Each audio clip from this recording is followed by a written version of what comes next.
Yo, what is up, friends, foes, and members of the Omni Council? My name's Daimien Kamiya and I'm the Omni King, and this is absolutely the first time I've been doing. I did this hour. Absolutely no questions asked. It's not like I just spent the last 45 minutes streaming Genshin. Absolutely not. That VOD doesn't exist anymore, so there's no proof it ever happened. I deleted the tweets all associated with it. It never happened. Yeah, I wasn't really in a Genshin mood, and in all honesty, I was going to do a Layla hangout, and then I realized that I really find hangouts in Genshin very boring. Probably just end up spam clicking through it or finding a guide. I end up doing them all offline a lot of the time. Mostly just for the primos, so, but I realized that because I just changed my character to, I just changed my character to Elementalist. Or from Elementalist to Ranger, I now have to map complete some areas of the game. I just did all the towns on the last stream on my Ellie, so now that I'm on Ranger, I need to redo it all again. And I was gonna do that off stream and then collect the pets on the next stream, but now I can just collect the pets while I'm map completing. So this is actually really handy. So Rangers in this game use pets. They have a pet mechanic. You might not be seeing the pet all that often because I am going to be running a Soul Beast. It is an elite spec introduced in the Pathfinder expansion that allows you to absorb the pet to gain power and unique skills. So the pet won't really be out too much, but either way, the pets are going to be named after fans, friends, and other viewers. Hey, Audrey, welcome over. Let's switch over here. Now, I do want to, while we switch over to the game, I do want to point out, so this is my new character. I tried as a Char, he looks completely the same as before. However, his armor is different. I need to lower the volume more. This is loud. I feel like I'm yelling over it. Lower it to 10, maybe? There we go. As a Char, he looks basically identical to the previous Elementalist. But armor-wise, he looks very different. And that is because Elementalist uses light armor. Ranger uses leather armor. Or mid armor, or whatever you want to call it. As such, they have different skin appearances and stuff. So I made him look a bit more like a Rascal kind of character. He still looks pretty generic. His weapons are unique. I do want to state, though, too, it is 15 minutes to daily reset. I did not do my dailies from yesterday, and I likely will not get them done in 15 minutes. However, I'm thinking of just logging on to one of my other characters here. We'll log on to Range here, who's actually my other Soul Beast. This guy's a DP. I mentioned before that I didn't want to repeat classes, but this Soul Beast is DPS. While the new Soul Beast that I'm going to be running is going to be Condi.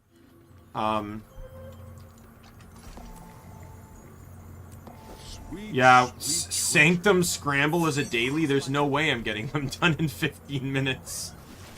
Are you kidding me? That is not a 15-minute daily. I mostly logged on here, though, because I wanted to do something really quick. So, when I came on here, and I can show the crafting system a little bit. So there's 8 different crafting professions, and you can, or 9 actually, if you count the Guild Hall Scribe. You have leatherworking, tailor, armorsmith, jeweler, chef, artificer, scribe as mentioned, and huntsman. Each of these make different things. You can only have up to 4 on an account, on a character. So this guy I think has 3. He has huntsman, weaponsmith, and something else. I don't know. I just use this guy to make weapons. And artificer. So huntsman makes weapons that are more suited to outdoorsy. So they make bows, they make spear guns, they make that kind of stuff. Armorsmith makes like daggers, great swords, axes. They make the more like warrior type weapons.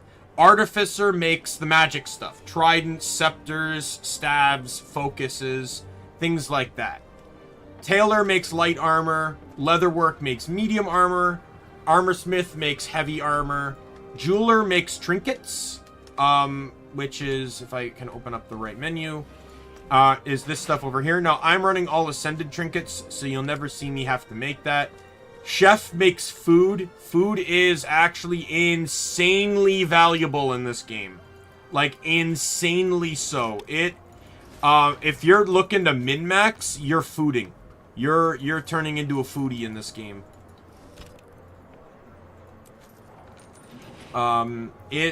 Food is huge in this game. They provide various bonuses or effects. Every food pretty much gives an experience bonus on kill. That won't matter because I'm at max level. All that experience will do is it will assist in getting masteries as I level up masteries. But right now I have no masteries worth that I can put any experience into. So passively right now I'll just be gaining spirit shards every single time my experience bar here at the bottom levels up. Spirit shards can be used for various things, such as gear crafting and stuff.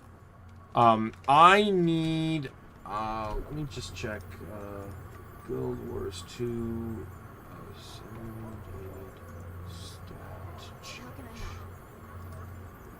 the reason I came onto this guy specifically, let's see if anyone on the guild is on. Hey, Leon is on. I don't recognize anyone else, sadly. So I need to buy... So, I think that, yeah, this is where you end up using spirit shards. So I need to buy one of these. Now I need to go to... I can do either smith because I don't actually need to craft the weapon. What I need to do is I need to craft this thing here. And I can use this little trinket here to craft it. So now I need to make 5 of these. So this is really confusing because in the weapon one, you have to make 5 of these. However, on the armor one, you only have to make 1 and it gives you 5. It's really weird. Anyways, I just need to craft one of these. So that's all I need there. Then I need ectoplasm, which I have. So I'm just going to put these in this slot here. We're going to change characters. We're going to head to our playthrough character. With the right buffs and stuff, even, like, so, as you play the game, you get, like, birthday rewards in your characters. Some of the birthday rewards are right here. Basically means of instantly hitting. So, as you saw with my Ellie, I used my level 80 boost. I already used that. I can't take that back. But what I did use was one of these. I had 32 of these, which instantly get a character to level 60. Right off the bat. And then I had some of these tomes of knowledge, which just give me a free level. So I used 20 of them and got myself to 80 in a heartbeat. So I had backup plans for getting to 80. No need to worry about that. And as you can see, because of that, though, I don't have access to the map Silver Waste anymore that my other character did. But I have a lot more Heart of Thorns uncovered. Because, like, as you can see, I'm only missing 1 hero point there. I have every hero point in Tangled Depths. And I grabbed a few from Verdant Brink. I joined what's called a HP train. Or a hero point train. So just a group of people get together and fight the hero points together. Because they're not really designed to be fought solo. I ended up joining on the 2nd hero point in Arc Basin. Which is why I'm missing the one that's here. But that was crucial to unlocking Soul Beast for me. But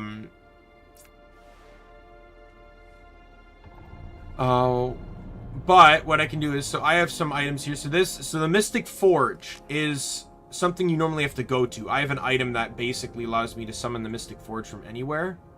I'm going to close this though. And I also can access my bank from anywhere. So I'm going to go in here. I'm going to... Sorry, I gotta change to my Guild Wars 2 loadout here.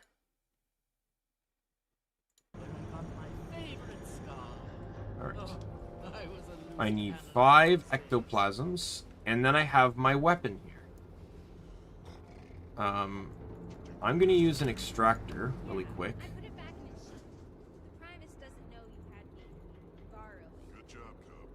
To take out those sigils, because I actually want to keep one of them. These extractors are from the gem store. They actually cost like real money. Or at least gold conversion to get. But I don't want to lose them. Force, I don't need anymore. What I need is malice. Yeah, you can see I've been collecting stuff for a long time in this game. Alright, so what this is going to allow me to do... Oh, crap. I equipped that, didn't I?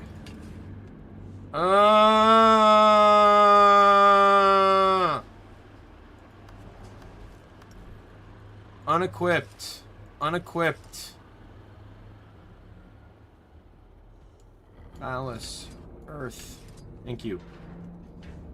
Alright, so what this will allow me to do is if I combine this bow, the ectoplasm, the book, that Analogy of Hero thing I bought, and this inscription, I do this, I now have this. What did I do? I stat changed the weapon. The weapon I originally had was a stat known as Berserkers, which is primary power with secondary precision and ferocity.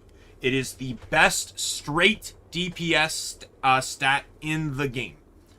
Most raid or like meta DPS builds will run Berserkers. What I did was switch to Vipers. Vipers is one of the best Condi stats in the game. It is designed to... It has power, it has precision, so precision is your crit chance. Ferocity is your crit damage. Condition damage, which is the damage of your dots, your damage over time. And then expertise, which is the length in which your durations last. Every duration of a condition has a length of time to it. Expertise will extend that duration based on a percentage. However, I decided to go with these fancy little skins.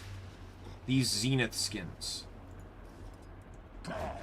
I thought they looked kind of cool, and they fit like this idea that he looks normal but has a little bit of magic to him. There's a problem with this aspect of things. What is that problem? I do not have the skin for Shortbow. Oh, Daimien, why don't you just get the skin? The skins I'm using are very, very particular and are only rewarded by completing achievements. Will I get the skin eventually? Yes, because once I hit 22,000 achievement points, there it is. I can get the skin right there. When will I get 22,000 achievement points? Not for a fucking long-ass time. Because I have to do achievements I've never done to get those. Where do I get those? Pretty much mostly in content I've not done. And since I'm playing the story in order, it's gonna be a while. It's gonna be until after the Path of Fire expansion.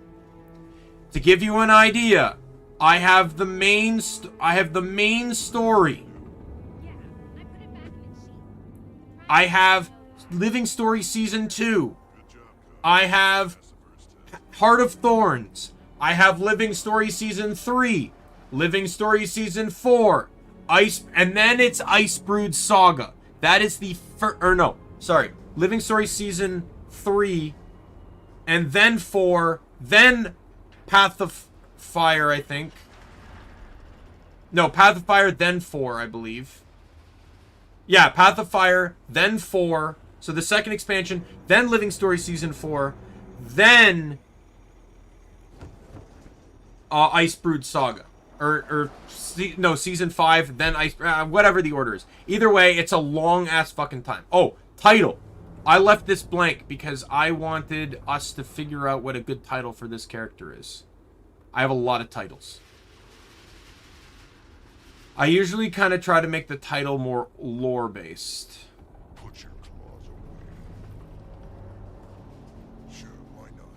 Let's see.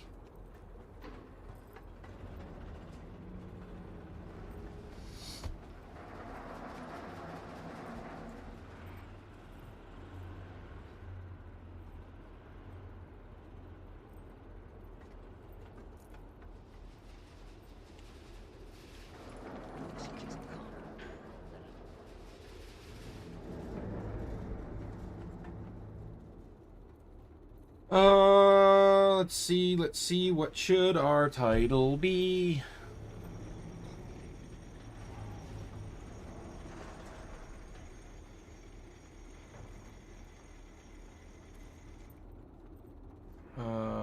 Let's go mercenary. I actually kind of like the idea of mercenary for this build.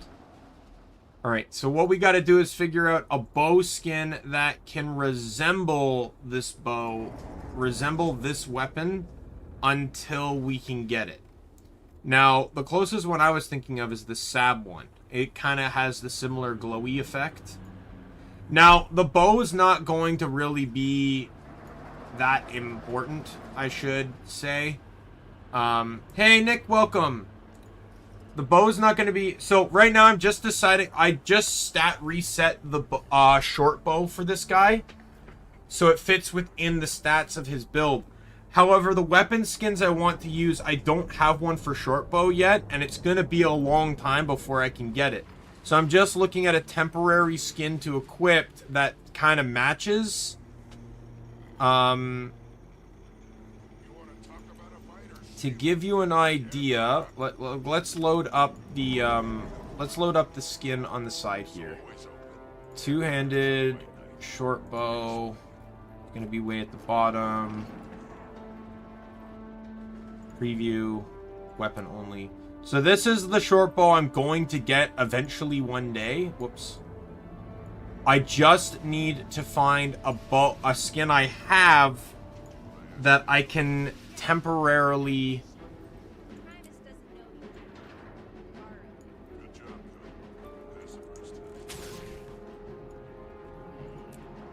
So there's that. So this is one. There's another.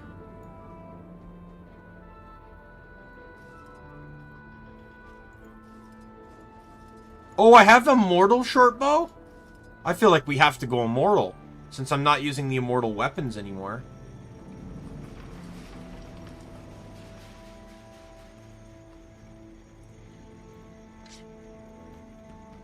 I can't use immortal weapons because I don't have the immortal torch skin.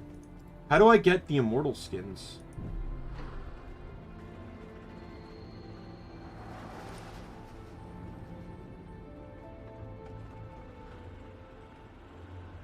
Oh, right. They're obtained through gem store packages.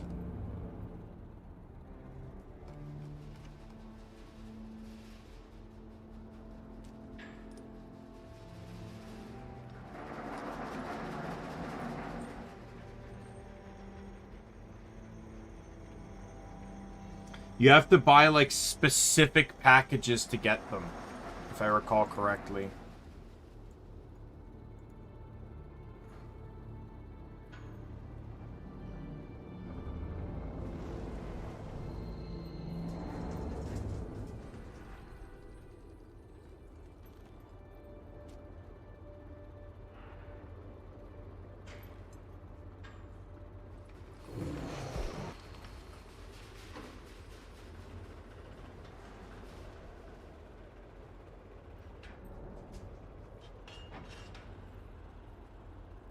Yeah, there's nothing available. Oh, daily reset ticked over, so we'll swap characters in a second to go get those done, because they're going to be on maps that I don't have. Leia, let's temporarily just run the immortal bow. As like a callback to the fact that I was using the immortal weapons on the previous... Short bow's only there. My build is mostly going to be dagger, dagger, dagger, torch, as you can see here.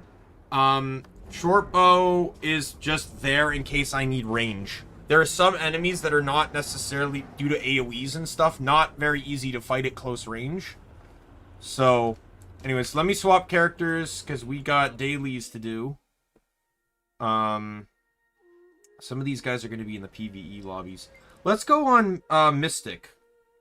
Many of my characters have full map completion, so it allows me to kind of show off some of these other classes and characters I have. Let me get out of the PvP lobby. I was in here testing. When you go into PvP, you have access to a lot of stuff under PvP rulings, but a lot of stuff that I wouldn't have to build gear for to test. Like, I don't necessarily need this to... I don't necessarily need to have the PvE equivalent of this. I just need to know how the character works.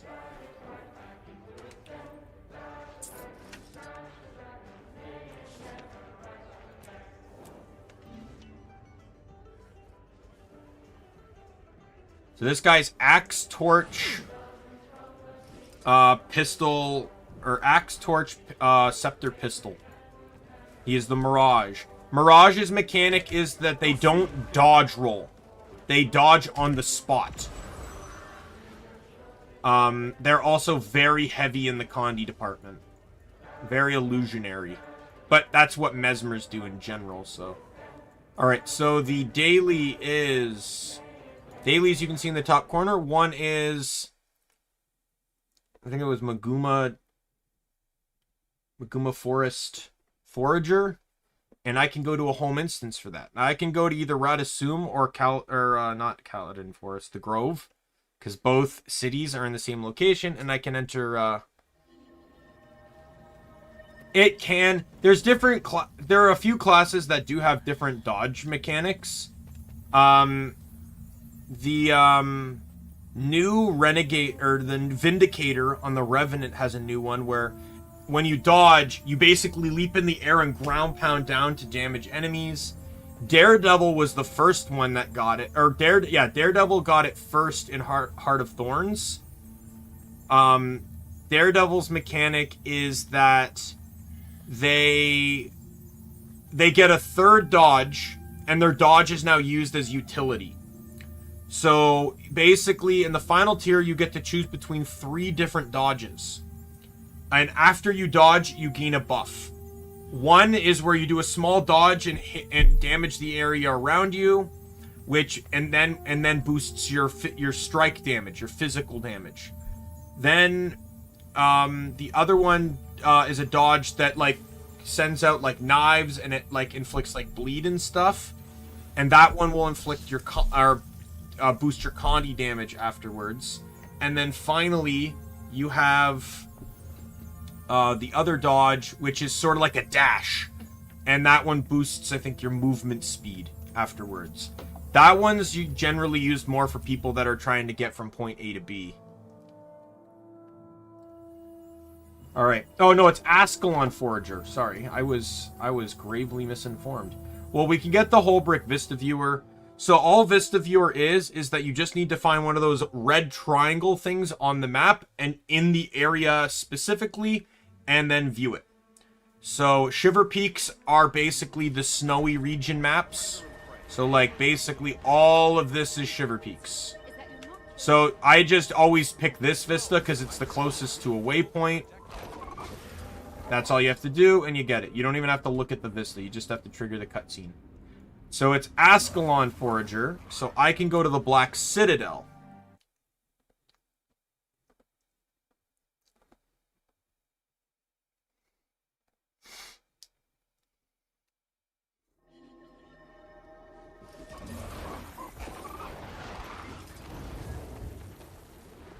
Rare loot.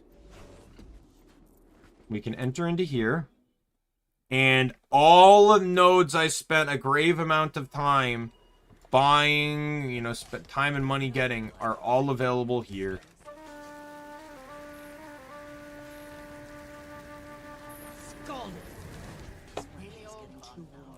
What are, I'm running flutes.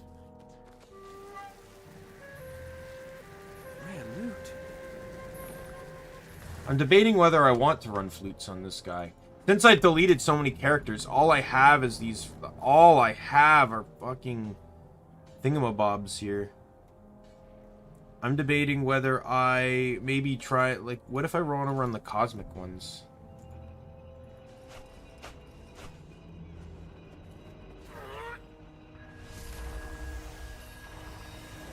That's valuable.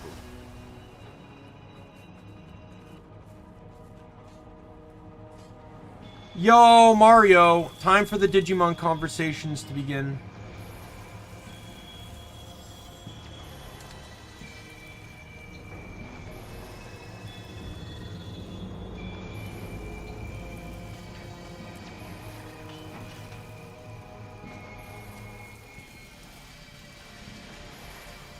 I was telling Nick the other day, or I was telling Nick during this the streams, the 24-hour stream, that I'm surprised all you guys managed to do is briefly talk about Cyber Sleuth.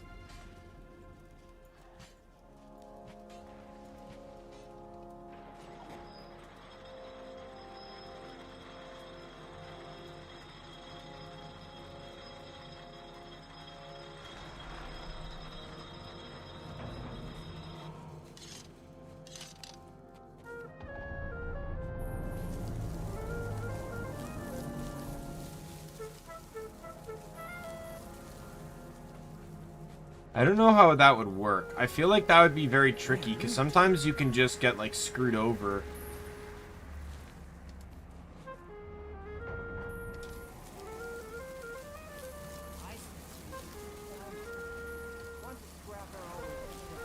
Not to mention that grinding is almost necessary to do that, because you basically have to encounter a Digimon, decide which of the, if there's multiples, which one to run, like if we're referring to Cyber Sleuth here, which one to run.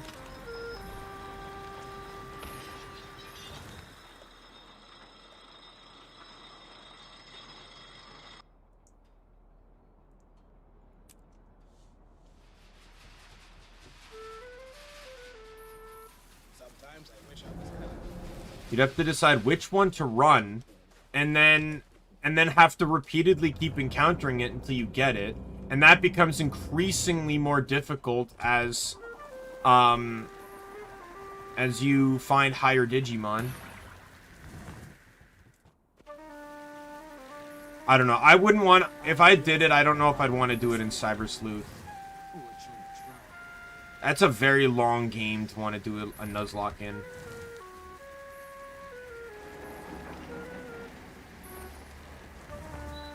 And and let me ask you one question though, Nick, in regards to this Nuzlocke though.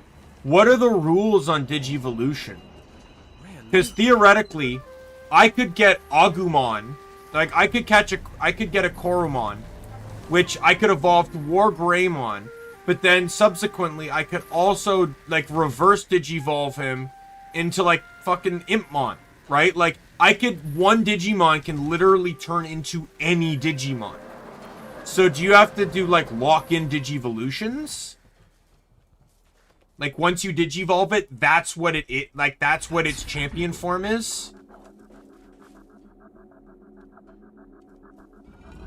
Because I feel like you would have to do that, right? Like, that's, like, to me, the very idea of not doing... Oh, shut up, Windows. The very idea of not doing something like that, I feel like would break the game. Because, like, if you could turn Greymon into Gargomon, well, they're two entirely, like, different Digimon.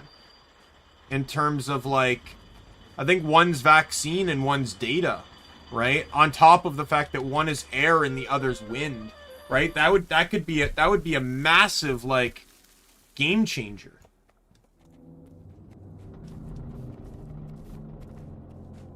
You're also wondering why I'm not on my mount. This is an instanced zone, so I actually can't mount in it.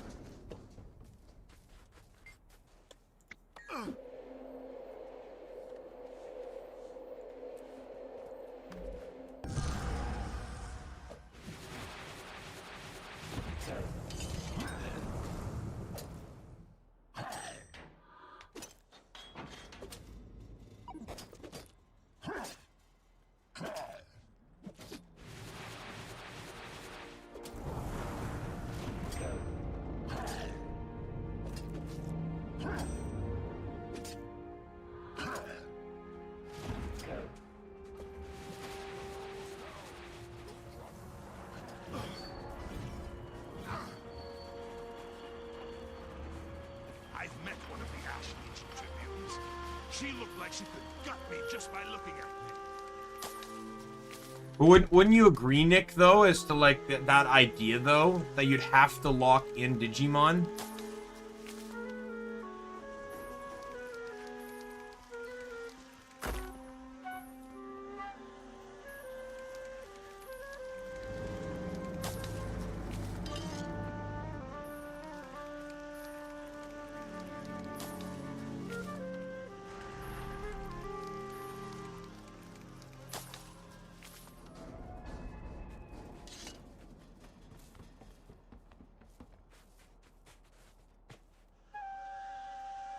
I'm actually really proud of this character's appearance. Now, I used to have this guy wearing clothes. Now he is wearing clothes, but...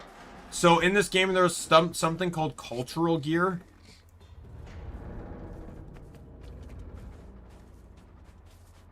Yeah, and that's what I agree with.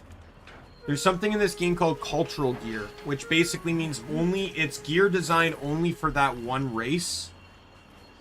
And I'm wearing Sylvari cultural gear, so that's why it looks very plant-like.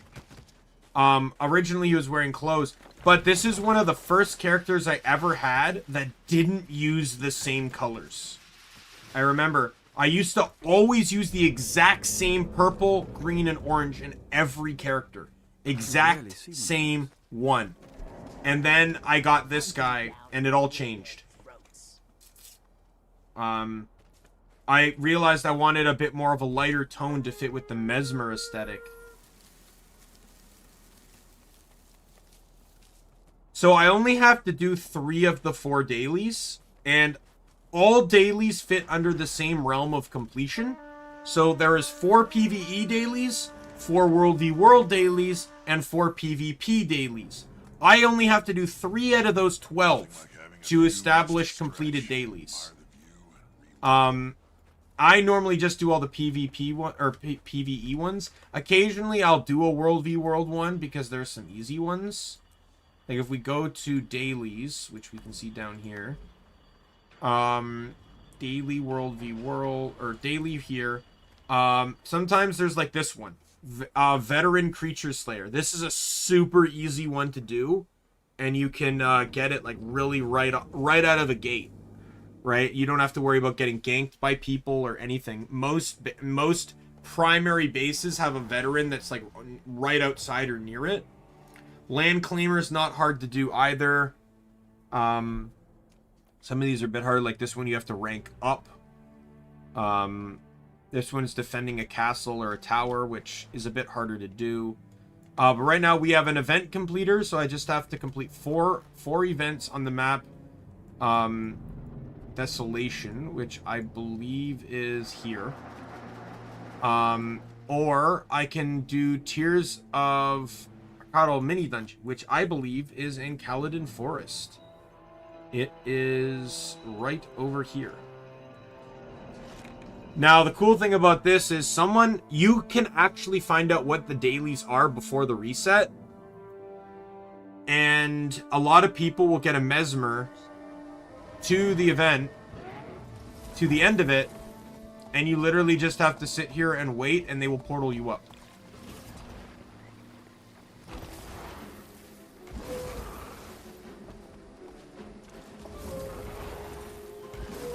You don't have to even do the event. I will show these when I get around to doing them myself.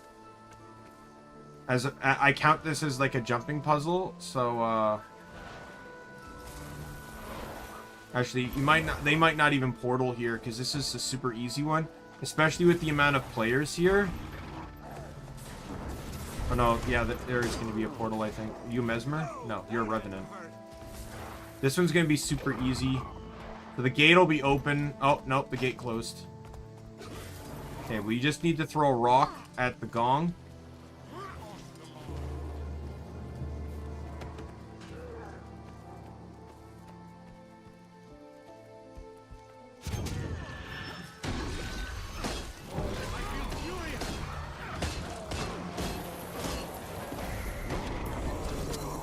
Dead.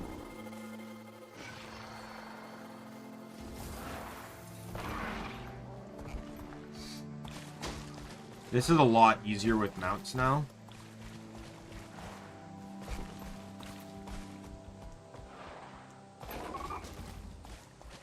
There's these things that are shooting me, but they're of no risk to my mount. And then you got this puzzle.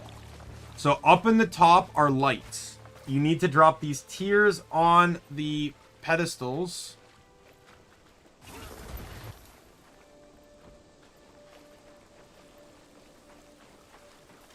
Heavy.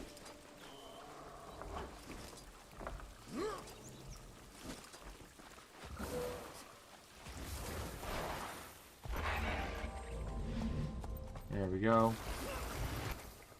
And then there's a chest at the end. There's 4 torches you have to light.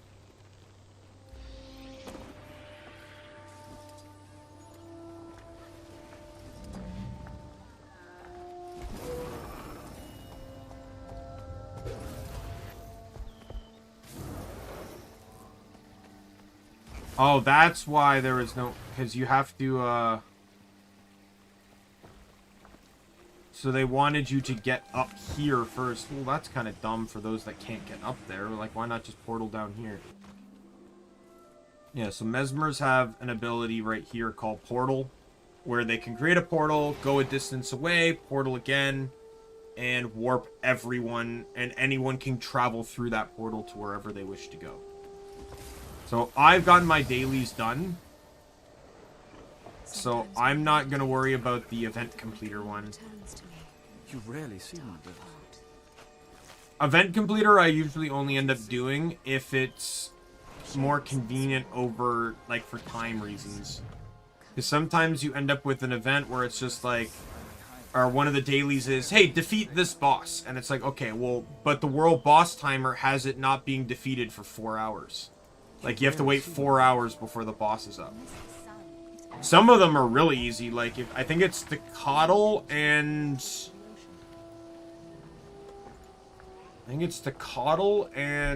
Shaman are the easiest because they start right on reset.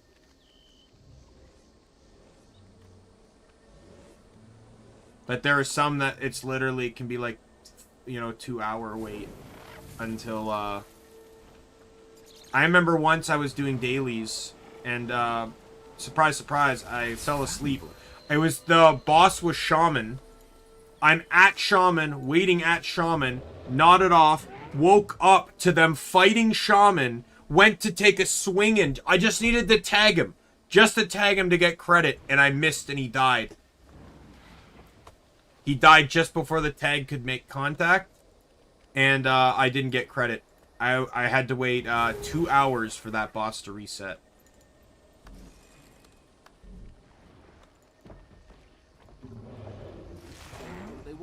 I'm gonna get drunk. Full of nasty things. But a nightmare caught, high leg, and summoned husks. Then again, the swamp air is great for the complexion. Strangely, you didn't warn me that you were so... Alright, daily's done. We can go back to my char character.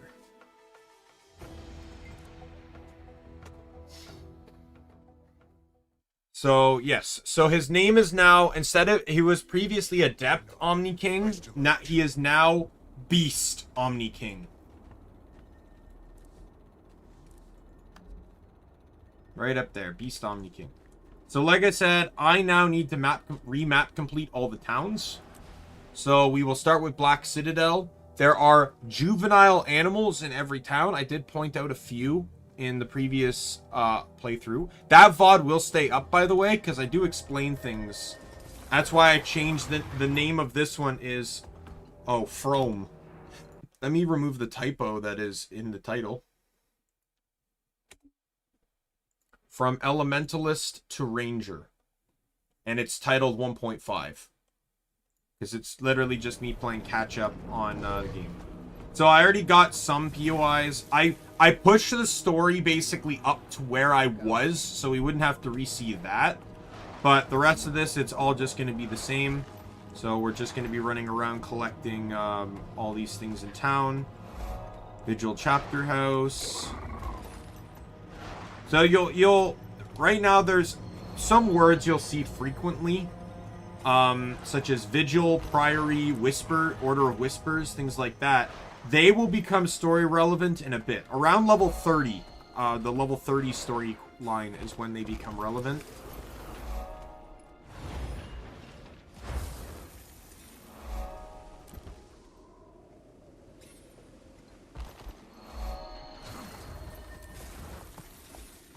In this game, I don't know how diversifying rangers are, because obviously there's balancing.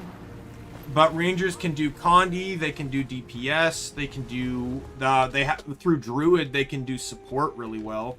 Druid's one of the best support classes in the game.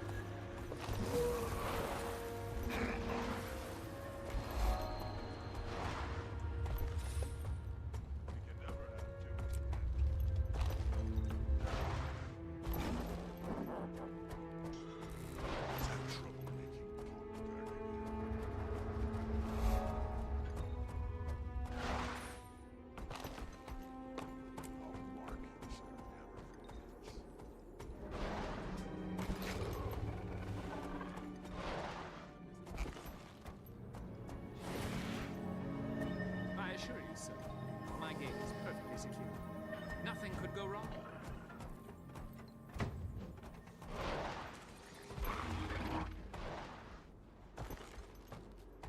Yeah, so we just need to run around town a bit. We'll run in here again. Make sure to get the prison POI here. So I hate the POIs that are instance-based because they're a loading screen, or 2 loading screens per. But at the very least, there's little exit doors on instances, so you don't have to re-enter them in from where you came from. You can just click that and leave. That applies to all story missions too. Once you complete a story mission in an instance, one of those will pop up and it allows you to exit, usually with a little bit of a jingle telling you you've completed that part of the story. Yeah, dexterity is not a stat in this game, I should also point out. There's no real stats in this game for anyone. So, like, normally, like you said, in D&D, Ranger's primary stat would be dexterity. And in many games, that's even the case. Like, I know in MapleStory, Rangers ran dexterity. I'll go over the stats a bit here. So these are the stats. You have power, you have toughness, you have vitality, precision, ferocity, condition damage, expertise, and concentration. Each of them apply to the stat beside them a little bit. So Soul Beast. So power is just your damage. It's how much direct damage you do. Pretty simple. Toughness is your defense, how much damage you choose not to take. Vitality is your health. It is how much health. There are 3 base health values dependent on class. In each armor typing, there is 1 class of each category. So Guardian in heavy, I believe it's Elementalist in light, and which medium class is it? Thief in medium. All have 11,000 HP at max, unmodified, without additional vitality. For Ranger, actually, I don't know about Ranger. No, not Ranger. Let me double check. Unequipped.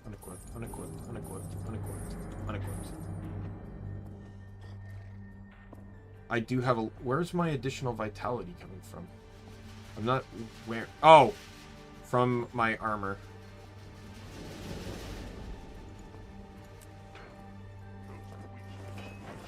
Because I'm running Traveler's Runes.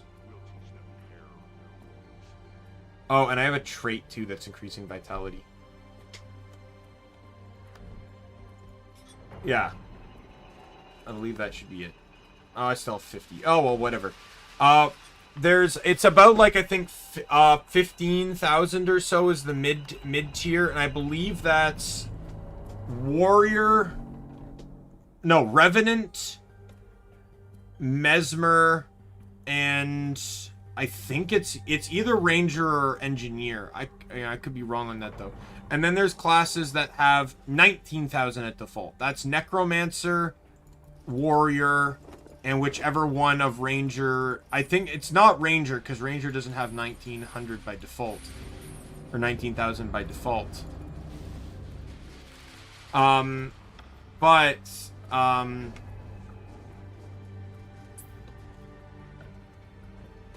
Yeah, so the thing is, when it comes to stats in this game, it's all based on the armor you want. The armor weapons. So I have the stats on this armor is entirely condition based. It focuses on doing condition damage with having some power as backup and stuff. I am also still running the same trinkets my old character was, so these just add a little bit to everything. But like precision is your crit, ferocity is your crit damage, condition damage is the power of your damage over times, your dots. Expertise is the duration of your damage over times, and concentration is the duration of your boons, your buffs. Any class, like all the stat typings are subjective in this game, really. Like obviously you have your metas and stuff.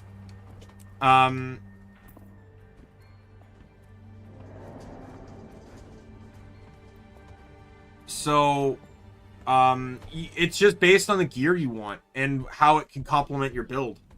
I could make my ranger as bulky as I want. I could make my ranger a healer. I could make him, you know. Now, is the class going to be designed for it? Maybe not.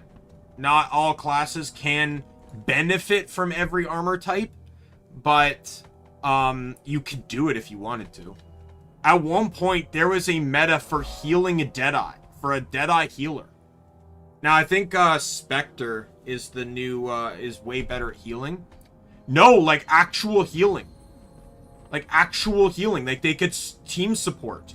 It was crazy. You know what Deadeye is, right? Deadeye's the thief spec that uses a rifle, crouches down, and shoots people. That's a Deadeye. And they had a support build. A class designed around single target DPS. Their entire like mechanic is about like locking down on one target and just like marking that target and doing extra damage to them. But they had a few niches that allowed them to buff allies, and they turned into a support build. Right? Like it's incredible how creative this community can get in terms of like what can work in meta. Because the thing is, when you look at raids are the only raids and high tier fractals are the only things that people would argue that you actually need meta builds for and like to follow rotations for and stuff. Beyond that, you can basically get away with doing whatever you want anywhere. But it, like, as someone that I took place in raids a long time ago, just like learning them casually with my guild, I don't really care for raids anymore. Never really did in the first place because I don't like being told how to play the game. But like it gets pretty intensive. And the thing is, a single patch can send waves down the way a raid team is ran. I remember they made one patch change. They changed one trait on Druid, and they fucking had to redo the entire optimized raid setup. Because that one trait they changed, that one single trait affected might generation for the party. Might is a buff that increases damage, both condition and power. And you basically, one of the most prevalent things when it comes to raids is boon upkeep. Raids ideally have every boon up all the time. That is how raids are run, right? So the optimal classes in a raid is designed heavily around having the 10 people in the raid having the entire party upkeep all of the buffs, or at least the buffs that really matter, which is basically might, quickness, alacrity, and fury are pretty much the buffs that really matter. As fury increases critical hit chance, might is damage, of course. Quickness is attacking faster, and alacrity reduces cooldown. The cooldown timer on weapon skills and stuff. Hell, rotations in this game, when it comes to like knowing what skills to use next, are basically based off of having alacrity up. If you like, rotations don't work without alacrity. They're entirely designed around the shortened cooldown. It gets crazy how these rotations work. You, like... you want to see a crazy rotation, you look at the old Condi engineers. Oh my god. It was literally... It had one of the longest rotations in the game. It was like a 40-50 button rotation. It was terrifying to see. Like, I never tried it, but just looking at it was terrifying. Oh my god, it was like... So basically, a rotation is what skills to press in what order, you know, and until there's a point where the rotation is called at an end, because that's where you restart the rotation. And that's why Engineer had like a 40 button rotation, is because it took that many buttons before it got basically back to the point where you were starting from scratch again. The longer a rotation, the more complicated the build and setup is. Because you can't fuck up a rotation, like, simply put. In a raid like that, like, rotations have to be key to maintaining a proper run raid. Now, some groups get really optimized. I ended up unlocking my raid mastery track here, this one down here. I ended up unlocking this by buying my way. I had a guild member that gave me a discount because he was in another guild that were basically selling access to the first boss. Well, I think they were selling to certain bosses, but the first boss, it only ended up costing me 40 gold. And the real price was 80 though, so that's the discount I got. All I had to do was beat one raid boss to unlock this track. And then I could just get experience and buy the stuff as needed. I didn't need any more raid bossing. They were so optimized that they only needed 8 of the 10 characters. They literally said just do whatever you want when it comes to fighting. Right? Just make sure to stay with the group and just fight things. That was all they said. There is nothing else we had to do. Me and the one other guy. So, like, that's like, raids get intense. So here is our first little companion, Juvenile Lashtail Devourer. This guy's mechanic, he is bleed, poison. So I don't know, though. So let's open up our pet menu here. Does this guy... No. So despite what his skills state... So this is the window we're looking at here for Soul Beast, the bottom bar. So when I merged... So as you can see here... So this is his attack. These are his 3 attacks. These 3 here... Or no, these 3 here are his attacks. So he can use Twin Darts, Tail Lash, and Devour Retreat. These are the 3 attacks he can use passively. Rendering Barbs is the attack I can ask him to use as a ranger. The ranger mechanic obviously is the pet. The first one is attack my target, which you can force the pet to change to the target you're attacking. The pet's unique skill, it's referred to as a beast skill. Return to me, which causes a pet to stop attacking or doing what it's doing. And then guard shift, which is basically to determine whether they're avoiding combat or actively partaking in it. And then you can also stow the pet too if you do not wish to run the pet. I chose you. Soul Beast mechanic is beast mode. When entering this, everything changes to this bar. My pet is gone. He no longer has any assistance to me on the field.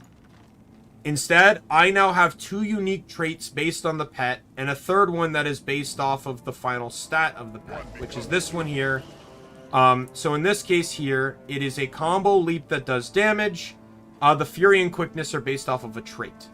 However, because this one buffs power and ferocity, it is not generally beneficial for the build I'm going for. I am running Condi. So, the build I actually want is on red, as his mechanic is deadly. Slim Jims, let me finish my explanation here, and then I'll get onto that thought. So this one gives me Condi damage and precision. Its unique beast mechanic here, based off of this, is this. So it does poison, bleed, and vulnerability, which is really good. Sadly, the unique skills to him are not Condi related, so he's not perfect. I will get access to a perfect one before the end of this stream, don't worry, or at least one of the optimal ones for this playthrough. Anyways, Slim Jims. So, here's the thing about when it comes to meat sticks, like Slim Jims. I don't think they're bad.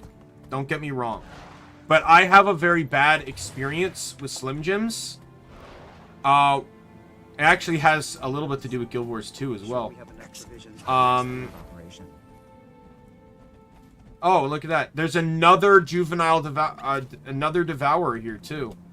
So I have 2 devourers now. We need to name these guys. What are we naming these guys? They're both like scorpion spider-like things. What do we need to name them? Nick, I've already named you after a bird. And Adri, I'd probably want to name you after a cat. So no. So what ended up happening was I had some for break at work, and then that night I got home and I got the stomach flu and I started throwing up. And what's the one thing I see in the toilet when I'm throwing up is chunks of the meat stick. So they just kind of make me a bit queasy when I eat them. No. I'm naming them after people, fans, people. You know what? Let's name what okay, so what are they? Let me get out of here. Come here. You can see how many pets are in the game, by the way. I don't know. Mario, I might want to name after the juvenile fire wyvern.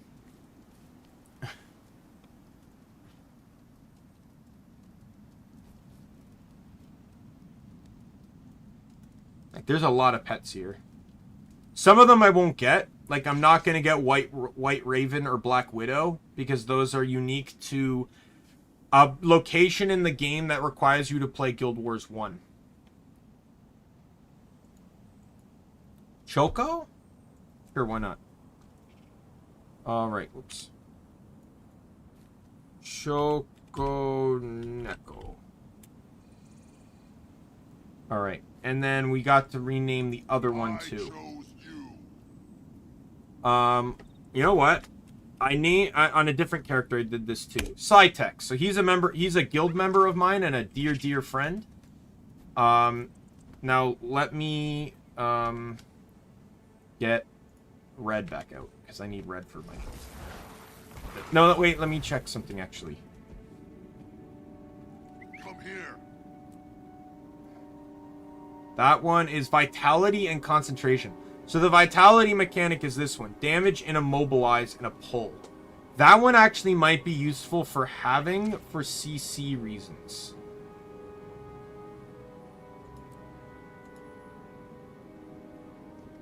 The other one doesn't do anything, right? Like, I thought this was a knockdown. Apparently not. So I'll keep that one. It would also not be bad for defensive reasons too. I chose you. There is no Master Omni Lord though. So those are the only 2 juvenile pets in this city. One of those, by the way, wasn't a starting option for me. Remember how I said I could start with the red lizard I have, the Drake, a Devourer, or a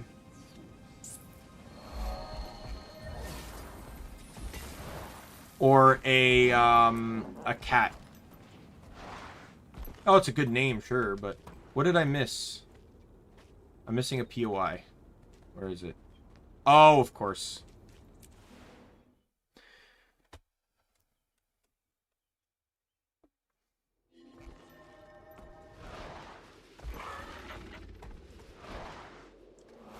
Alright.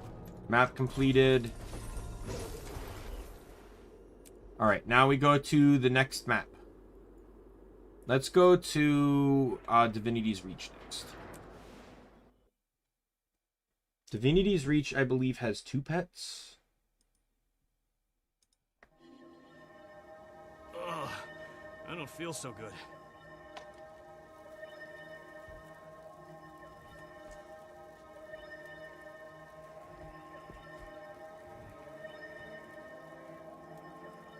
Right. Show zone. Divinity's Reach. Divinity's Reach has 2 pets. I'm not going to say what the pets are until we stumble across them.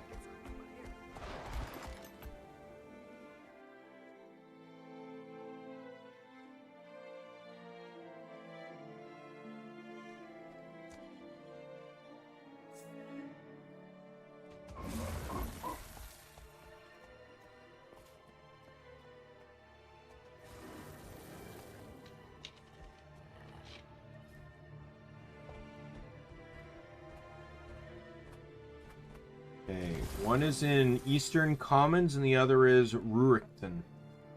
So this is Eastern Commons. And Rurickton is right here. So we'll get them when I go through the Outer Rim. I have a rotation when it comes to... Get the center first. Duena has really been looking out for me lately. Well, she did just comment, so I presume she's still here. You're still here, right, Audrey?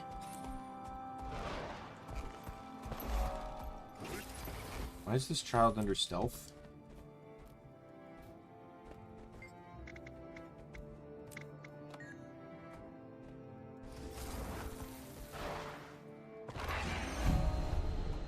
While I'm here, let me do something. Just for the hell of it. So there's this guy here that you can, when you defeat bounties, you can get encoded orders. And he'll give you these things, and you can get rewards for killing these certain enemies. I got a ton of them.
Right, so that's that.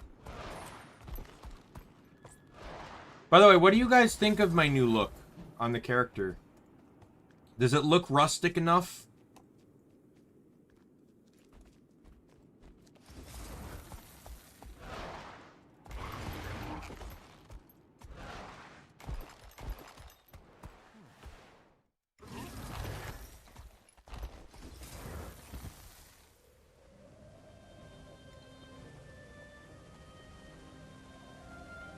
That's the point. I'm supposed to look like an adventuring scoundrel.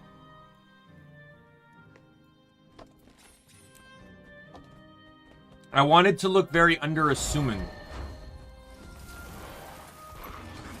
Alright, we're pulling out the beetle. Let's go. Oh, I collided. I actually kind of like this guy's look more than the old guy's.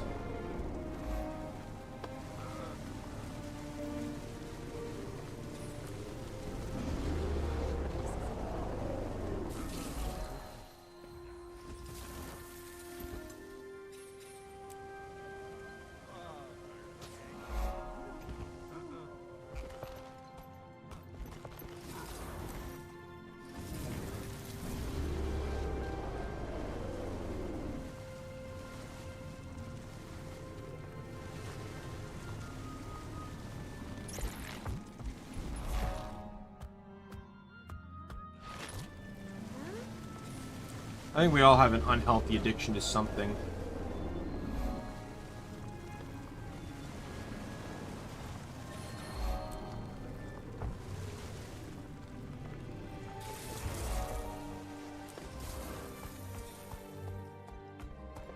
Alright, so now we can roam the area. Now we're gonna get the Outer Rim, which means we can now acquire the pets upon running across them. So first things first, we have this vista here to get. Now, this is one of those things where mounts get to make things way more fun and easier. The area we're going into is the human home instance. But because of mounts, I don't have to deal with the loading zones.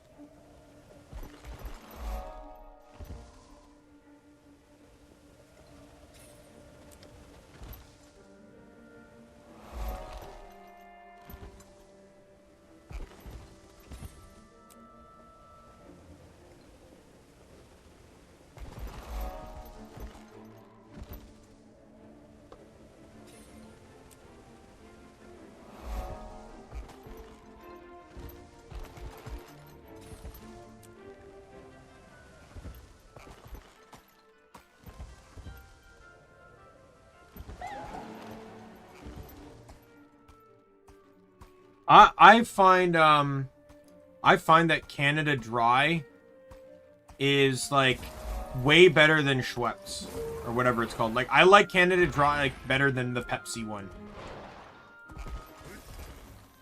I know it's like all ginger ale, but for some reason I just feel like Canada Dry is a bit better. That's my Coke versus Pepsi.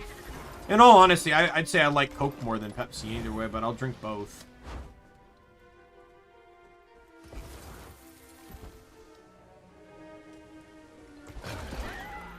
My mom was a staunch Coke person.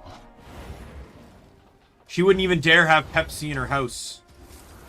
She was one of those people where it's like, if you go to a restaurant and you say, they're like, what would you have to drink? And they'll, you know, they say, oh, I'll have a Coke. And they go, sorry, we don't have Coke. Is Pepsi okay? She'd go, no. She was one of those people. She hated Pepsi. Alright, so we're in Rorikton now.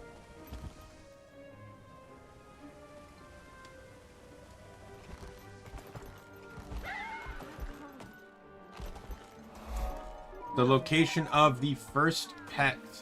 Now, I don't exactly know where in Rorikton it is off the top of my head, but we will find it. I think it's tucked away somewhere.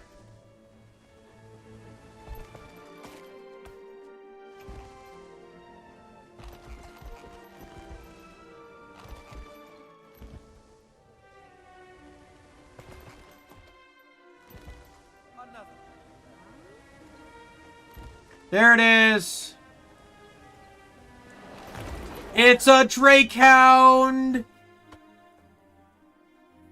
This Crichton Hound is loyal, protective pet. It uses its great strength and toughness to fight for its master and can immobilize foes in fear with its howl.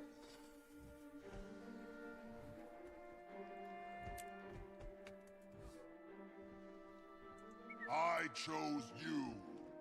So this is another ferocity one.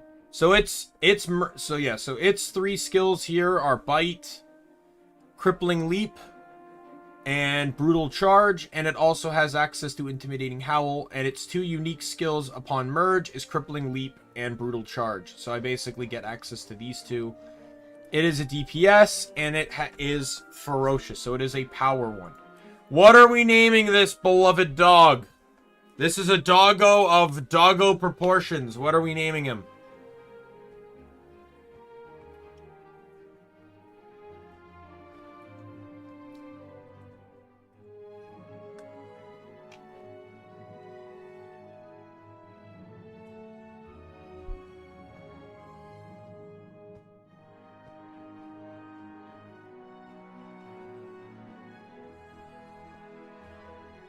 Do you think we should name this one Low? Do you think we're going viewers, Nick? We're not going with random names. Viewers are friends. Do you think Low would like this one, Adri? Do you think Low would fit a Drakehound?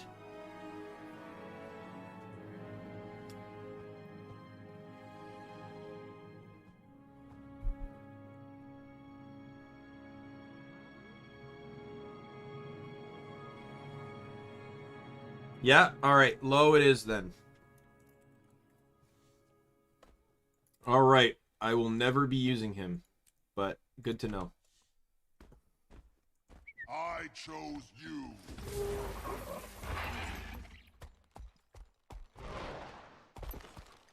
Alright, next region is where the next pet is going to be.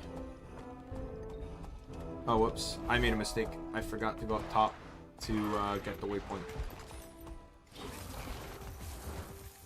Jackal! It's a jackal! Jackal! Jackal! It's a jackal! Jackal! Jackal! It looks like a jackal! Jackal! I love that. Alright, there's one POI at the back, and then we find the next pet!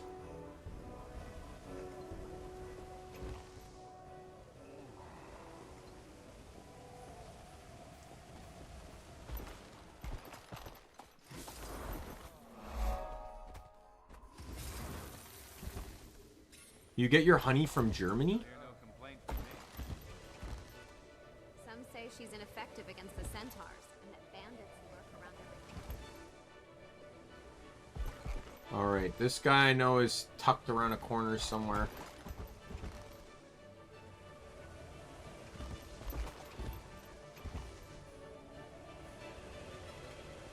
If it wasn't right the first time, why the hell would it be right the next 10 times?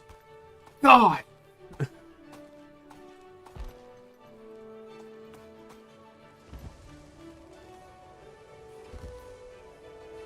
I see it! Alright, what are we naming the pig?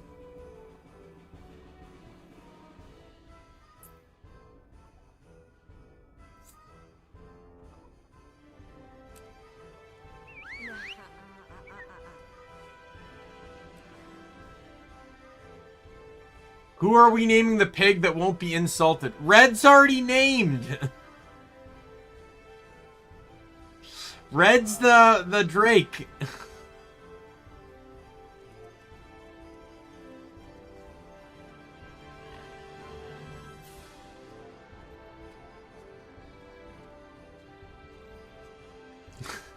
I knew you were gonna say that. Do you think Mario's brother would like a pig?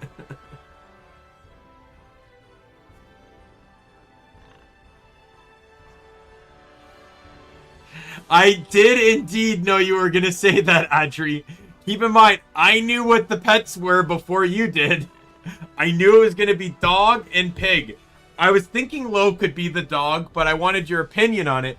But I knew I was going to the dog first, so I knew you're... Yes, so here's the thing. I almost want to say twig, but there's actually a plant. There's actually... Well, you know what? Screw it. Twig. I'm sending her a screenshot.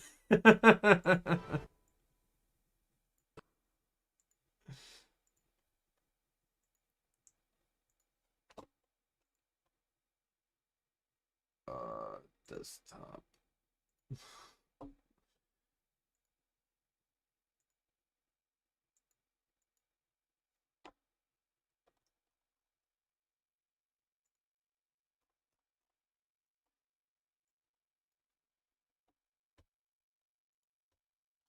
Named you after one of my Guild Wars 2 pets.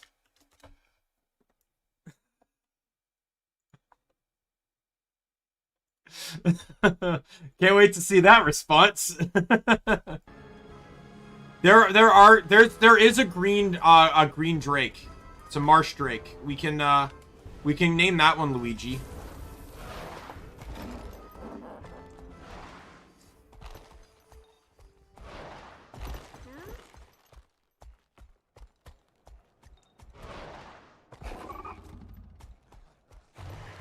Now this one I can just cut clean under, because I already have the waypoint. I regret nothing.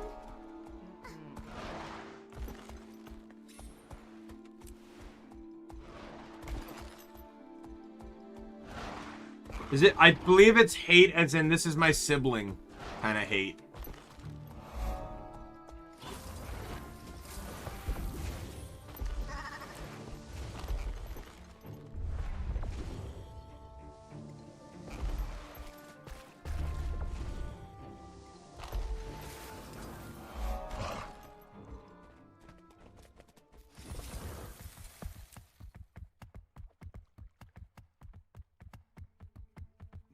Has felt your hand in the soil.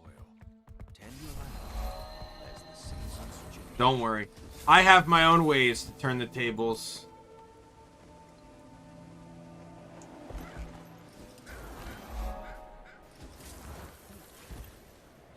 Anytime Audrey gets, Lo can do his thing. Anytime Audrey does hers, I just have to do this and it brings her back down.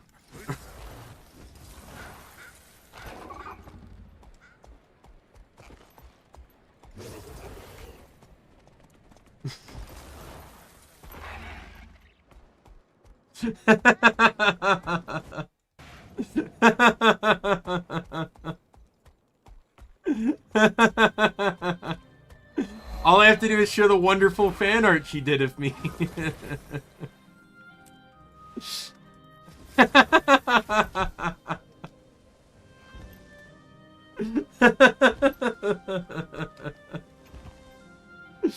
Oh, that reminds me so much.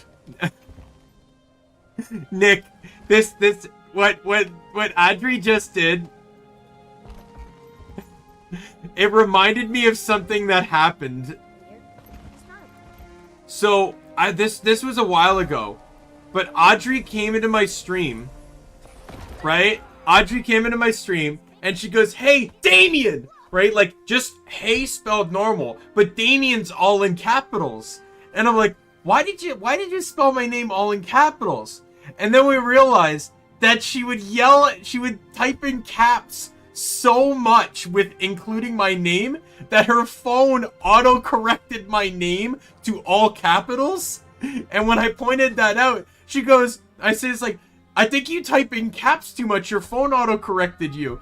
And she goes, "No, I don't!" And she typed that all in caps. My daughter, huh? It looks like Lissa tore through it. Lisa, huh? Better pick up on that. Or ask your daughter to clean it.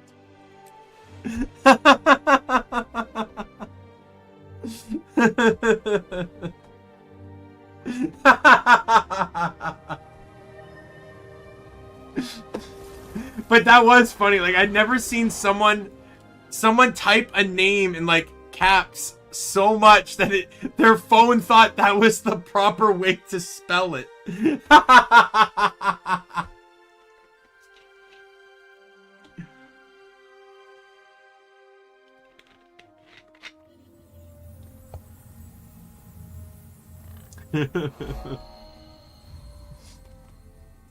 How else should we tease? All right, there are 3 pets in this map. I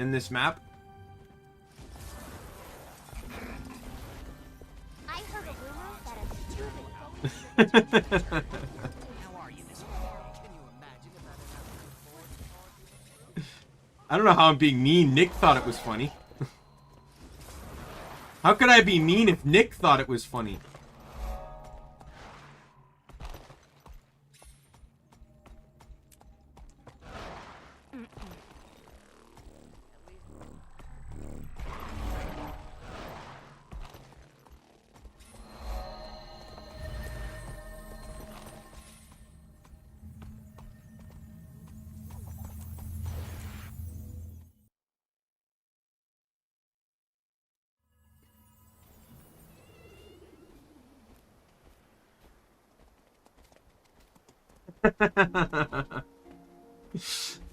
How am I bullying you with a mistake and incredibly nice artwork that you made for me?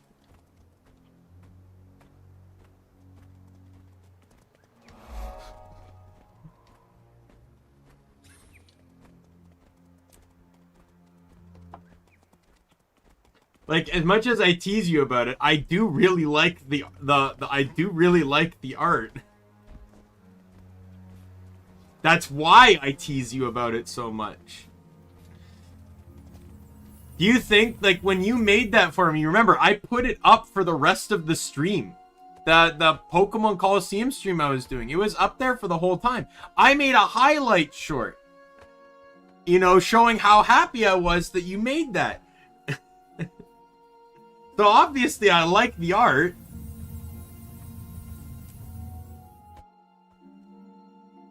It's Zoja. So Zoja here is the mentor for the Asuras. I don't know if I mentioned that before. There she is. Voiced by Felicia Day.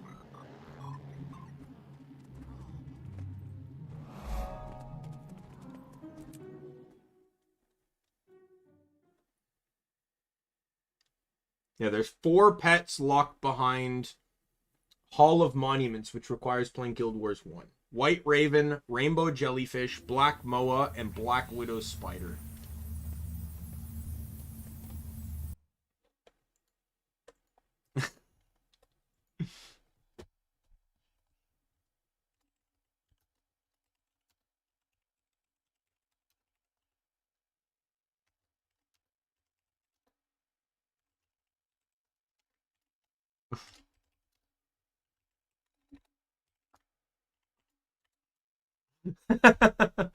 Twig already responded. A pig?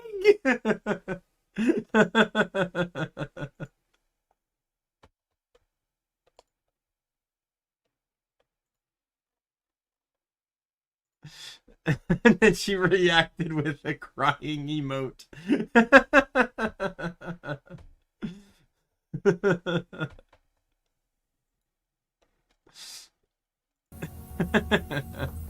Yeah, I teased Twig too. Oh yeah, they got there's tons of cats. It was horrible. Well, let's see. What do we have here for cat related ones? Jaguar, Face melted off. Jungle Stalker, Sand Lion, Tiger, Lynx, apparently Cheetah. Oh yeah, I remember Cheetah's not. It doesn't look like the cheetah that you that we all know. It's a different type of cheetah, a fictional cheetah.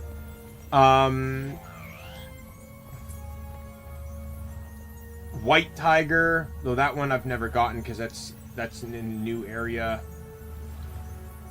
Yeah, those are all the felines, I believe. I can actually get a few right away. I'm doing I'm getting all the ones that are on the maps right now, on the towns, but there will be a few that I'm gonna quickly snag, that aren't in towns before I head back to Plains of Ashford. So the jellyfish is in the water here. Just need to find it.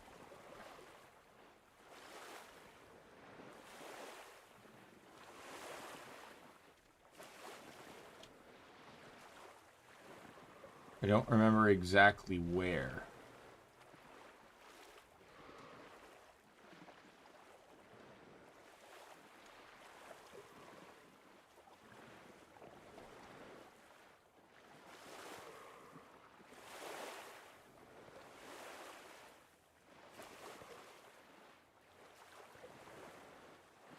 There it is, juvenile red jellyfish.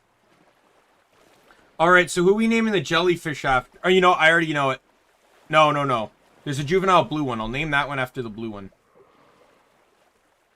Yes, because I need to name you.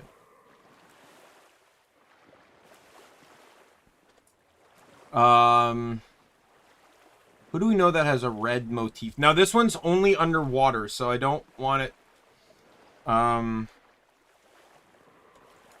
You know what? Let's do, Pepe after, Red's friend that showed up. It's another one I'm probably never gonna use, so...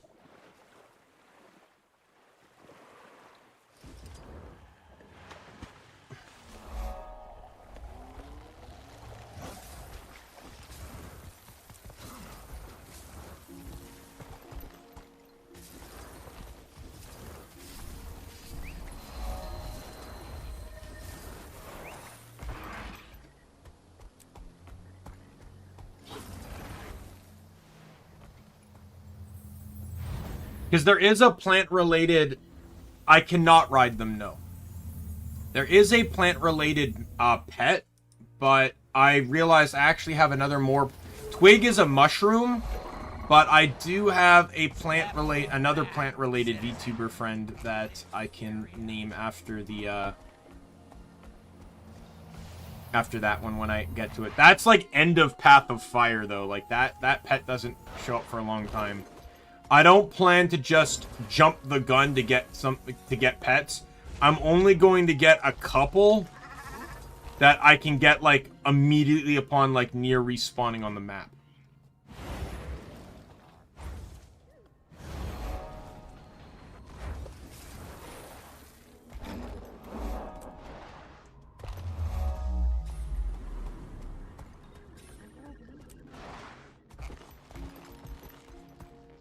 Oops, wrong corner.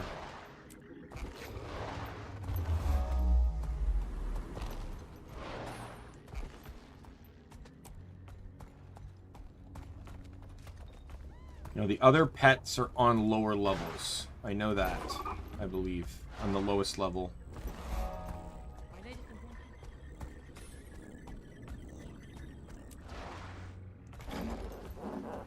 What I'm riding aren't pets, they're mounts. They're an entirely different mechanic in the game, and every class can get them. You have Raptor, Springer, Jackal, Skimmer, Griffin, and then the ones I don't have unlocked are Warclaw, Skyscale, and Siege, what's it called?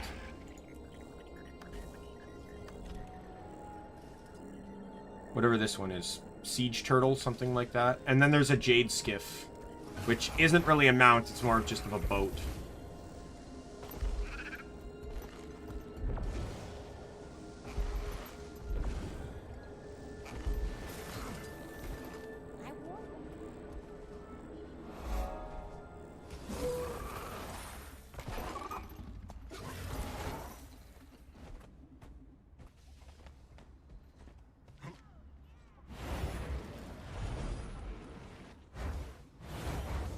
Oh, god damn it!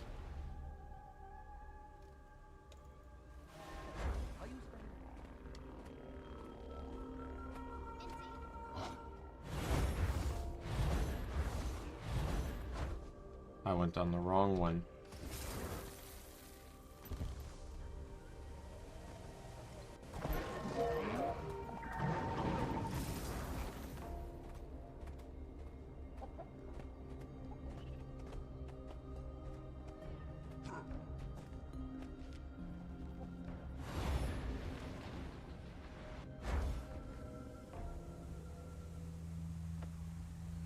This is what I'd never really, not today anyways, I've not really shown a Vista, but this is what a Vista actually is.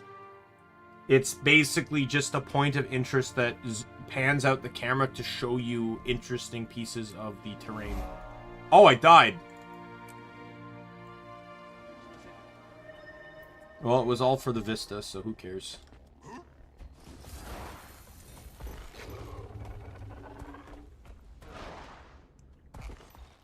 Right, here's, I believe another pet is one of these corners, I believe.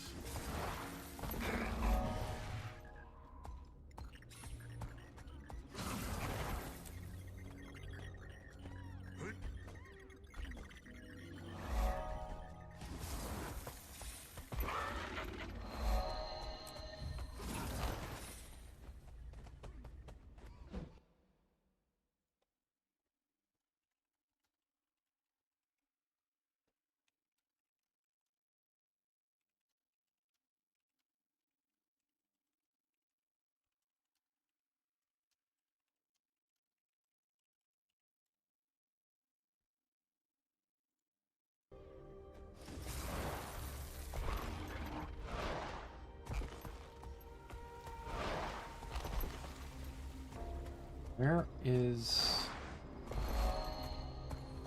Okay, this is Inquest. Here's the Samoth. So I already have a name for this one. This one kind of reminds me of my roommate. Now I'm not going to put his name in, so he's just going to be called Roommate.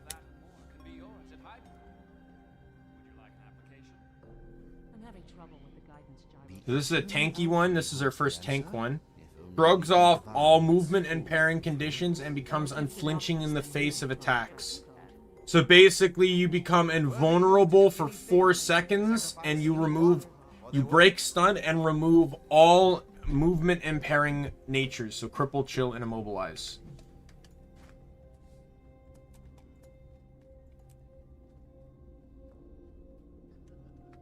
Come here.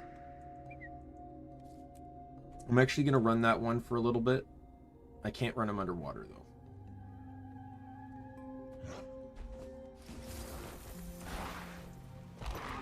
Oh, God. Kill them all.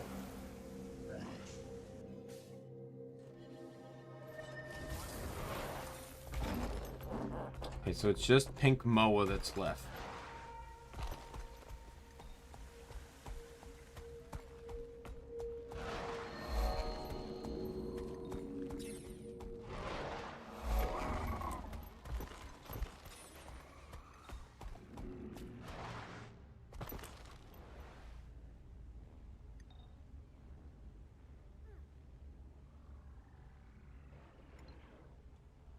Oh, I know what I'm missing.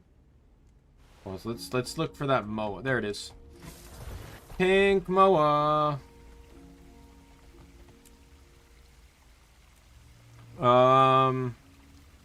This is a you know, another one of those immobilizing ones. It's a healer too.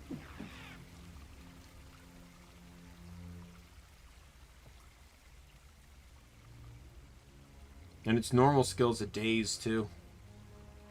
A heal, a CC. This guy actually has quite a bit going for him.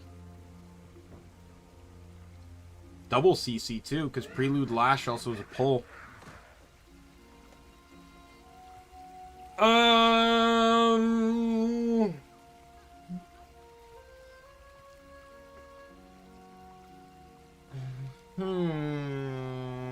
Begin.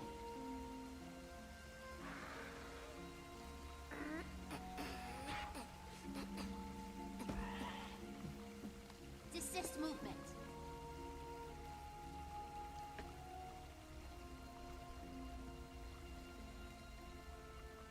Let's see.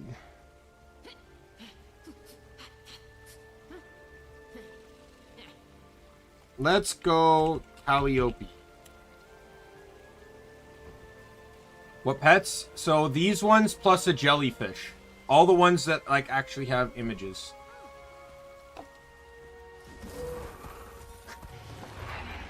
That's the first thing you say when he comes back.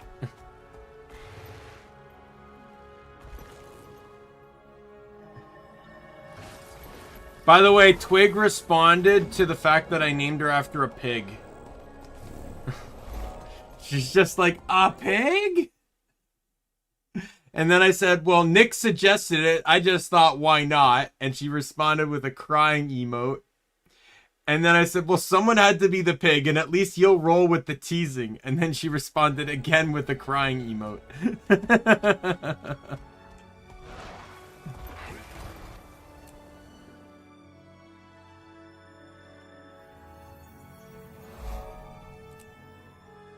What am I missing? Oh, right. I don't think it pops in the instance. Could you attempt to acquire a copy of the unexpurgated journals of Ula? I misplaced my copy. It's not like it wasn't his idea. It's in the VOD. There's no throwing him under the bus. There's evidence.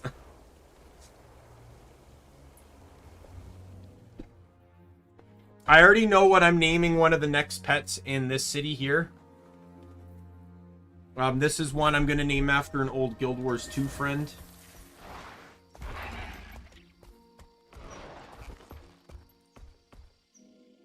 Kaladin Forest. There's 3 in Kaladin Forest.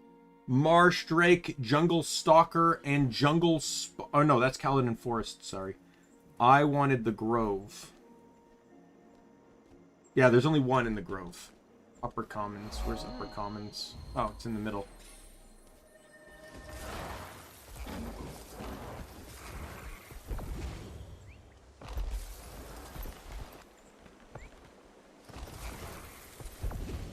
I just decided to, well, like, I'm gonna run out of people I physically know, so we might as well go with some VTubers while we're at it. But I do want it to be VTubers I know, so, like, obviously there'll be some VTubers I don't know. What was your least favorite? But, so I don't want to name them after them, but Callie's an inspiration to me, so I'll name the Moa after her. It's a healer and a CC, which is pretty good.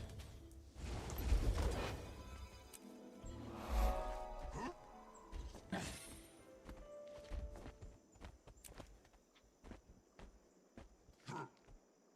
the moment.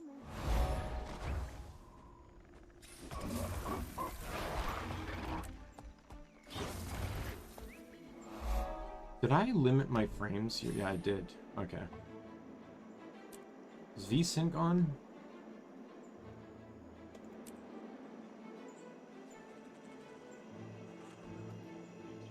Okay. VSync's not on. Not that I know if that was going to be a thing that mattered, but I'd rather have VSync on just for this, just for... We're strong in the dark and you Let me know if it looks weird though with VSync on. Okay, this is the upper commons. Where is the thing?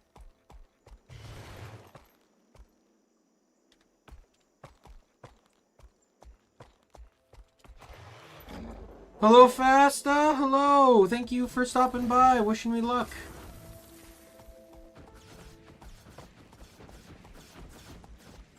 Where is it? It says upper commons. This is upper commons.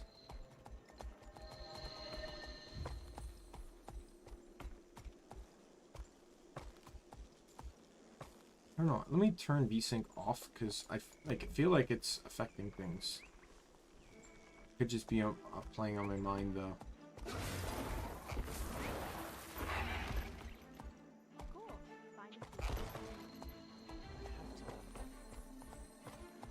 Oh, it's right there! Juvenile Fernhound. That's basically a plant dog. Healing increased to others by 25%. This one's a healer. And it has a CC? Damn. Okay, well this one's being named Ash.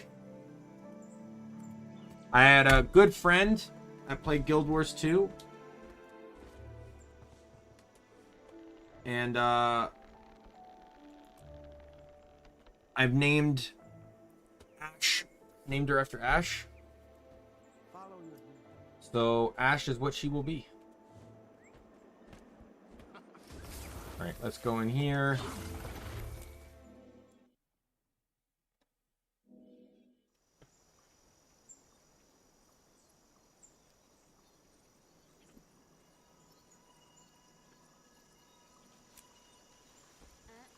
There's Ventari's tablet.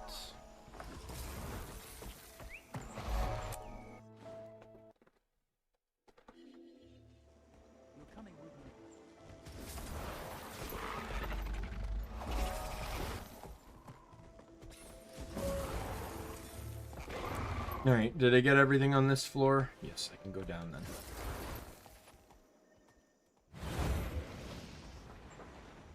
I'm just gonna get this Vista before I forget, because it's really easy. You can only get it from dropping down, so... And we'll go back up here. It was all. Oh, this is the middle. Excellent, this is where I want it to be.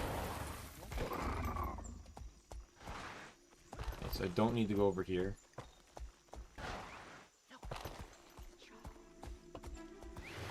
This map, I feel like, doesn't like me.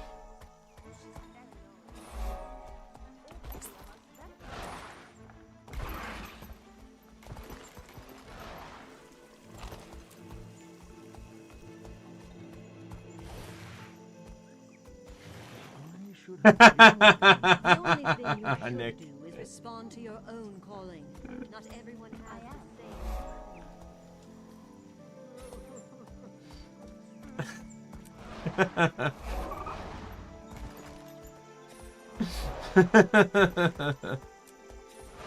You hear that? You hear that, Adri? You've now made some fridge art.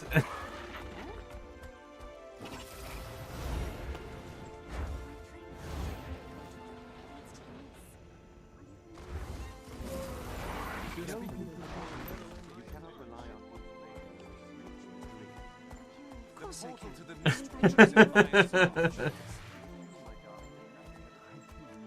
nice to see you. I brought you some leftover cinnamon bread. I felt your hunger. What a sensitive friend. What an interesting day.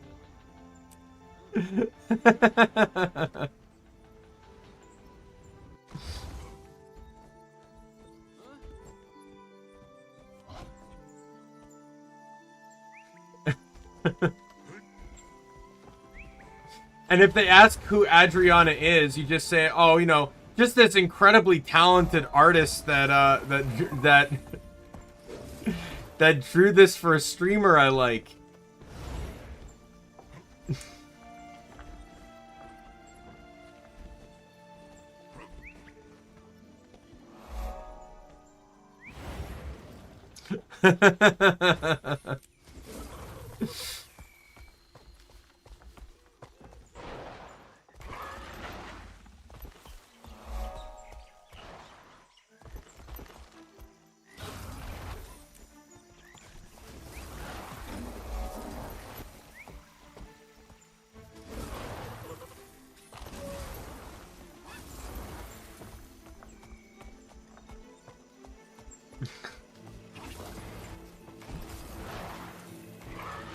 Adriana's gonna walk, like, her parents are gonna walk in, wonder why she's dead, and then just look at the phone and see it was from embarrassment of compliments.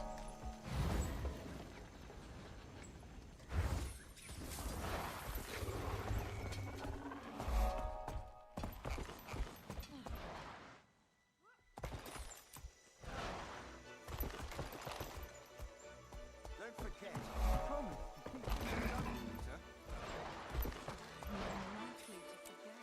Alright, so I can mount in here. I showed this before, but this is the fun part.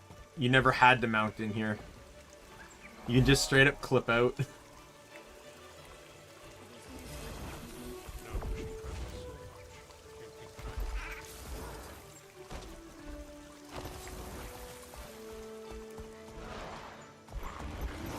That's the Sylvari home instance, by the way. That's why I clipped in.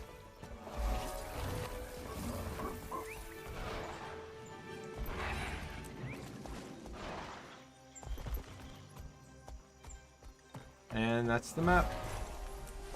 Off to Holbrick. Last of the starter maps. Then we'll just have Lion's Arch. And then I'll go quickly swing around and get some...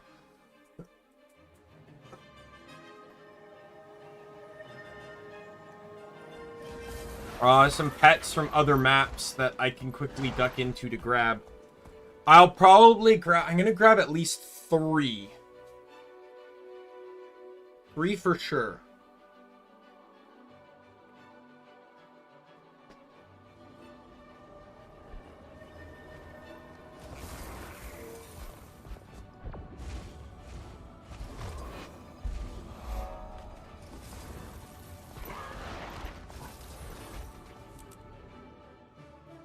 My favorite part is they put an area so you can't mount, presumably to get into Air's area, but they didn't do it for any other areas in the game, which is really weird.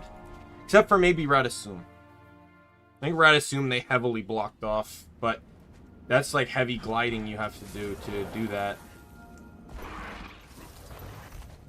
I think it's also because people can get out of bounds like rather easily and quickly. Like, I can climb this, I don't see... But I think because people can leap over that, it was just easier to just block mounts altogether.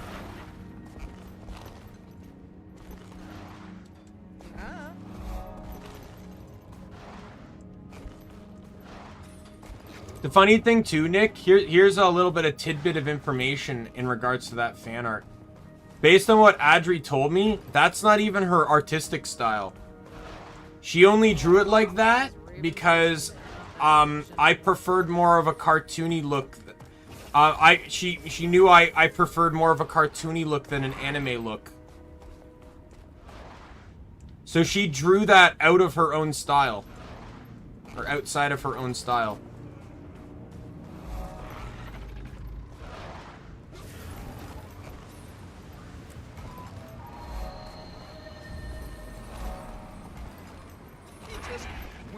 Changed the whole thing.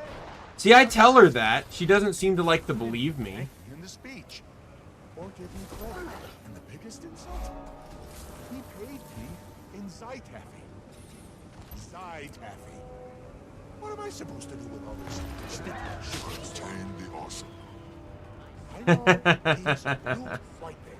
Born legend and all. I'm Barcoder Spartacus. That, and then we'll warp back to here. Yeah, when I map complete, towns abuse waypoints a lot more because they're free. Fast traveling inside of, using waypoints inside a town doesn't cost anything. It costs money going elsewhere, though.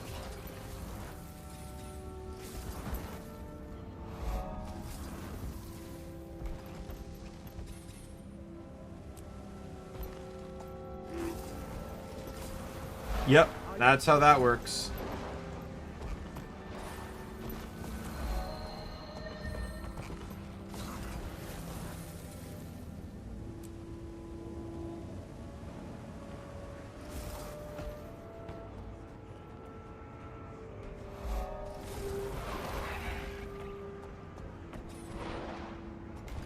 Let me get this.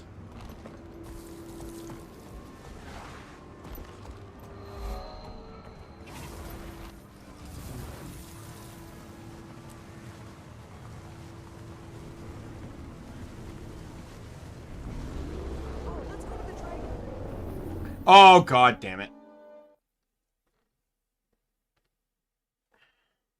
And I didn't get the waypoint!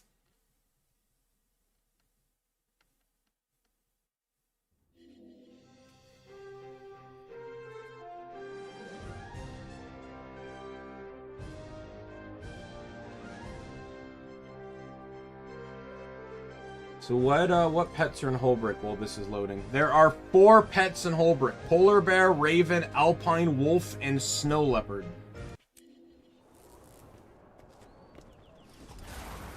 Well, let me get this waypoint.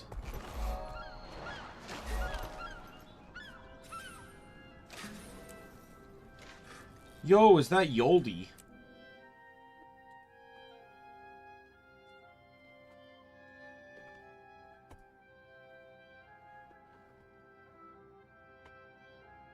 Yoldi's a guild member. He was in the guild way back in the day too, when I used to play. He's like always set to offline, but because like for some reason that doesn't affect guild icons, so he would always just appear on the map, and I would always just randomly keep running into him. It was always funny. We used to joke about it.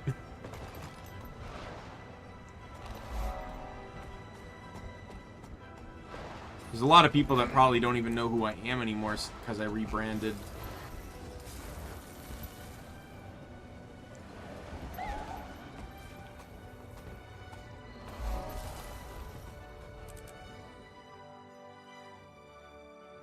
Puff Pup isn't a person though, is it?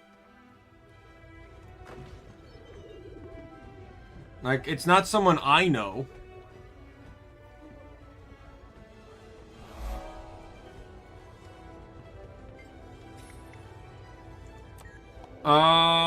I don't think so.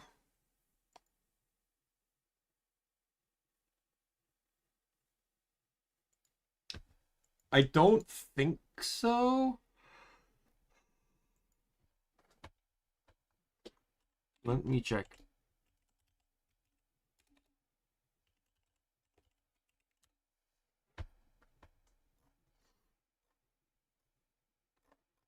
No, the only art is like the only thing on my art tag is your brother's art.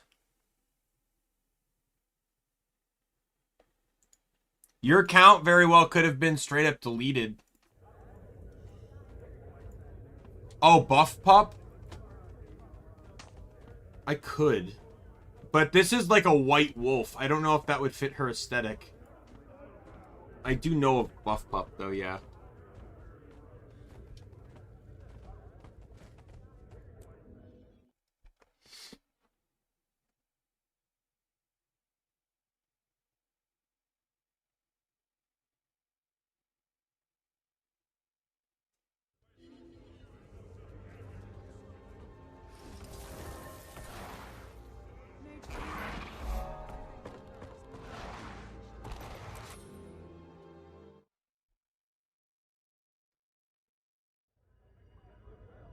One wolf's, or one, the wolf pet, the straight wolf, not alpine wolf or anything, is going to be really annoying to get, depending on circumstances. We'll find that out, because that's one of the pets I'm going to get.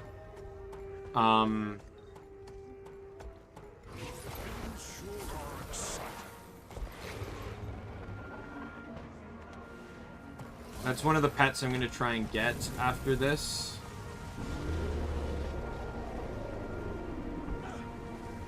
Like after I finish the towns, because that one's exclusively in World v World. I might actually also be able to grab a few others from World v World early too. There's a lot of pets that are available in World v World, and because World v World is just one map, I might have a better opportunity of grabbing those pets than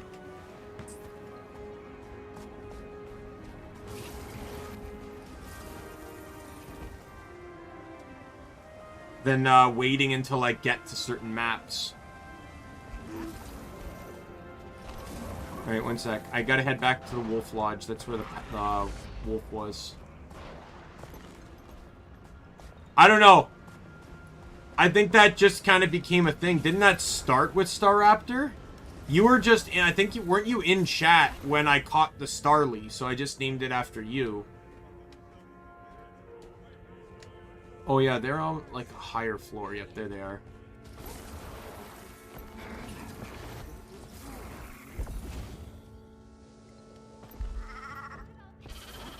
So I'll also point out too that I've heard of Buff Pup, but I don't really watch her. So White Wolf. Oh, you know, no, well she's technically a fox. Oh, you know what?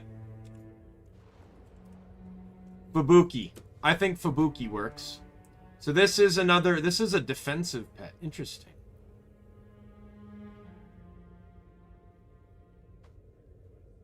A CC and an immunity. Interesting.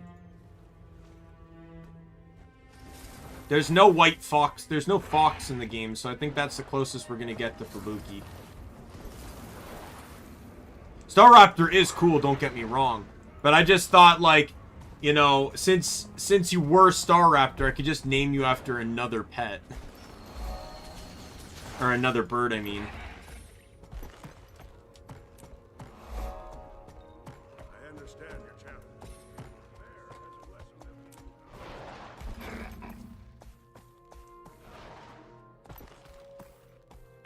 I don't have to name you after a bird, but I don't really associate any particular animal with you, so I just feel like if we just keep it a bird, we can keep it a bird.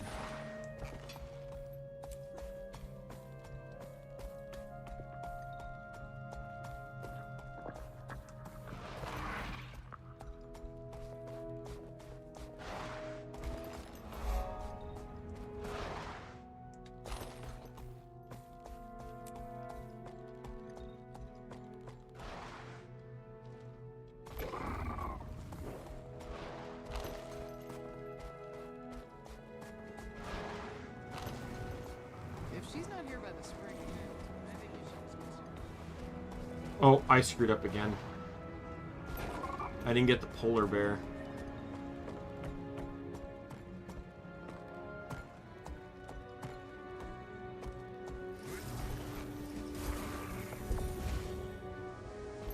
Where is it?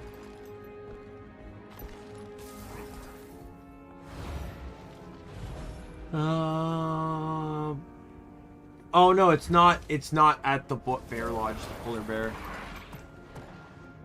Yeah, no, I think it just started with Staraptor, and, which wasn't even that long ago, and that's just kind of how it is now.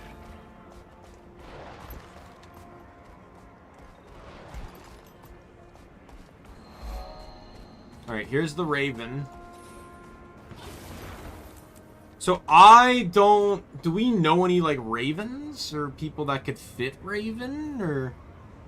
So I will state this. If we can't think of anyone right now that fits a name, we'll name them after like a VTuber or a YouTuber or something. But if someone comes along that's a fan or a friend that does fit it, we'll change the name. We'll add them in.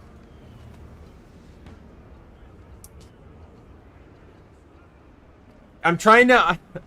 I understand, Nick, but I want to focus more on those that I do know first. I think I have a good idea for the bear, though, just for fun. Lena? You know what? Sure, why not? Sadly, I've only come across Lena once. I didn't even know who Lena was until the whole Baru bunny situation. At least Baru came out of that okay. He could have came out better if he didn't use the phrase professional victim, but Bunny, yeah, Bunny's career is over.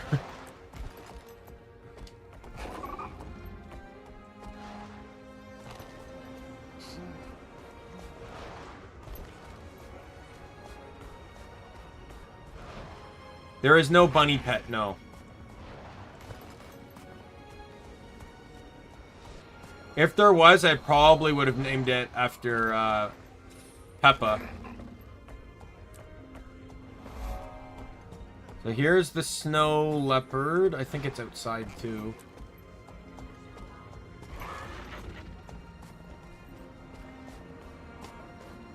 Yep, there it is.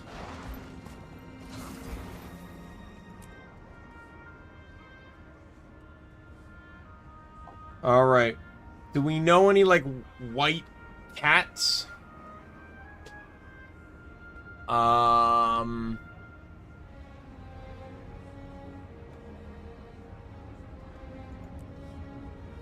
Lammy. Because Lammy is a snow elf, and she has cat ears. Oh, yeah, Pecker, too. Oh, no, sorry. Not Peppa. I meant Peepa. I just got the name wrong.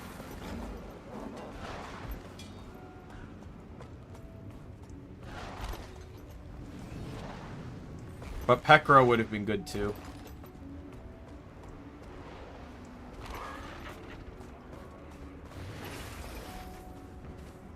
This is another defensive pet. It has a bleed on it though.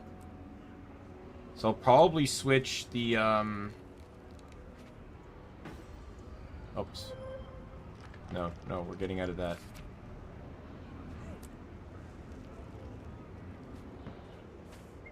How do I stop dancing? All right. There. I know. And we'll change this to Lammy, and then we can change this one to Lammy too. Because at least it has a bleed.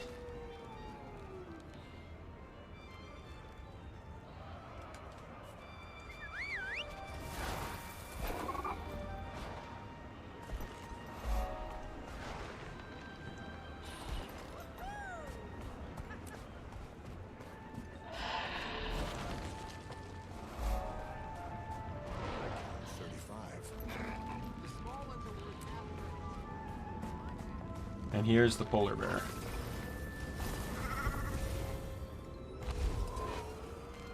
And that's the no, I missed the vista. Oh, of course I missed that vista. Right. So, hear me out. Hear me out on this one. Oops. Alright, one sec. My roommate's off. Tenma. Because Tenma always goes with these wacky and crazy models. And she's a white fox.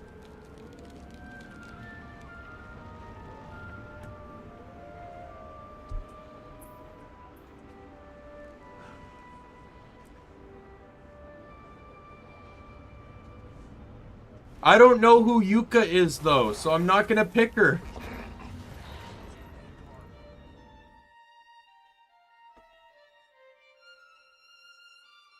I'm not gonna pick VTubers I don't know.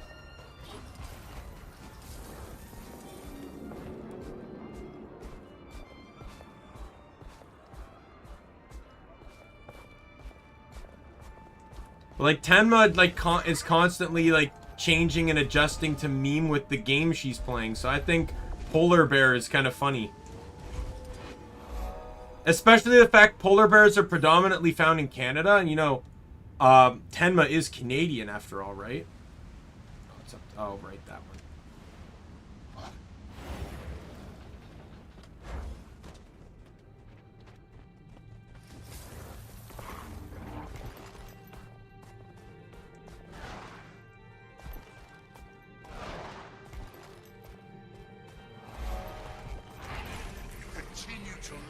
All right, now back the Lion's Arch. Lion's Arch, I think, only has like 2 pets.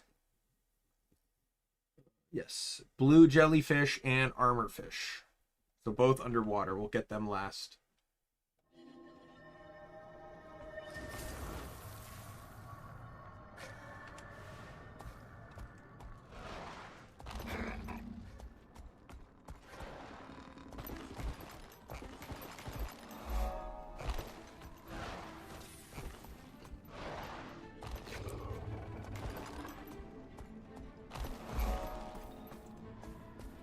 I think I heard something about that. I always thought she was from, like, Texas or from New York.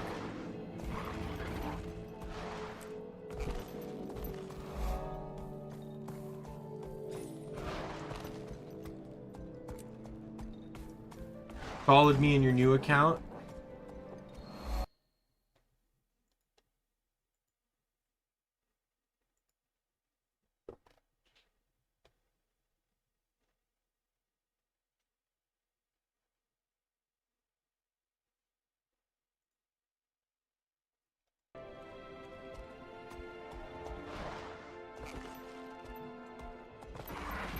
Alright, sounds good.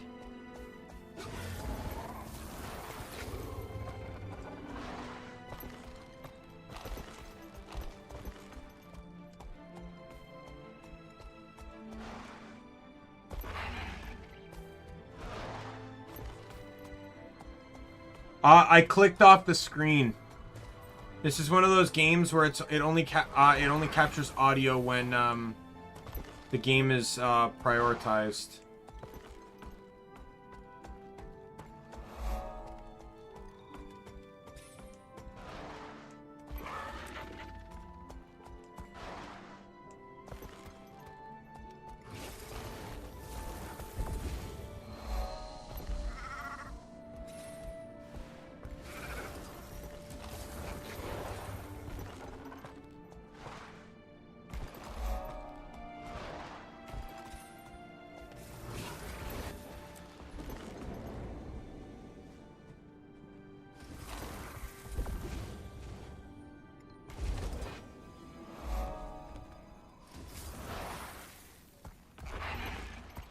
I don't think Nick does. Nor do I think he wants Twitter.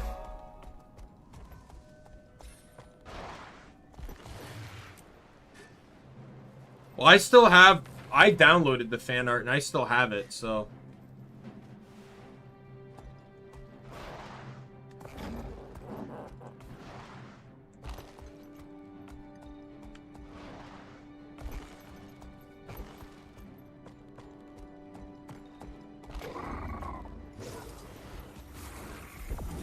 I think I even added it to my Google Drive.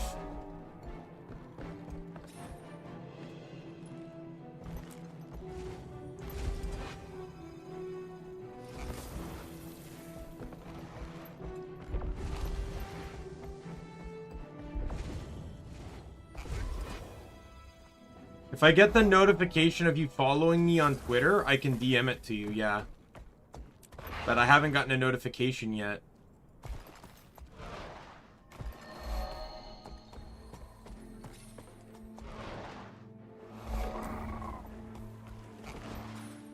I get notifications when anyone follows me, so I should get one eventually.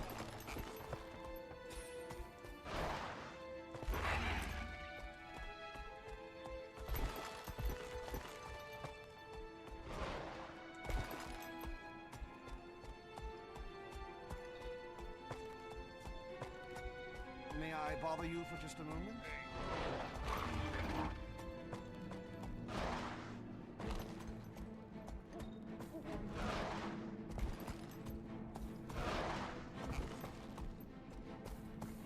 Yeah, so I mentioned this in my first stream, but I'll mention it here as well. Lion's Arch actually has a really interesting history in this game. As I mentioned, there's various aspects of the game I'm going to be playing. One thing I never mentioned was, so like after the main story, I'm going to be playing Living Story Season 2. But what about Living Story Season 1? Well, oh crap. Well, Living Story Season 1 isn't actually replayable for some reason. Many of the aspects of it are now available in fractals, but they didn't make it replayable for whatever reason. And Living Story Season 1 completely destroys Lion's Arch. The Lion's Arch you see here now is nothing like the original Lion's Arch. The entire city is vastly different. They laid waste to it. The entire event destroyed the city, and they had to rebuild it. You'll see instances of it when I, missed.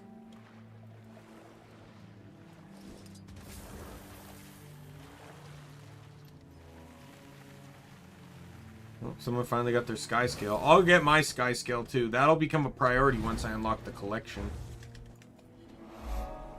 But that again won't be for some time. But it'll be the priority. So like once I unlock the collection and complete that part of story, the story doesn't continue until I get a sky scale. Until the sky scale is mine. Said no.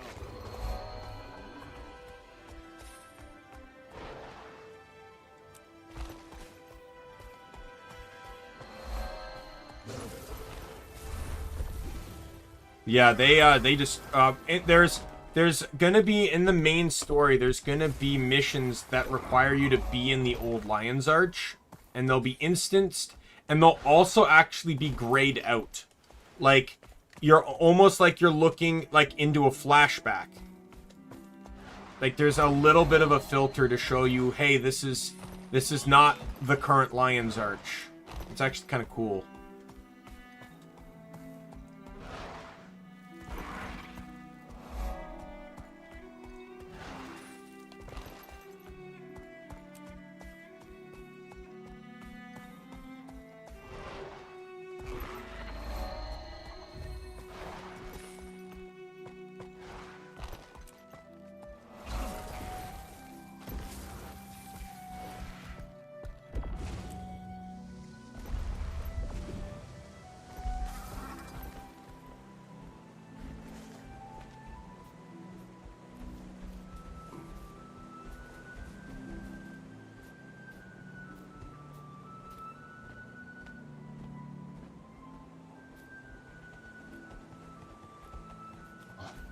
Oh yeah, I read that. You'd have to see the video, though, to fully understand the context behind it. Why haunt me, though? Haunt the Crobat that assassinated you. Keep him, or haunt Cyrus. Like, I did nothing. Cyrus is the one that crit me 3 times in a row.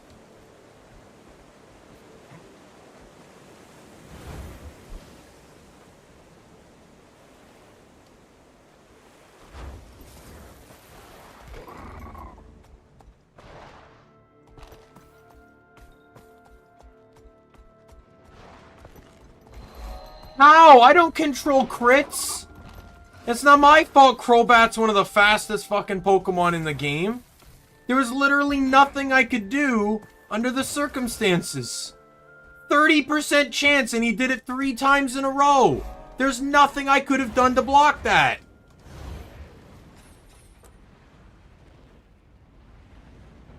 You would have been in the Elite Four otherwise. I very much would have likely used you in the Elite Four team. One of the guys was Bugs, so absolutely I would have really enjoyed using you. He wasn't! Empoleon was! Chloe, the Empoleon was out against it. The only one that could resist Air Slash was on the field. Everyone else was at low health and would die in 1 hit from Crobat. The Empoleon just needed 1 more attack, but Crobat flinched it 3 times, which led to it dying. No one else could outspeed no one else could outspeed it, so it ended up dying. So everyone on the team wiped. That is what happened. I had no impact on any of that. If he didn't flinch me just once, I would have won.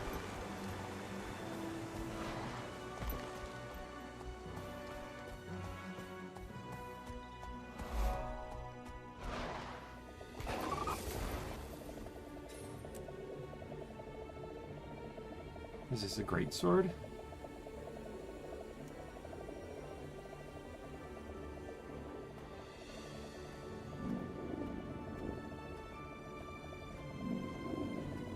Someone just made a someone just got what was needed to make a legendary weapon. They are very hard, time consuming, and sometimes expensive to make. There it is.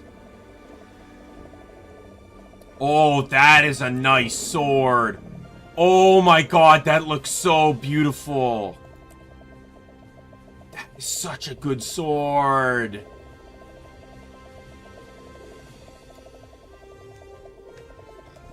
He's pretty much the only guy in the game that did use a crowbat, so... That looks nothing like the precursor. Oh, it looks so beautiful. Like the Bifrost, almost.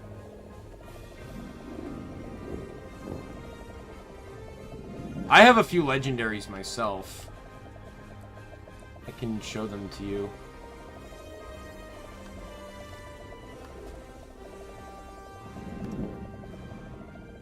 So, this is the legendary torch. This is the legendary sword Dawn. So that's Rawgort. This is... Oh, no, this is Sunrise, sorry. Dawn's the precursor. And when it moves, it has a swishing effect. This is the... legendary trinket. It just has orbs flow behind you. I can't show the others on... I have to open up my bank to show the others, though, because he can't equip them. I have Bifrost. Oh, no, it's under weapons, sorry. So this is Bifrost. Very similar to the one you just saw. With, like, the glowy rainbow effect.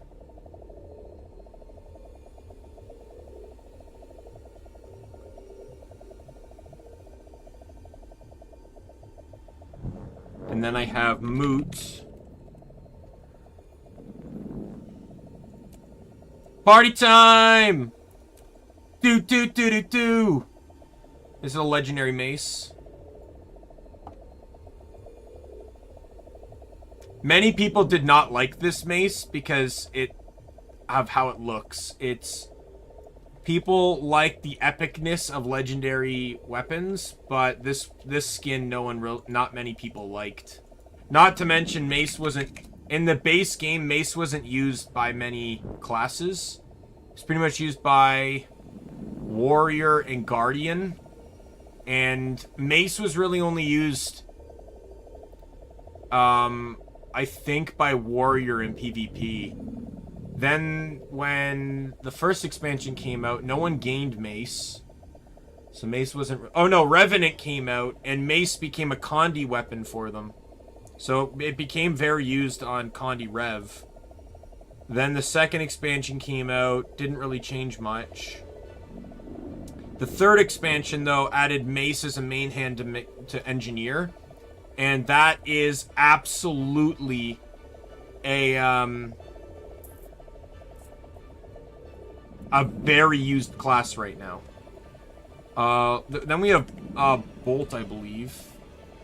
This is the legendary sword. I don't have this one, but that's the legendary sword. I showed you Sunrise. There's also... I forget what it's called. I know there's Twilight. Twilight is when you combine Sunrise and the other sword. I think. No, I think Twilight's the opposite of Sunrise. Oh, no, it's Eternity. Eternity is what you get. Eternity.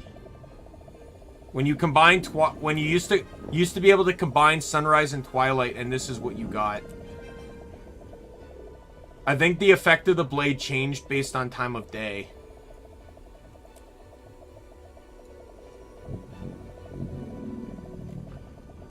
I think the Focus was my favorite. I forget what it's called.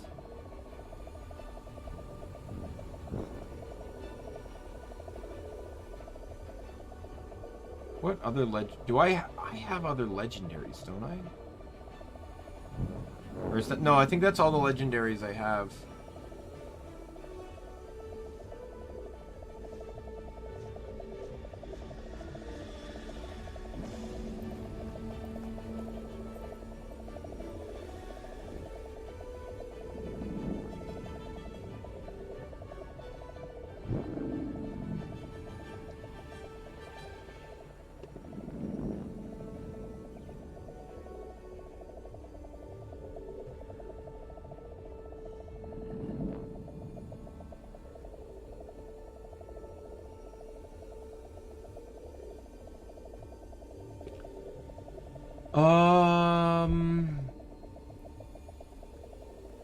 Dagger is pretty cool. Incinerator. This is the legendary dagger.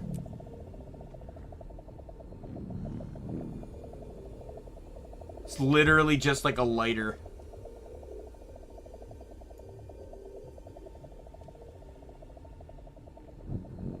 Kudzu. People really liked Kudzu.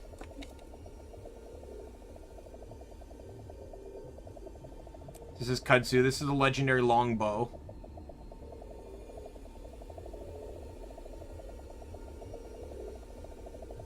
I was always a fan of the underwater legendaries, but no one really cared for them because no one really likes underwater combat.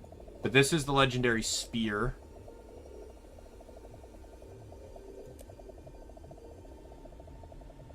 All legendaries give you a walking effect, by the way. Like the skin. Like if you walk with the weapon out, it like gives you footprints and stuff.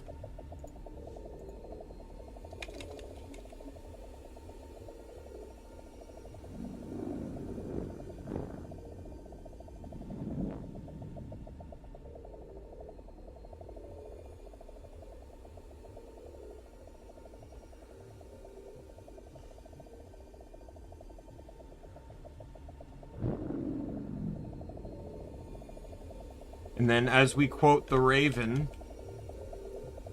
nevermore.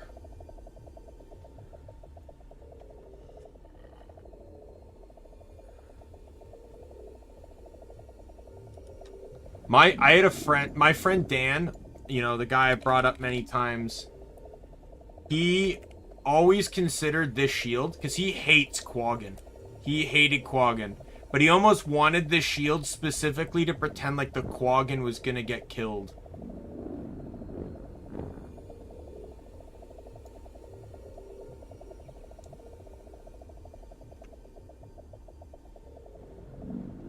Oh, the Generation 3 legendaries all look the same. So that Arene's Bite you saw is just the Great Sword. All the other ones just look the same. So if we look up Arene... Right, so like here's just the regular sword. Here's the rifle.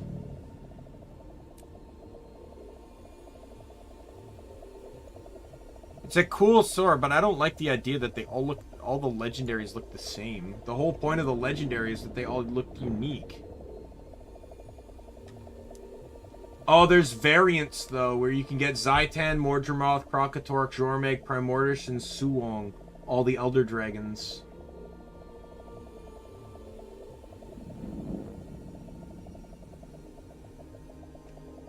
That's actually kind of cool, though. I wouldn't mind a Zaitan skin.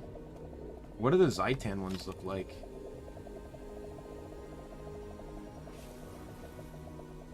Here's the Zaitan sword. Oh my god, that looks so sick!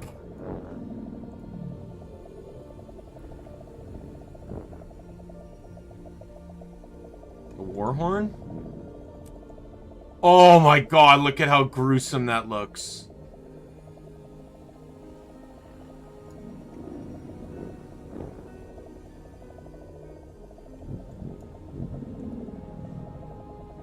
Zaitan is the undead Elder Dragon.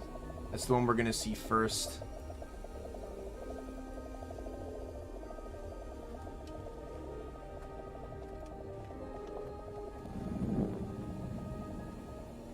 I wouldn't be surprised if some of the weapons, you know, were designed to look like things.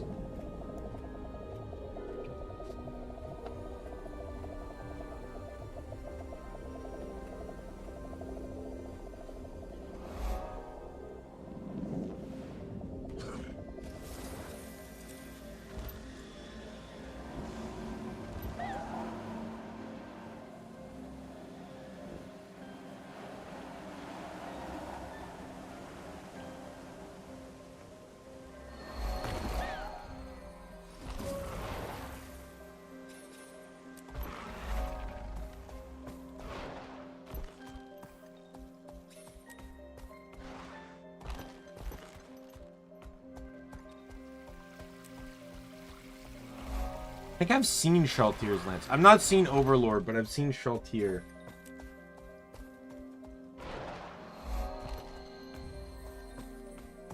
She's the vampire girl, the cute vampire girl from Overlord, right?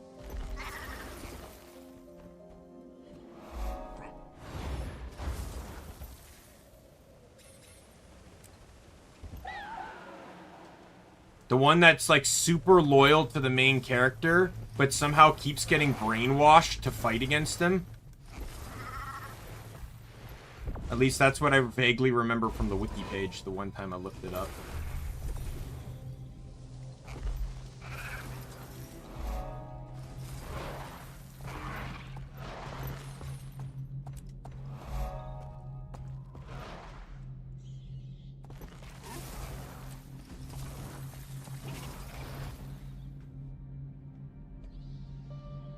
I'll only brainwash once, okay.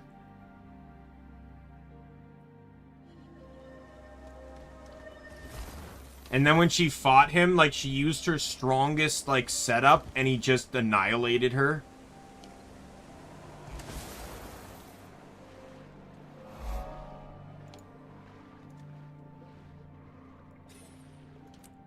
It's the blue jellyfish.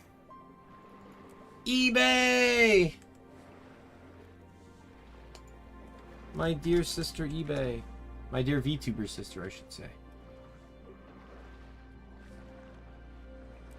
Back to you.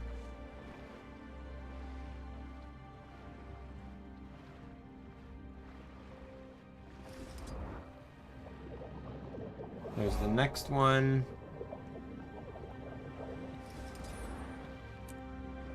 Obviously, we have the best name for this one. Right?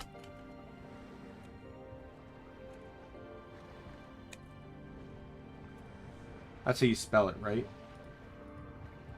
No,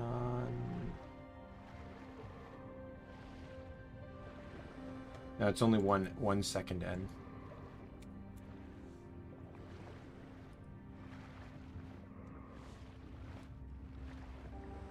Oh, she just focused on the wrong bar. Not that I really understand what that means, because obviously I haven't seen Overlord, but I've heard Overlord is good, though.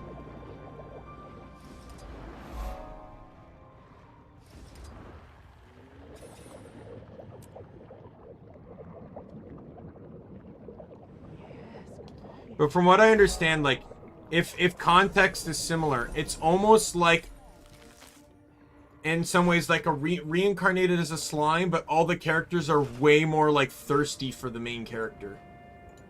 If I recall correctly.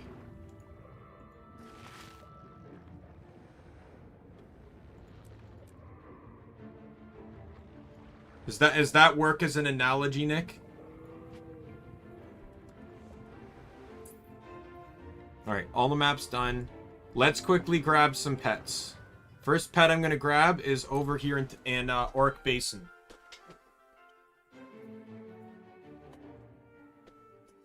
This is probably going to be the most crucial pet. Which two? Is it Albedo and Shaltier?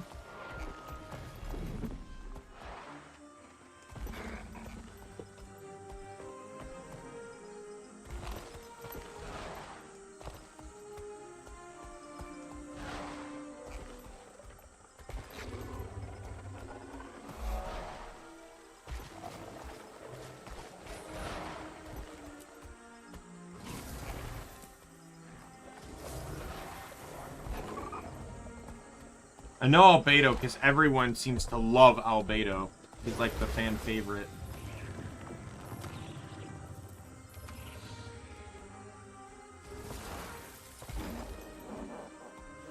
Alright.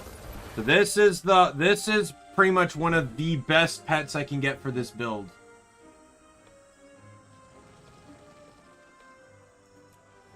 Now I just need to figure out what I'm naming him. Sort of like, kind of like a porcupine, if you will.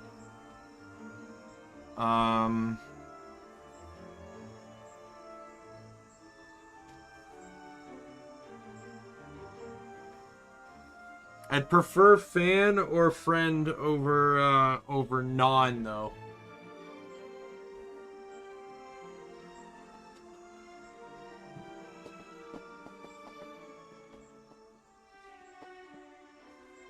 Oh, you got a body pillar over?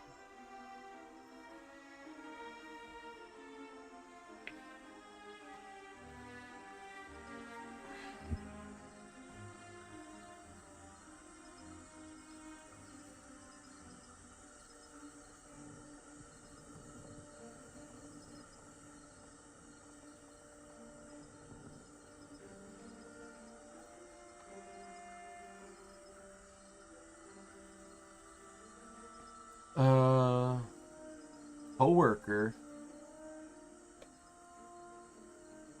Nah. Don't really have any that fit the bill there.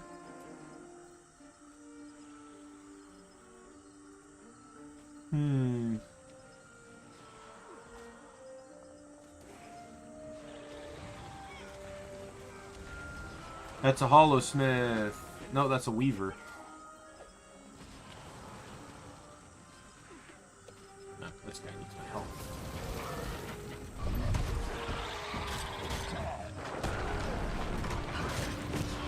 Grant me your strength, my friend.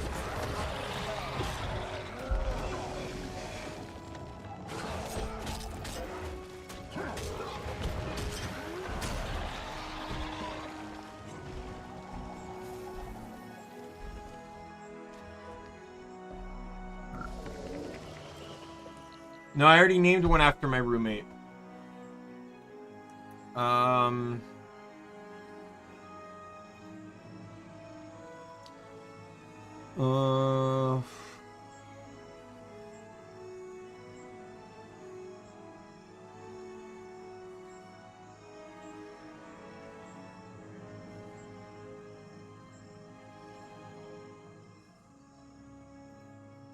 Nah, because all the pets are cats.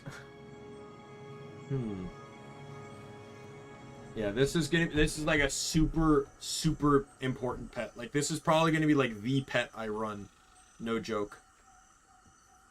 So I want it, you know, to be named after something relevant.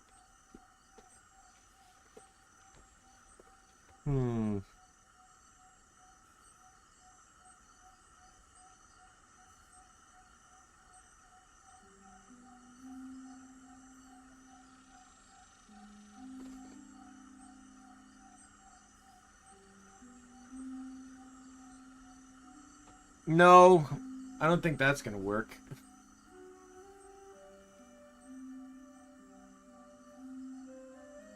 Let's see.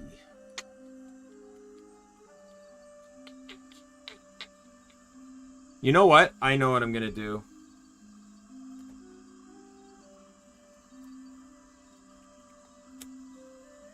Named after my dear friend and guild member and leader, as she has been one of the most important people I've ever met, I will name this one of the most important pets in the build after her.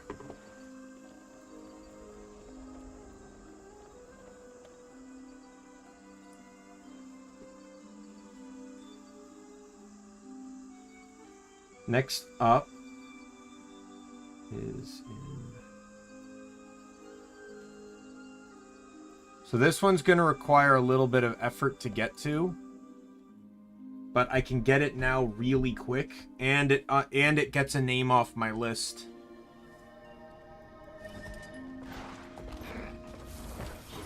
It's gonna be tricky. I'm gonna have to use a lot of like alternative gliding and stuff. I also have to be careful because due to this being the expansion that introduced gliding, it also had fun with snipers.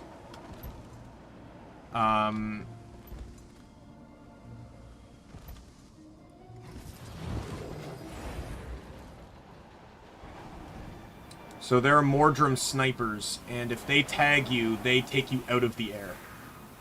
And you just free fall.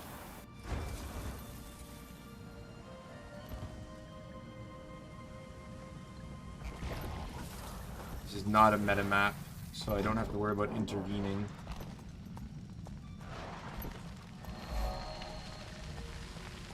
Normally to get up to the canopy, the top of the map, you have to partake in the meta as it opens up like helicopters that can take you up.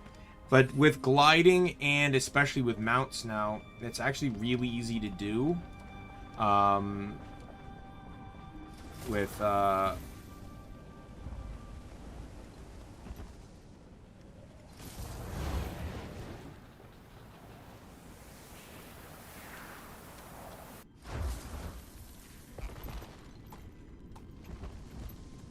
so the pet I'm looking for, I forget exactly where it is. It says canopy over packed encampment. So where's the packed encampment? I think that's one. Yeah, right here. So I am currently here. I need to head over to like here-ish.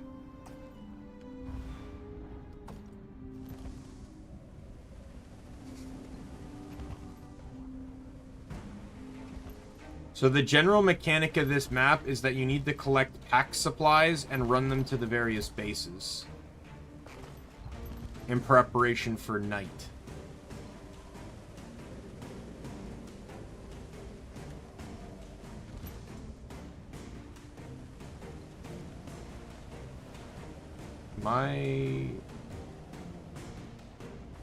Yeah, I am way not far over enough. I think I've lost my height. I might be able to make it to there.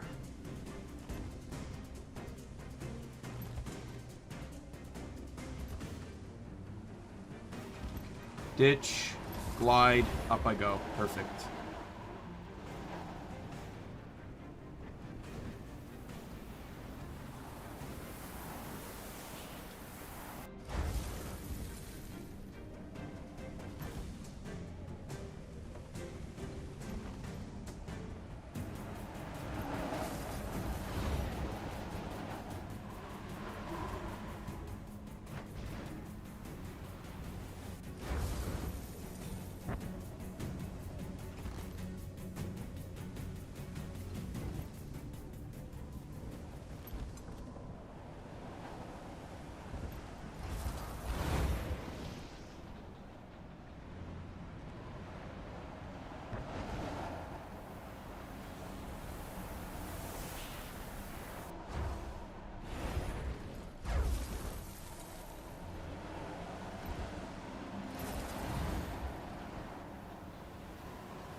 Okay, well that's not happening.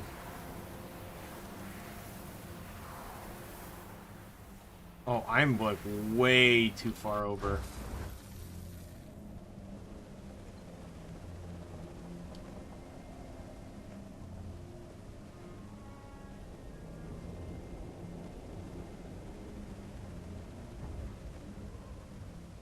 Just from the matriarch's perch.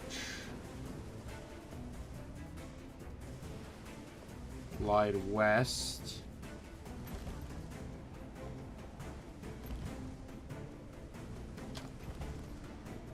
Oh, I think I see it.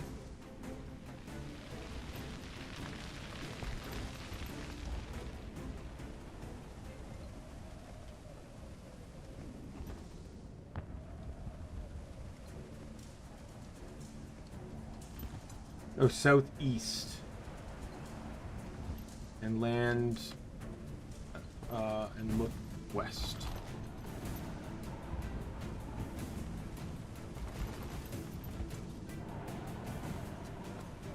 Oh, I think I remember now.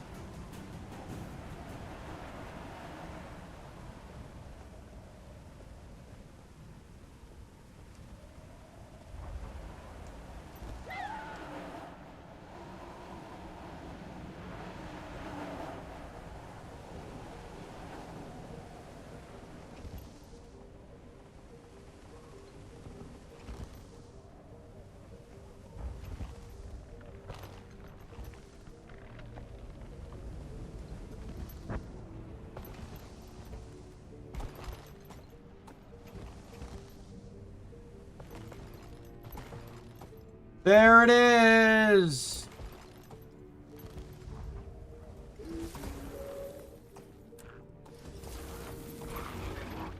Jump! Okay. Oh god.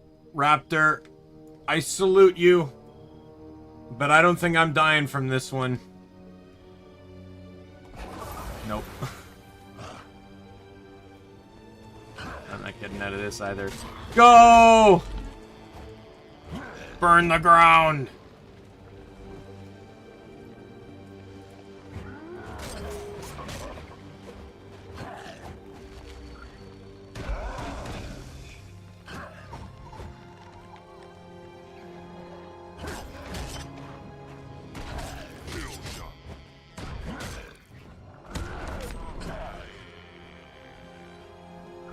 Alright, so due to his love of Charizard and various fire dragons, Mario.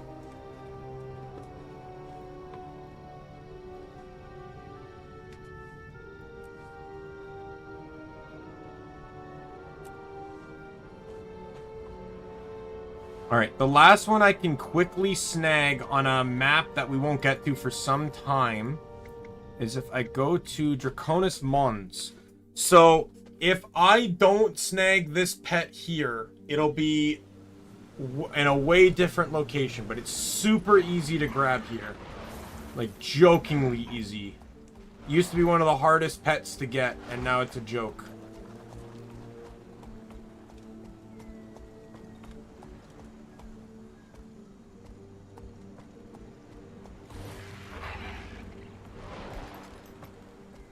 There it is. Adri, do you want to be the tiger? He's not dragon type, but Charizard is absolutely a dragon.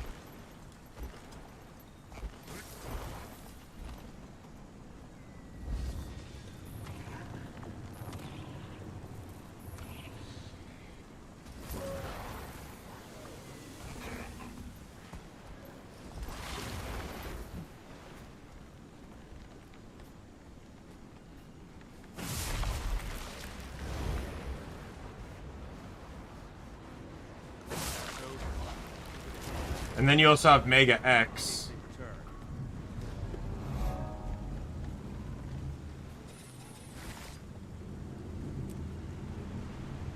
Adri's the tiger.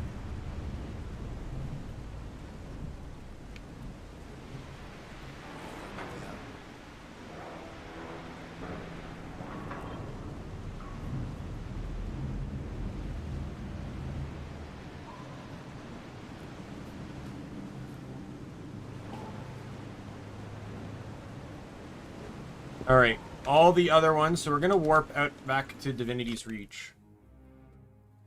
A lot of the other ones are now going to be accessible in World v World.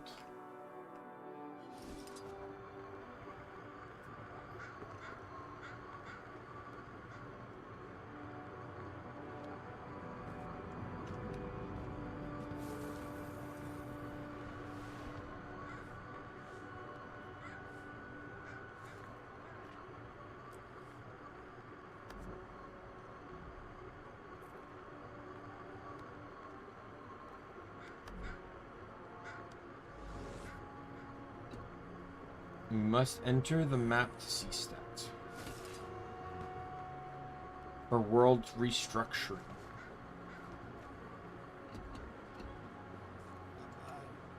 Tell me more.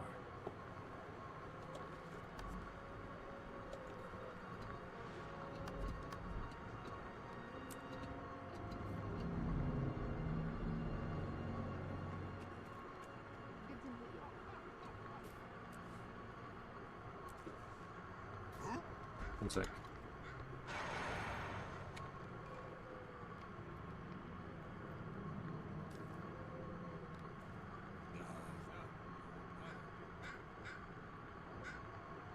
I'm not sure about this.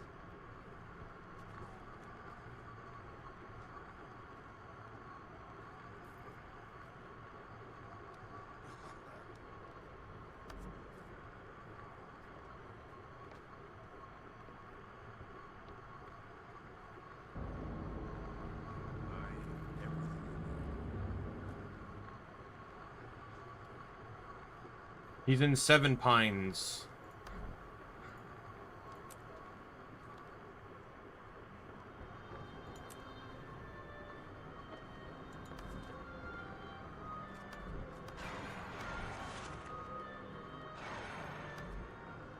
Alright, EG. There's a queue!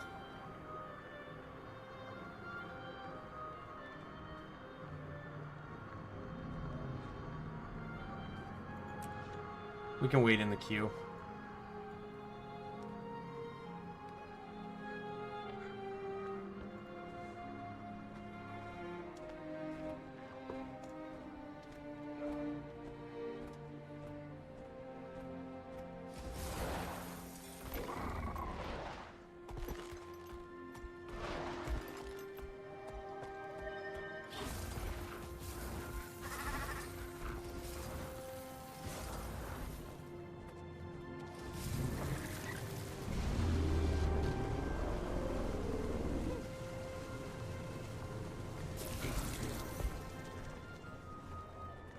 Are you well?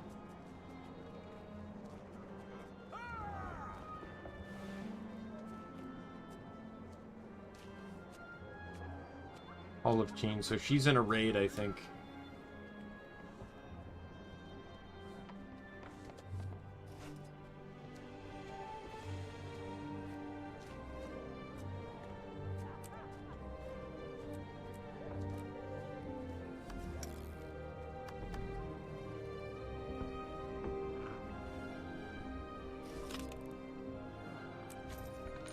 Goodbye.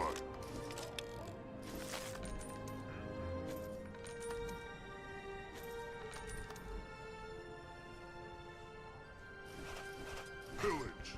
Buy some obsidian shards, very important items.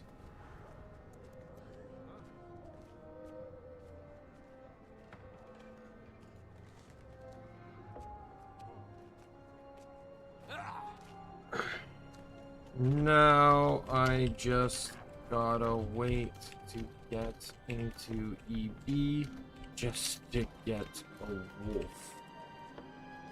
I really wish...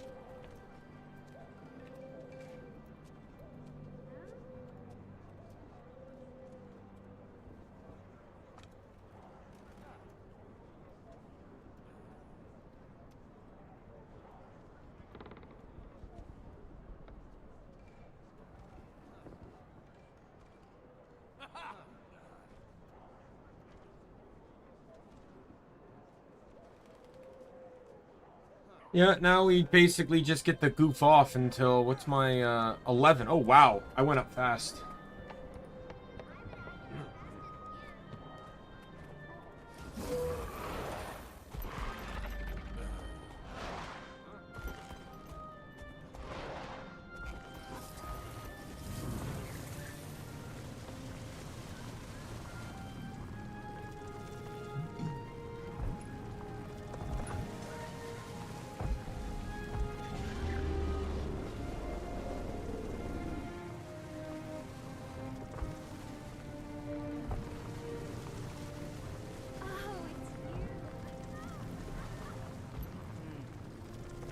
I'll keep my eyes open.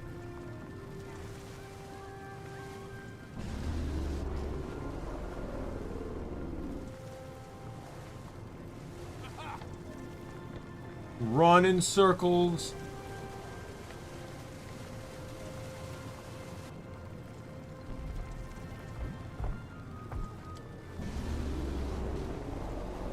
Yo, it's NASCAR. Oh, am I gonna make the next right turn? Oh, what a right turn he made. Oh, but wait a minute. There's another right turn coming up.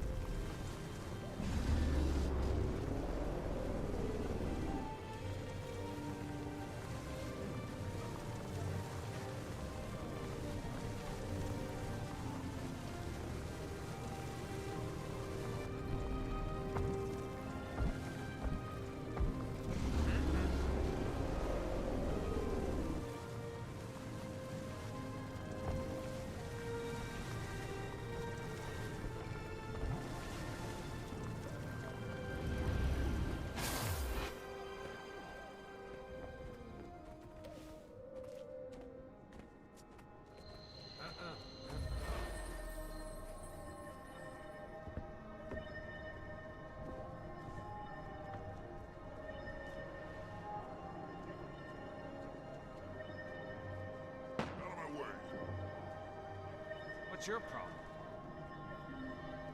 So this is where the third expansion is. Can't you just say excuse me like everyone else? Fine. Excuse me. Now get out of my way. Some of these are just like maps. If they don't have a little symbol next to them, it means it's not a map. It's probably a raid location. Like that's season 5, I think season 5. Tell them otherwise. Or season 4, I mean. This is Path of Fire right here.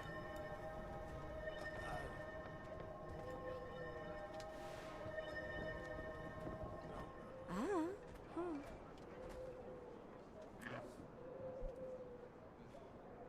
so tired of hearing about all these bandit attacks.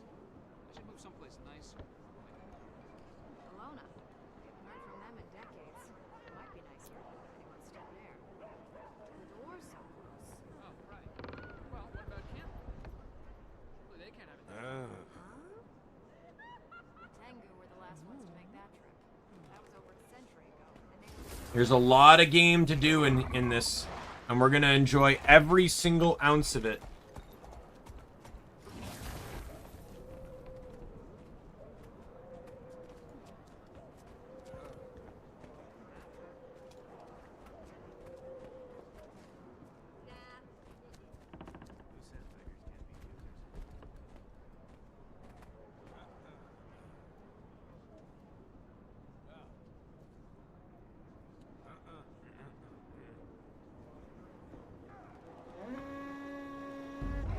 Oh. Travel to the eternal battlegrounds. Now I need to get to a very, very specific location. Oh my god, yes! Sort of. I need to get to the Umberglade Woods. The worst location to be is the green team. You're literally too far away if you're on the green team.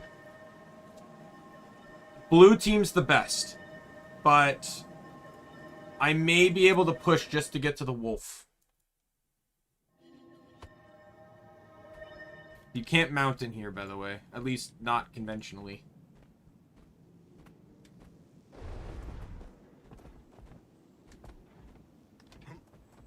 Oh, you also have to purchase the upgrade for gliding.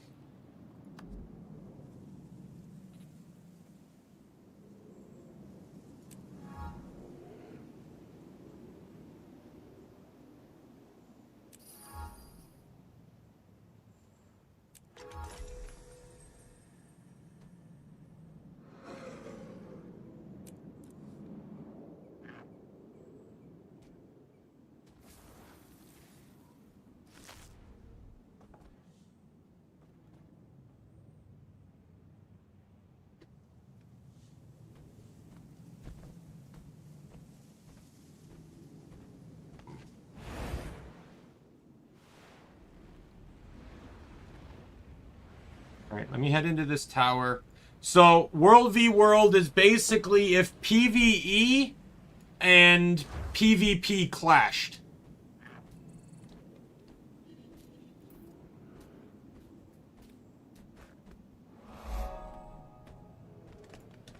So, I need to get to this zone right here.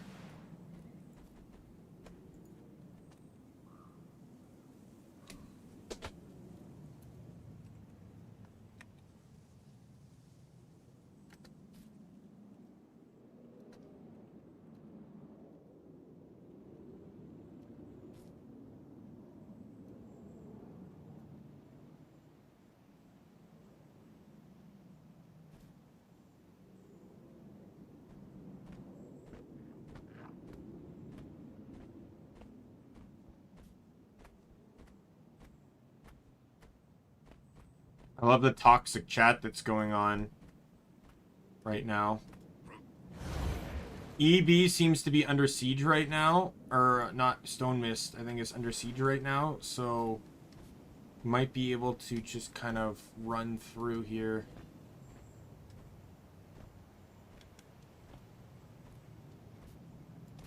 I'm going to merge with my pet so he doesn't trigger anything.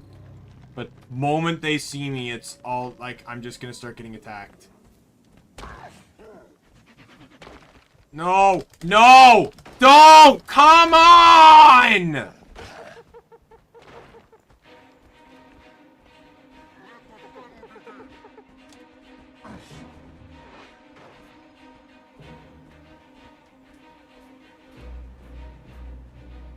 There it is. Right there.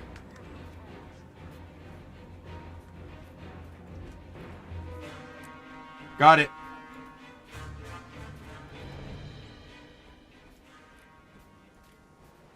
Alright, I'm gonna leave.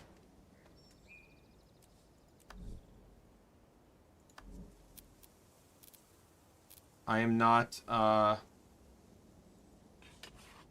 do I leave?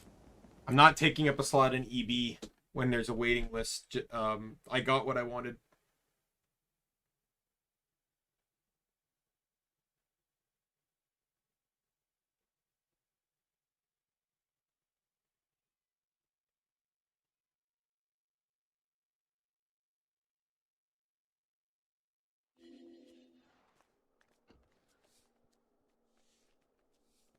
All right, wolf. What are we naming the standard wolf after?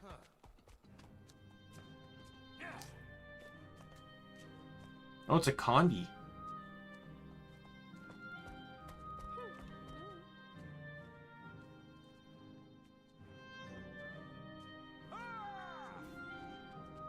You know what? I know what I'm gonna name him. As much as I would like to go Silvervale, he's gonna be named Dan. The reason why is because Dan, as mentioned, was a dear friend of mine, passed away. He loved World versus World. Loved it. It was his home. And this is the only pet in the game exclusively found in World versus World. So I think it's a fitting tribute to name the only World v World pet after Dan himself.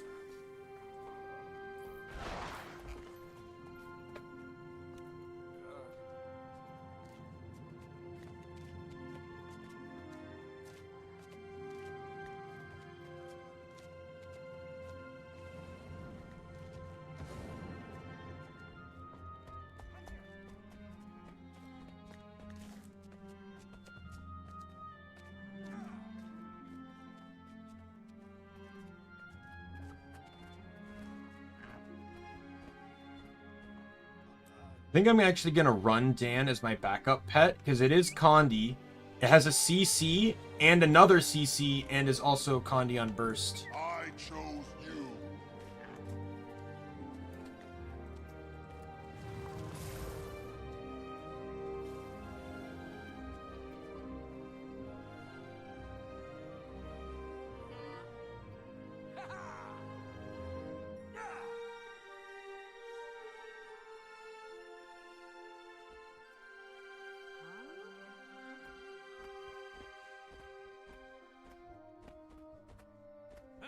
All right, so with that done, I think I can get more pets in some. Like I could probably go to some of the worlds that don't have waiting rooms.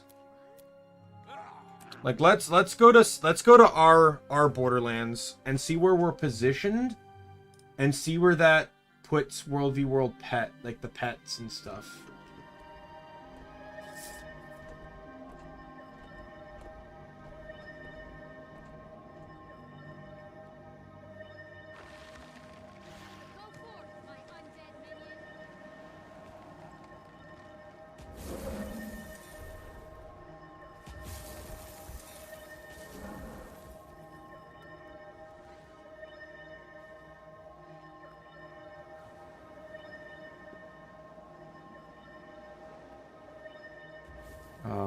I don't have to worry about that one. Did they move a lot of pets from this map?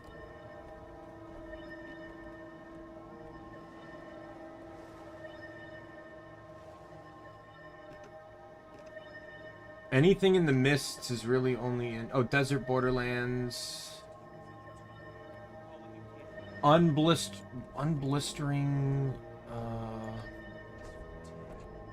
Or Blistering Undercroft. Where's that? Right here. We control it.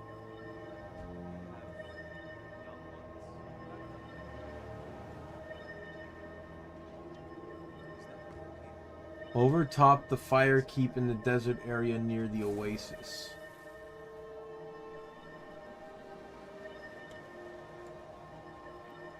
There's battle happening on the other side, so I might be able to get away. If I die once, I'm leaving.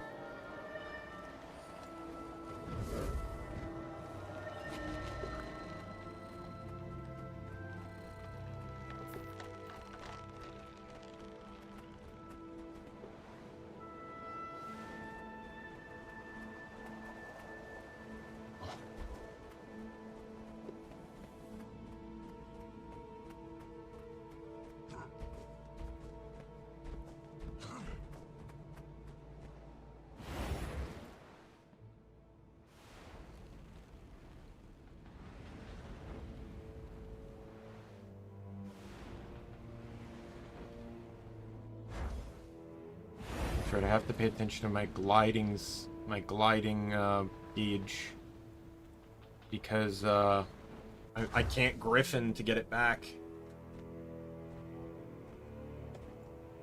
I feel so vulnerable not having a mount.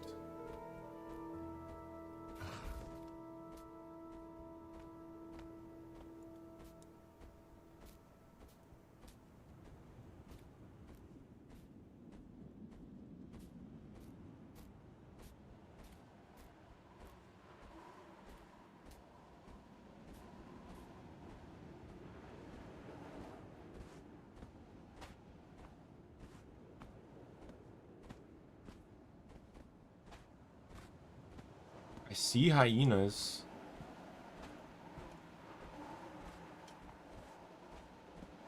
Oh, there it is. Juvenile hyena.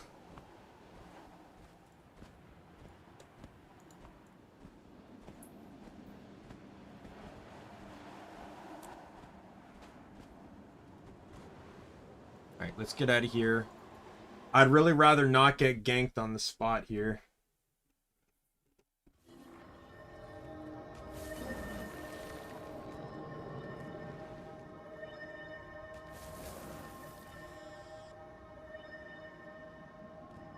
What's this one? Oh, Wolf. Wait, Wolf is in one of the Borderlands? Oh, hooey. Alright, blue just... Wow, someone in blue really going far. Someone in blue just captured the north. Oh my god. This is blue down here. So someone literally got their way through up to here and captured this. That's insane. And that's protected from capture for 2 minutes. Camps are crucial. So the way World v World works is you have the primary citadel. In this case, it's this area here. The rampart.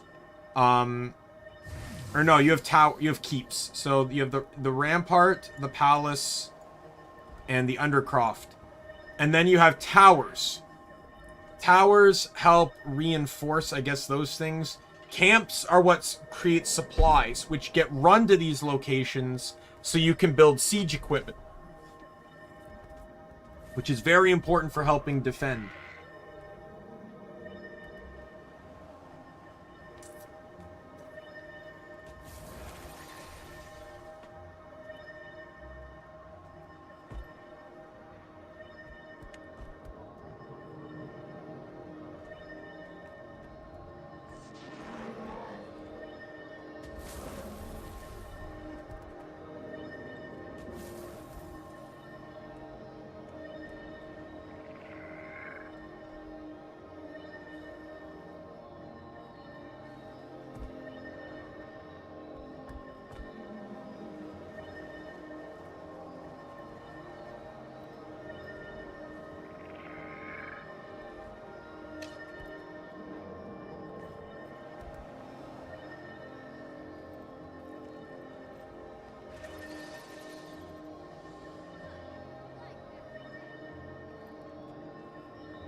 I think I have Whiptail, don't I?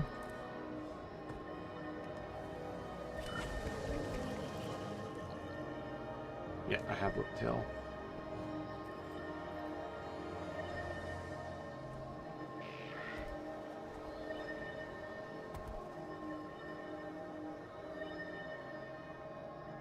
That one I'll probably run and get to, because there's no story on that map, so...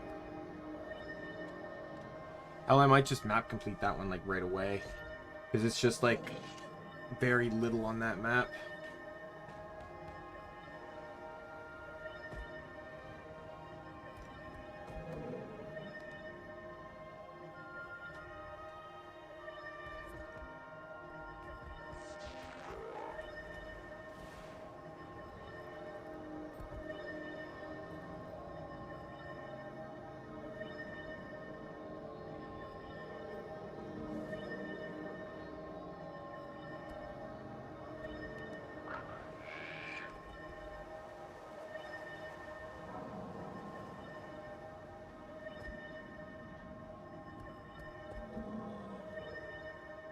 Oh, I didn't realize, what team are we here? So we're red, so we're gonna be in the bottom right.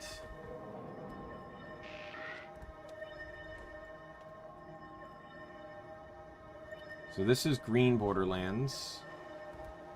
Heroes Lodge. Edge near the water.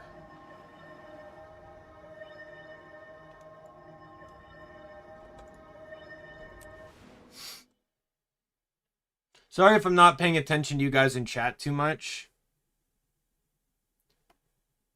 But I'm trying to focus, and I'm in an area that I'm not familiar with. I get very uncomfortable in, and can get ganked at literally any moment. Like, there is literally nothing stopping a thief from just stealthing up behind me, backstabbing me, and I'm dead. Now, I am running Entangled. So, that's actually good. Because Entangled can immobilize. And unless they have a Condi Cleanse, they're not getting rid of that. Now, I don't have a stun break, though, so if they stun me, I'm done. I will be destroyed on a stun. There it is! That's what I'm looking for, the River Drake.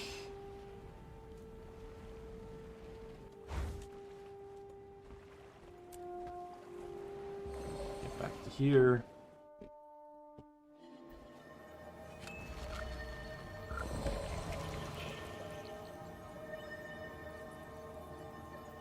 I'll worry about naming all the new ones in a second. Let me just go down this list, see if there's anything else I can get in the side Borderlands. There's several I can get in only EB, but but I can get them elsewhere in the world. That one is... Oh, that one's a good one. I gotta see if I can get that one. Desert Borderlands... Ham's Lab.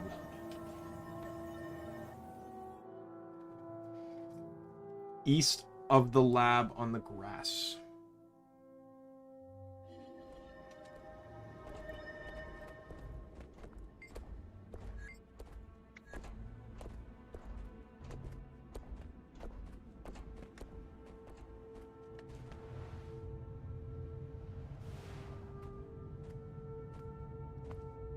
I do plan to come in here eventually. Hopefully on this character. Maybe not. We'll see.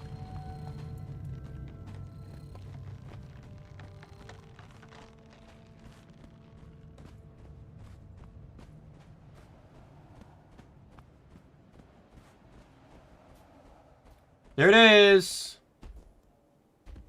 Looky, looky what I see.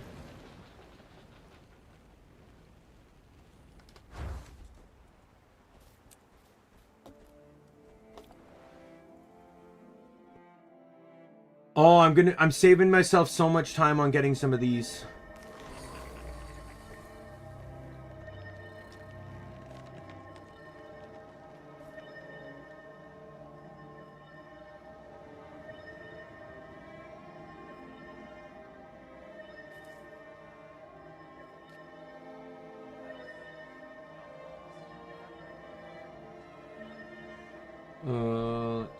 Let's see. Any more mists? Any more mists? What's this one?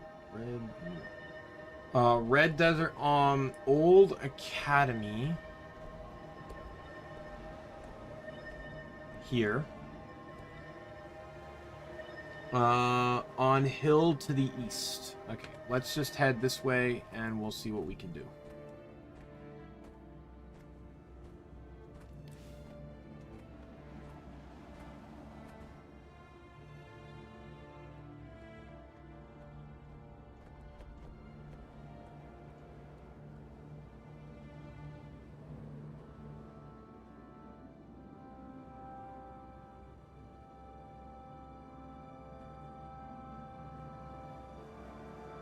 I think just for now I'm going to run that.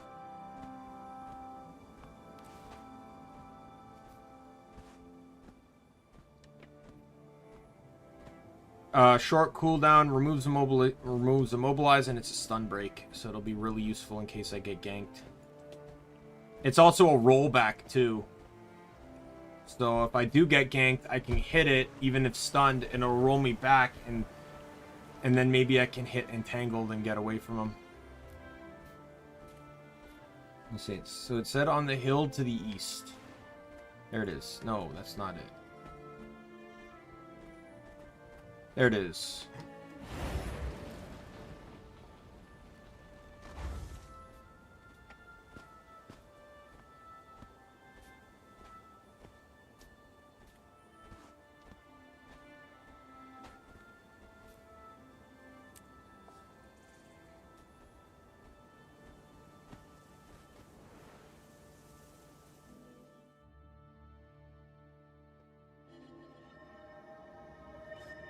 Lee's encampment.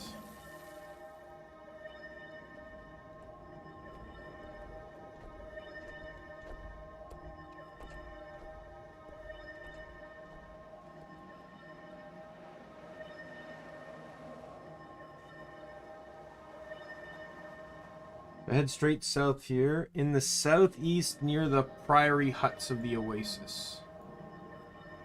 Probably somewhere around here. Alright. Well, that's probably going to be the most concerning spot, so hopefully I don't get ganked there.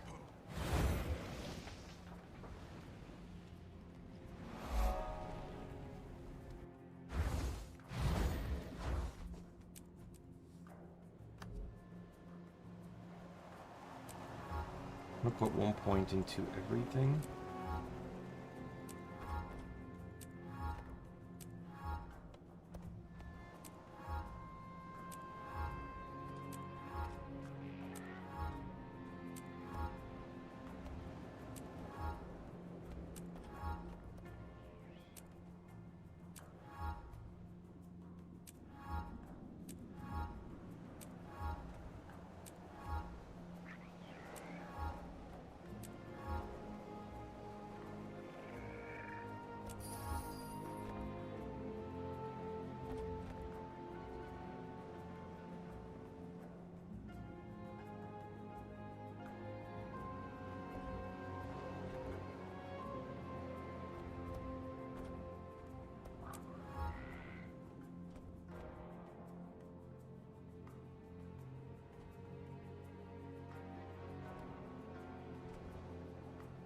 Improves your ability to gather loot and grants access to the wares.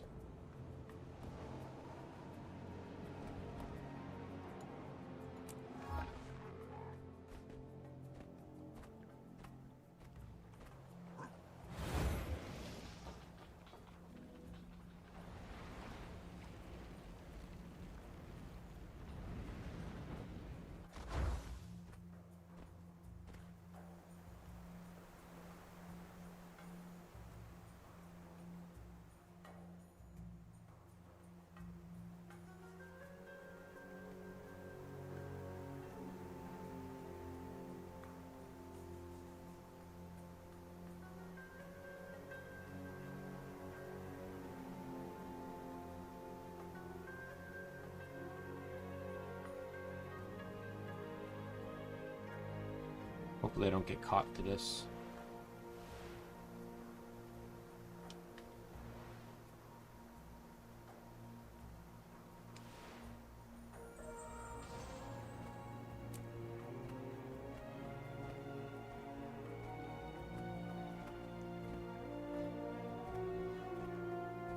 Center of the battlegrounds here is really where things can get a bit scary. It says, in the southeast, near the priory huts of the oasis.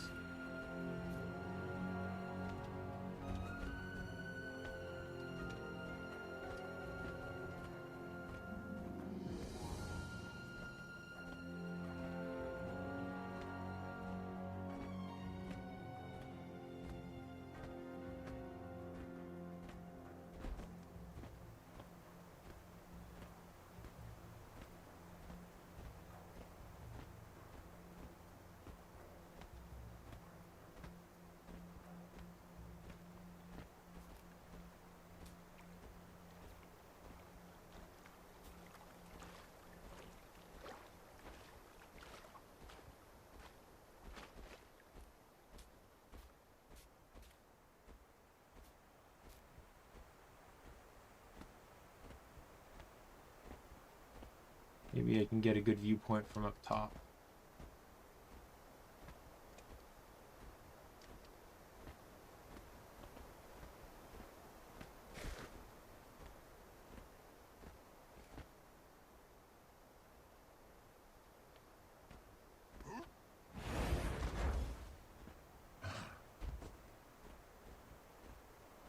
There are no priory huts here. Unless I need to go further south.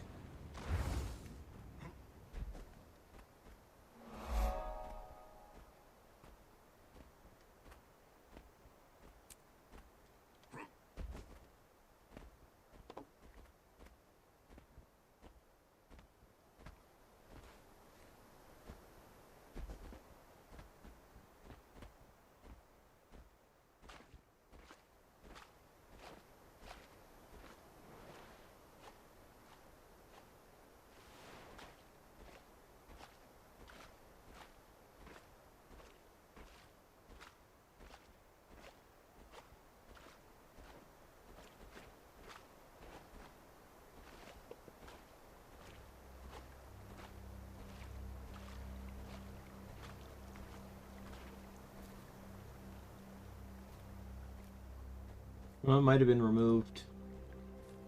Alright, well, we'll give up on that one. I already have that one. Have that one.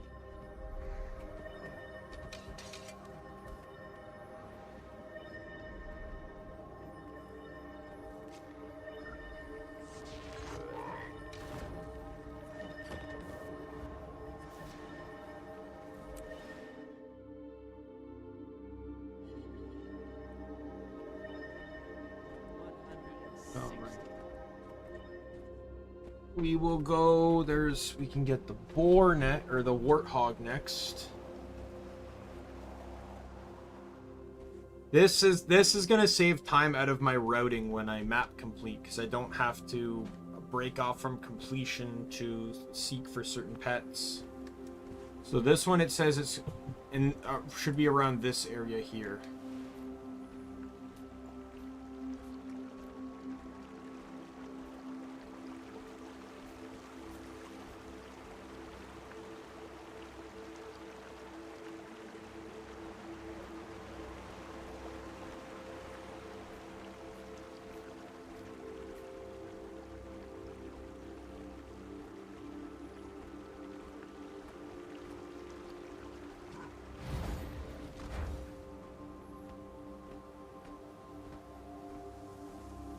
I'm gonna have a lot of names to go through after this.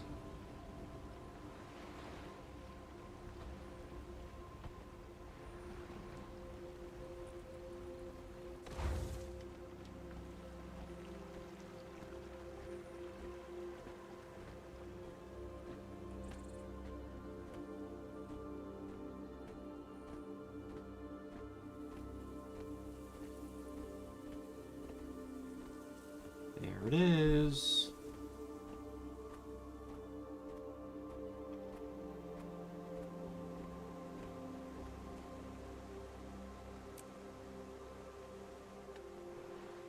All right, and then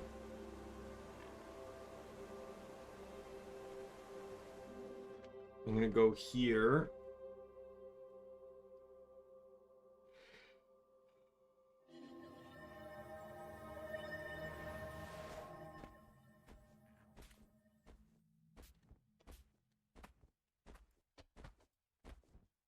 For a good underwater pet.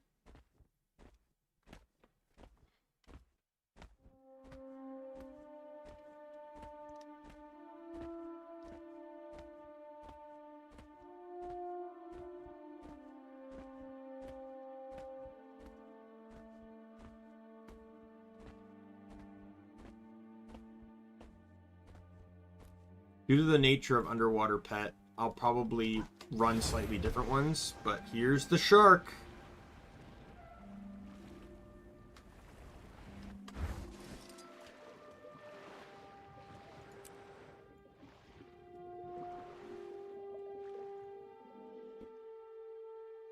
That one yet, can't get that one yet.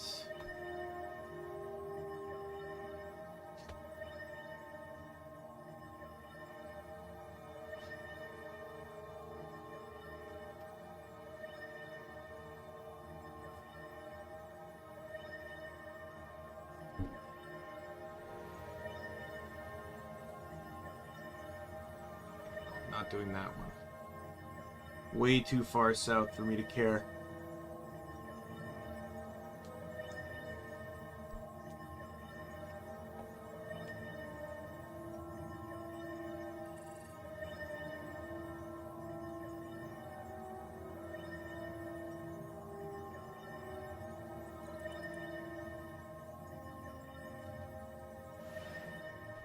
Oh, I'm gonna go back the same way I just was.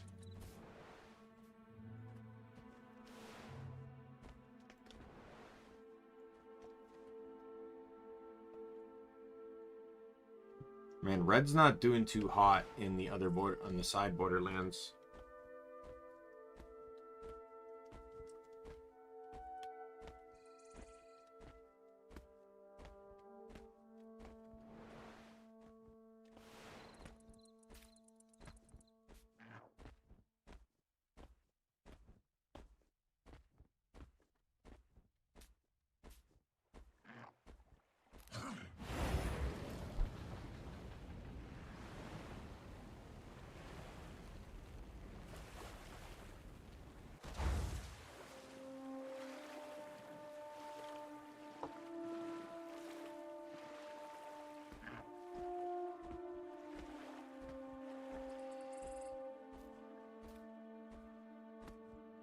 There it is.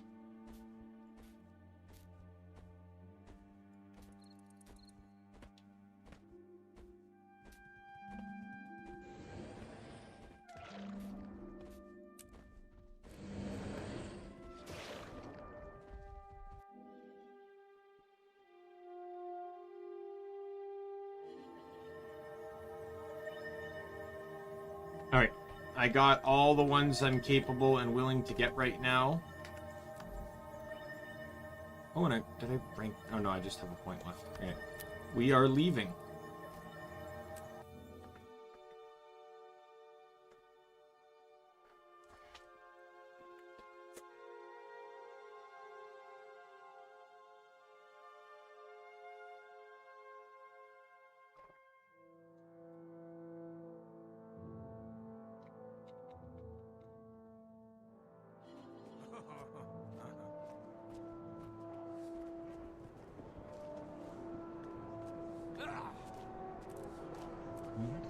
And we are now going to sit here and name all the pets.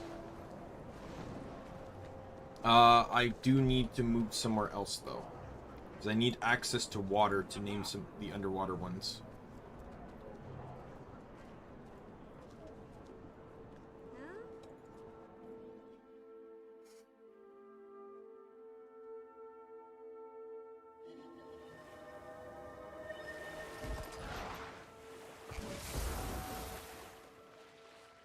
Alright, shark obviously is Gura. We're not even gonna debate that one. River Drake.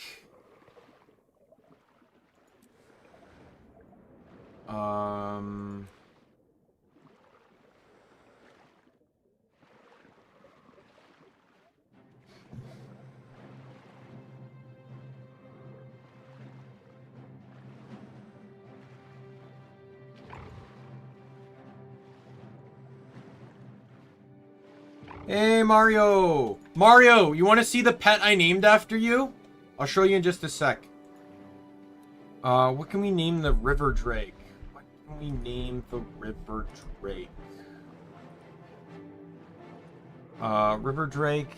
All I'm thinking is Entreya.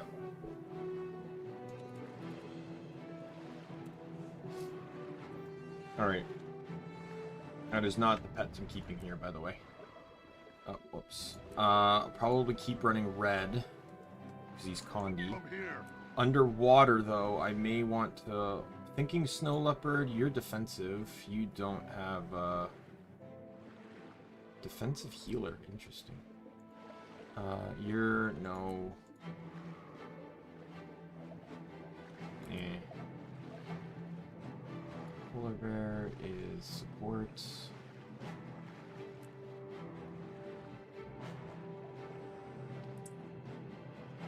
Oh, there's a bleed underwater. There you go. Wait, well, if I'm gonna... Yeah, Audrey's gonna be one of my underwater companions right now.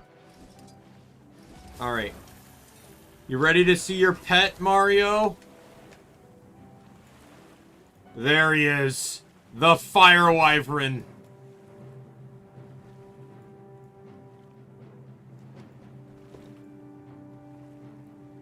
I thought there couldn't be anything more fitting.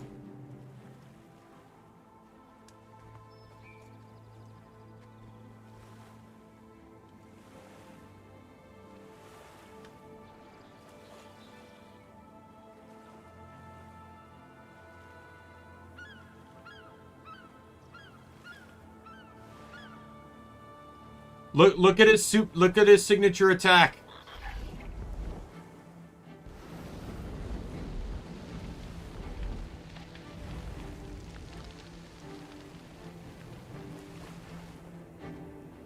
He sets up a fire AoE. Now, sadly, I don't know if he's really going to be used a whole lot in the build, but he may have his usages. Red Moa. What do we name the Red Moa?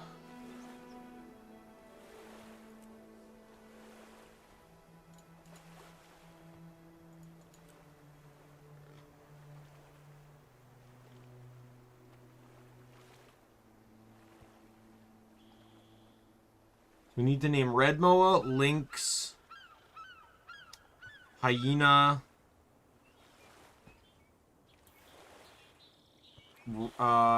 Spider, Forest Spider, Warthog, and that's it.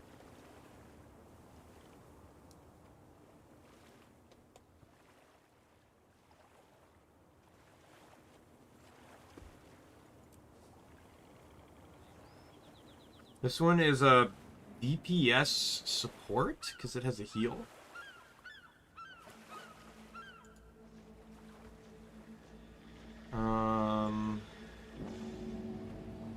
Yeah, that was my entire reasoning. He's the only fire dragon in the game that you can get as a pet. That was my entire reasoning behind why I picked him. Alright. I already know what I'm gonna name your brother after, so I just don't have it yet. Let's see. Red Moa. Red Moa. I don't think I know too many bird VTubers.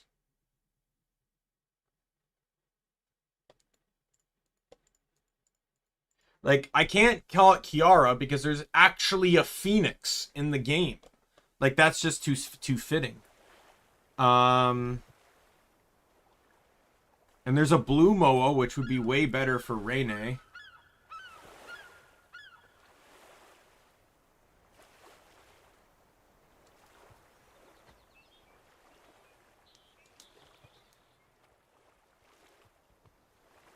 Let's go Bales. For now. I know she's a rat, but there's no rodent pets in this game anyways. This one is going to be Drift. who's a good friend. I've always named on my main account. My Lynx is named after Drith, and that's not changing here. I actually originally named the Raven after my friend Ray, but I'll probably name this one I called E.G.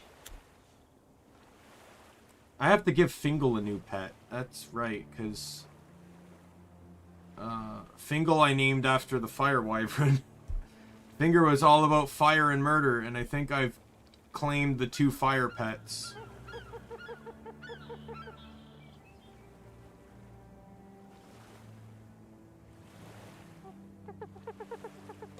You know what? No.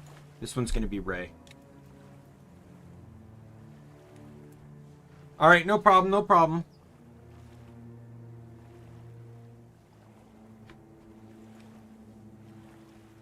Oh, Ray already left? When did Ray leave? Oh, a while ago.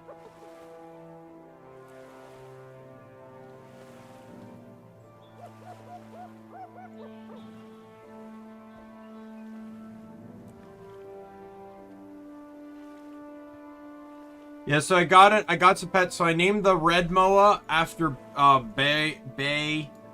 The Lynx is named after Drith, an old Guild Wars 2 friend.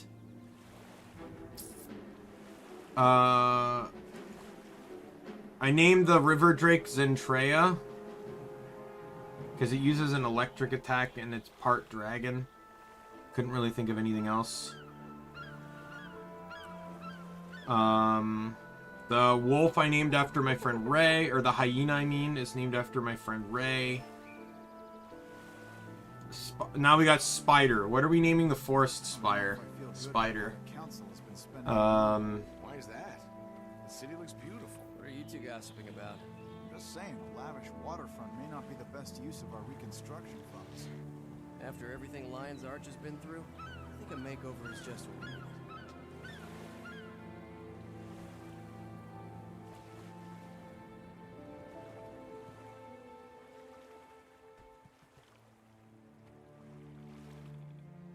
No, because that's not a VTuber or a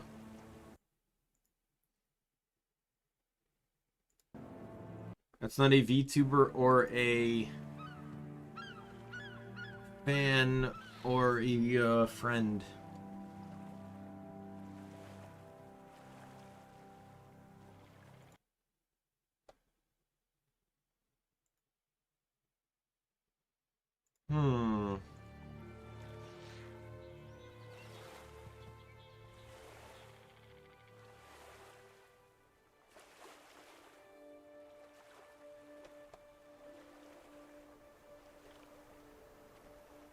We could do Juniper. Isn't Juniper the moth VTuber?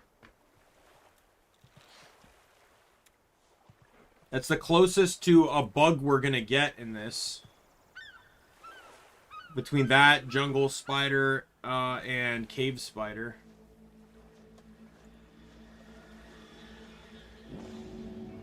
This one's actually might be usable too. It's a Condi pet. And it has a poison attack and an immobilize. I don't know who Kumo is though.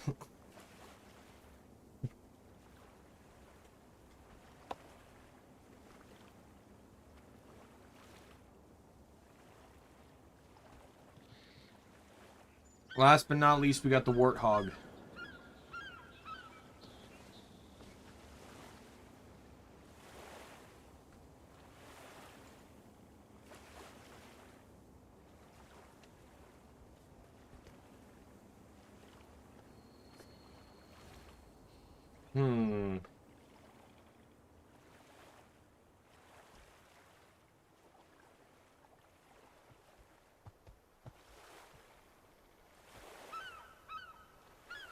I'm naming a bug after a bug. Think of it that way. There's no moth pets in this game.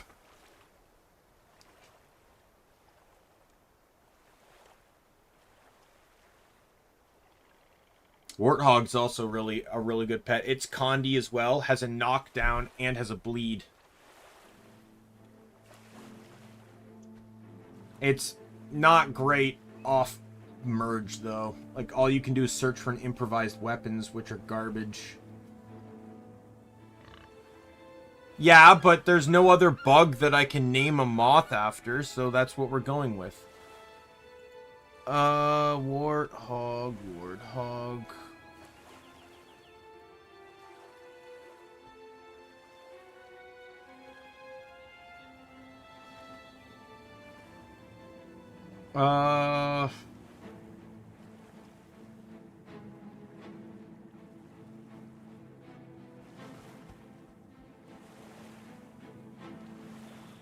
You know what? I'm gonna break a little bit of convention. Or no, sorry, I spelled it wrong. That way no one gets insulted, and it's one of my favorite characters from the show.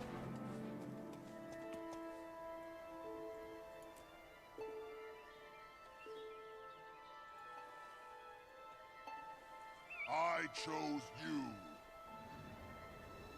I'm actually not gonna run you. I might actually run Juniper right now, because then I have a poison pet in the background too.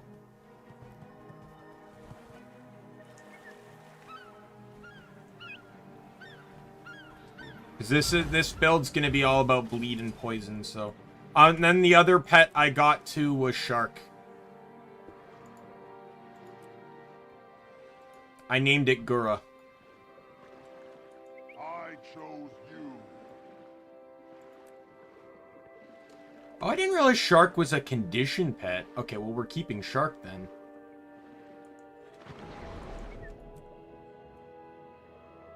Do we have a condition pet underwater that does poison? Get the feeling that's the last Devourer.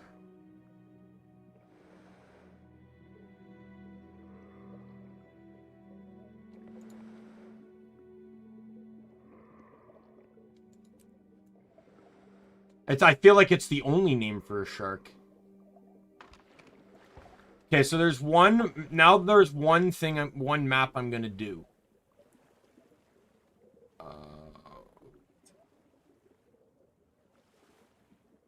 So we're gonna head here. This map doesn't have any story on it, because the story was exclusive to Living Story Season 1. And there's only very few points, like there's 6 waypoints, 6 points of interest. Super easy. I named it Jaws on one of my other rangers.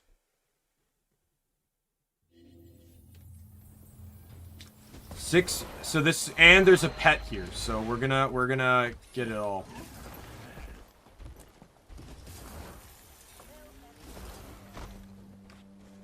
Oh, the fucking beach.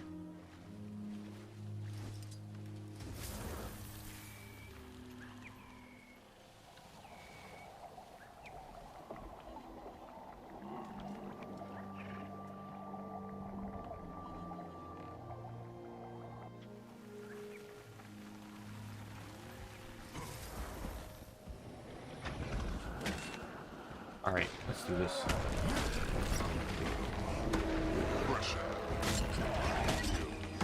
You want to pick a fight? We'll pick a fight. Can't remember my orders. Get up!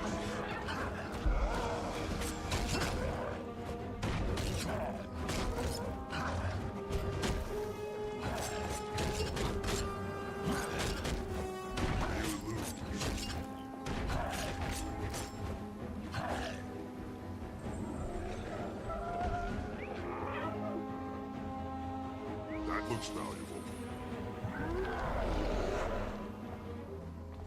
Juvenile reef drake.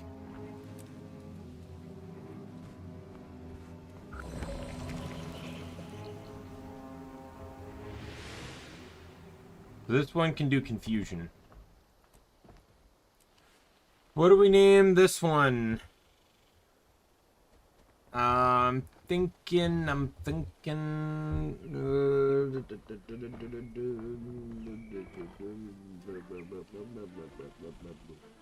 Got it.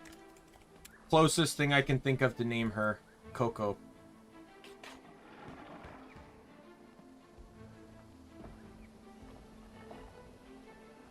It's not going to be the Fire Wyvern. Mario gets precedence on that one.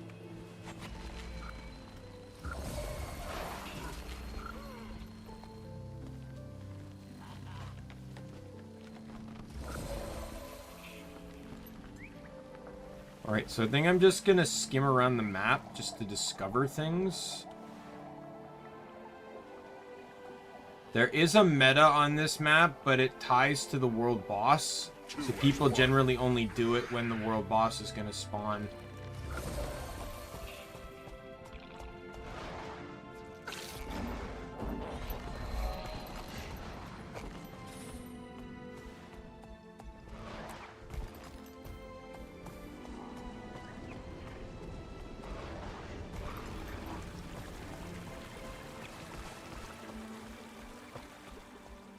Yeah, these are the enemies native to this map. Well, they're not native to this map. And that's the entire purpose behind the meta, is the Karka.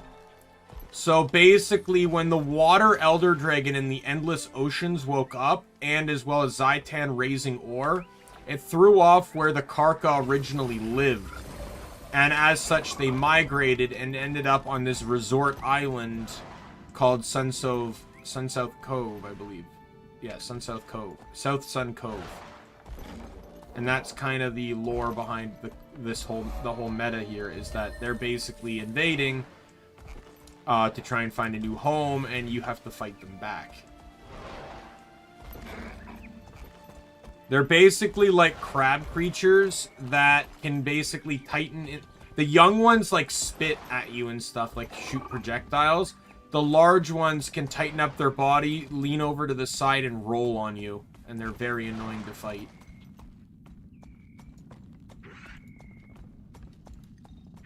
Like these ones here. You can see like the hard, like they tighten in their body and then roll.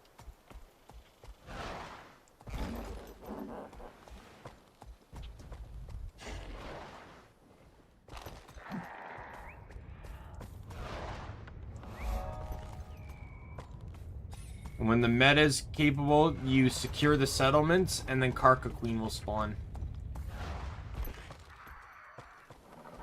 But outside of that, there's no reason to secure the settlements.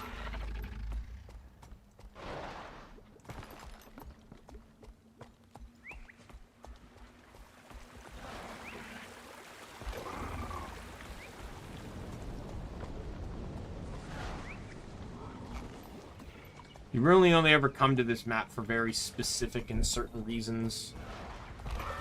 Basically, the reef drake is one of them. You can get some higher tier mats here, but they're not really important. You have the guild event that occurs here. The world boss, obviously.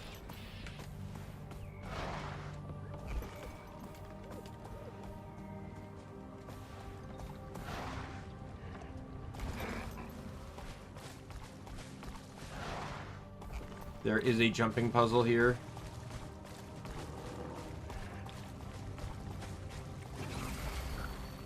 That's why I got demounted there.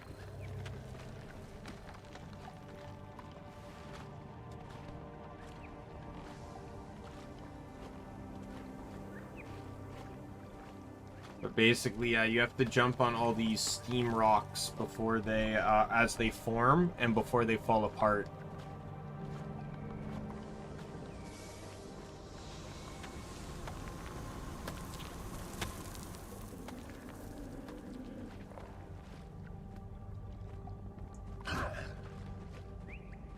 I have no reason to come back to this map, so we might as well give it a shot.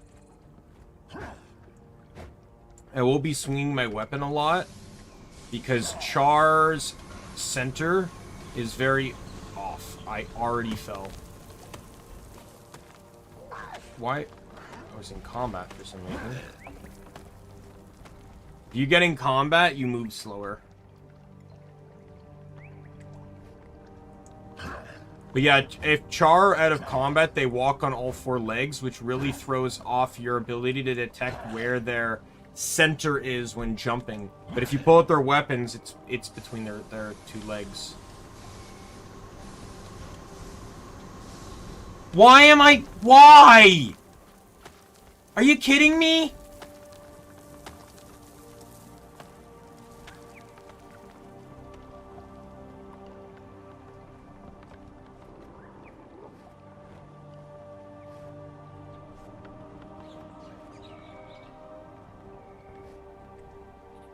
Didn't even make like the first fucking jump.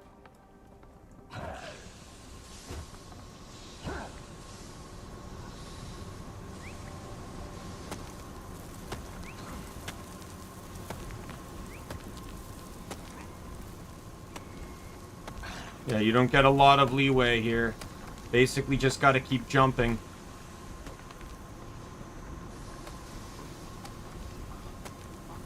Okay, I fucked up. I had to jump to a ledge there. There are some jumping puzzles. This is, I would actually define this as one of the easier jumping puzzles. It's a bit more tricky because there's timing, so maybe mid-high difficulty because there's timing to it. There are a lot of jumping puzzles that effectively have no timing. You just need to make the jumps. But there are some of the most difficult jumping puzzles all have one thing in common, and his name is Josh. He's the guy that literally created them all. All right, Nick. See you later. Thanks again for joining today and for the last 24 hours.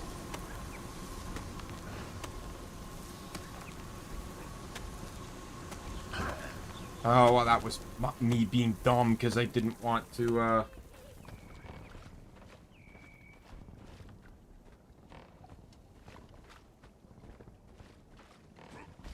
I think today was a successful stream, though. You know, like, I got more accomplished here that I'm happy with than I would have in Genshin, so... I am glad that I canceled Genshin. Yeah, I don't have any fun in the Hangout events, like, not gonna lie. They just seem so boring to me, like... Even the story events grab me, but, like...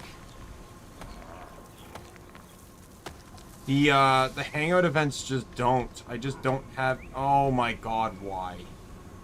Oh, fuck you. The story events just don't.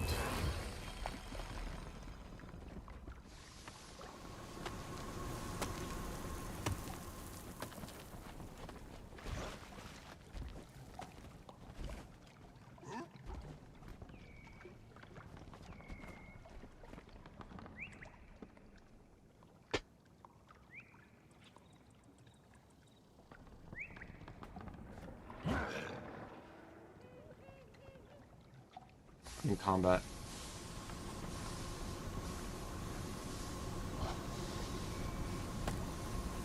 I can't do anything if you're in combat, your movement speed's drastically reduced. You literally a lot of jumping puzzles revolve around not being in combat.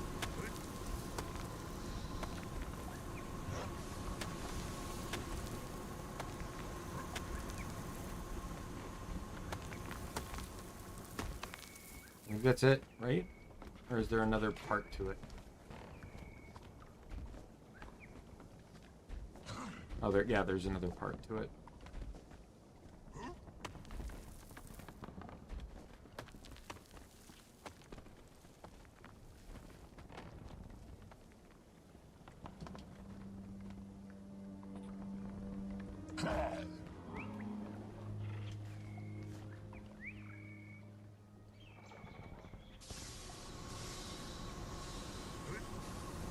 Oh, I fucked up. Yeah, you have to go all the way around here, and then the end is over there. I'm not interested in trying again. I plan to see if I can get, like, some of my friends, and we're just gonna run around to all the maps and do the jumping puzzles one day if they have time. It's way more fun to do together. As a matter of fact, like, there were stuff that I found excruciatingly, painfully difficult that became super easy simply because friends were with me.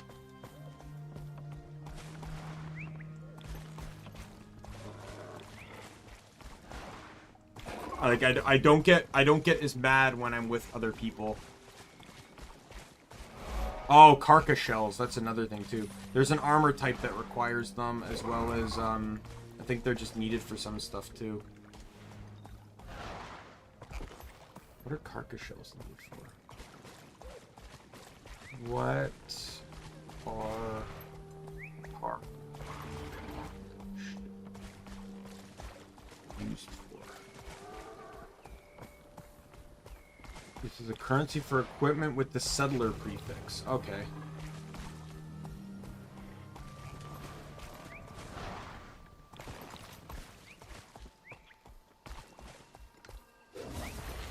Return, my friend.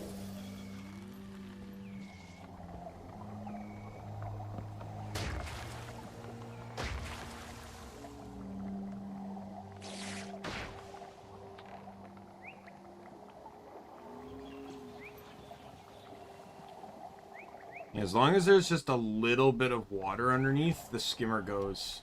Skimmer's fast.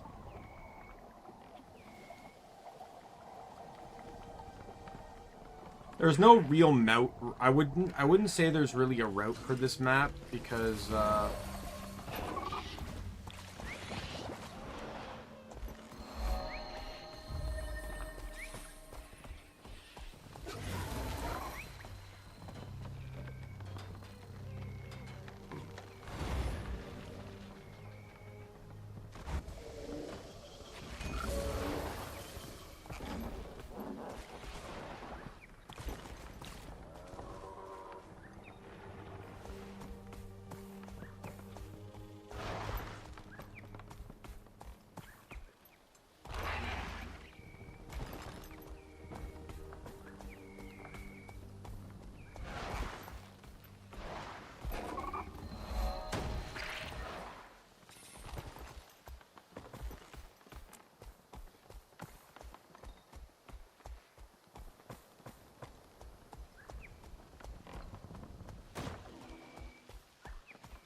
those worms don't come up.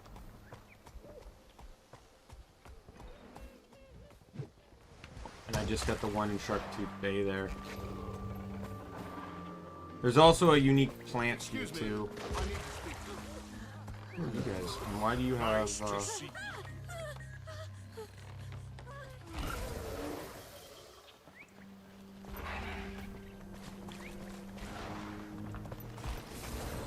I really wish they brought more story back to this place. Oh, the other time you'll see a lot of people here is when it's South Sun Cove event completer. That generally gets people drawn here. Event completers will regular. If there's sometimes certain things you can't do because you need events completed, you just wait for the daily for event completers and you're golden. Right, so there's one map completed.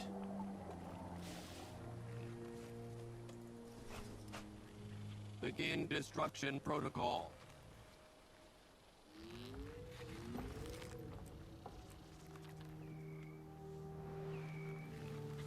Right, and now we go back to Plains of Ashford.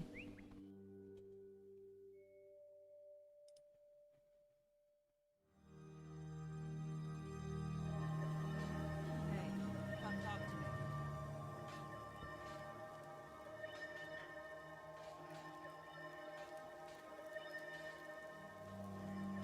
me. And the settler prefix, I don't know what the settler prefix is. Oh, they're also needed to make runes of strength. That makes sense. You don't need a lot of them, but runes of strength are crucial to some builds. So rune of strength is all about might duration. It grants 50% might duration.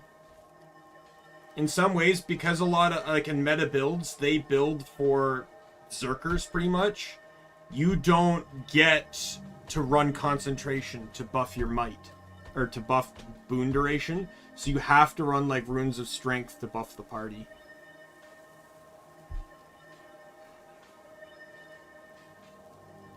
Yeah, that makes sense. Because I'm like, there's no way Settlers is got Apothecary, which is healing power, toughness, and condition damage.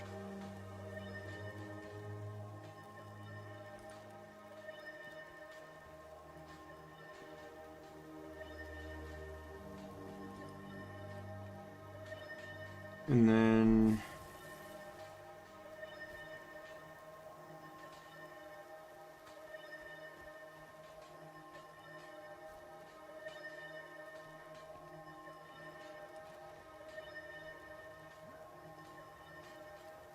And Settler's stat is...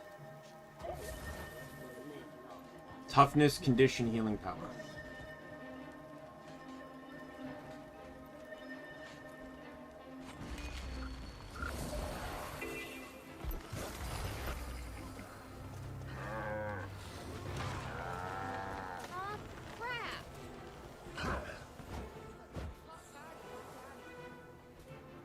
I'm gonna try and complete... I don't know if I'm gonna fully complete this map, but I'm gonna try and complete some of it.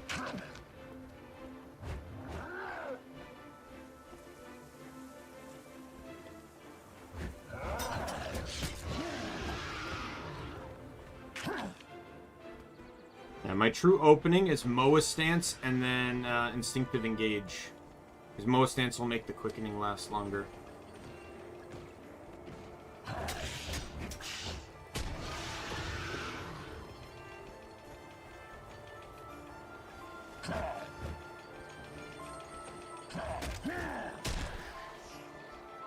It's easy when you know how.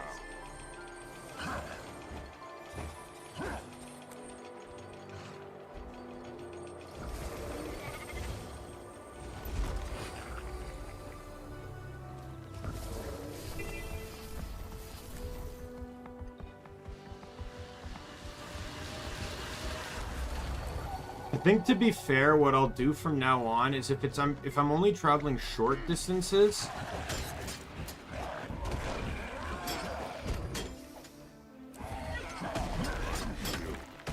you're dead. If I'm only traveling short distances, I'll use Jackal, so that way I can try and effectively use all the mounts evenly.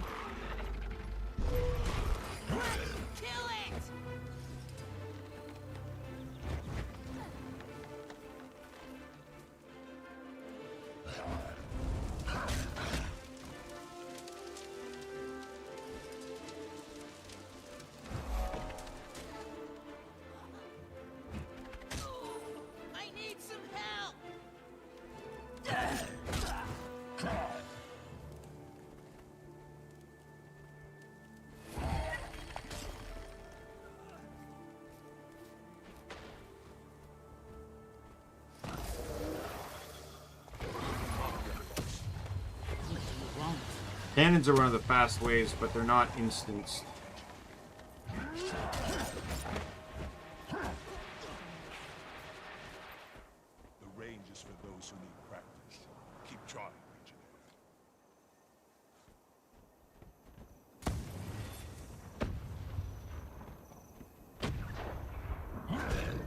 Quick, kill it!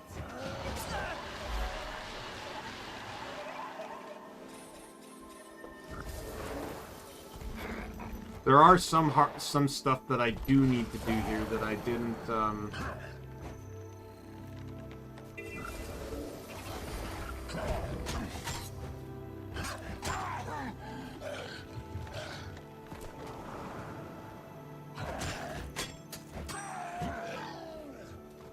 One becomes two.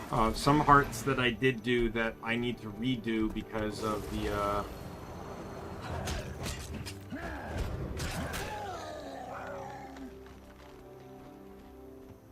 because of the character change.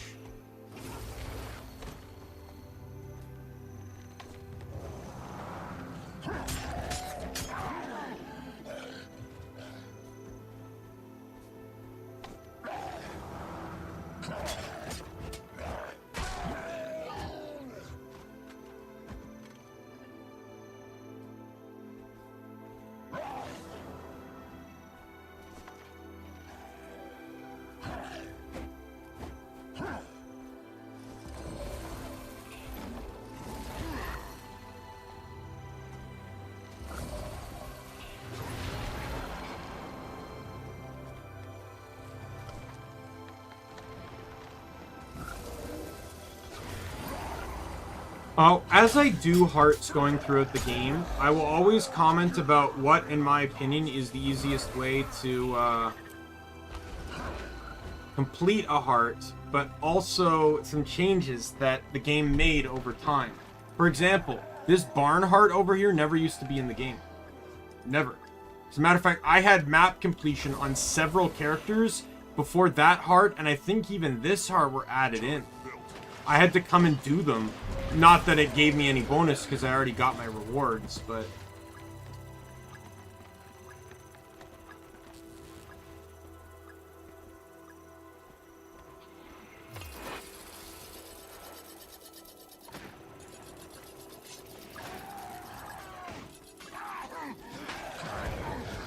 I can fight an enemy that doesn't cheat.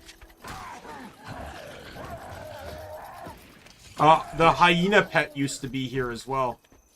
They removed it. Put it further. I think they put it into the next map here, into Desu Plateau.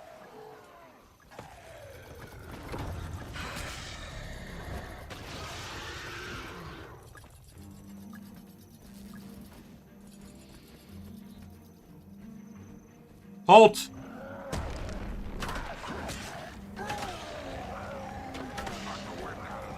Now to extinguish their fire.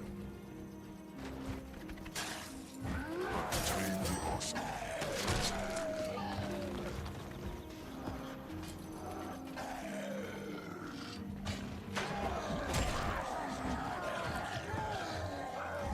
See, that event is really useful for completing the heart, though it's not really necessary.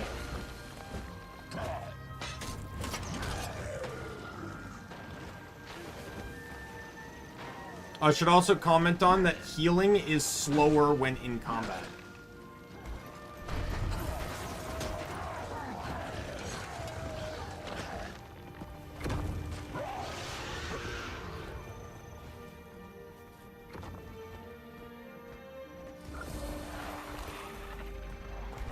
We become one.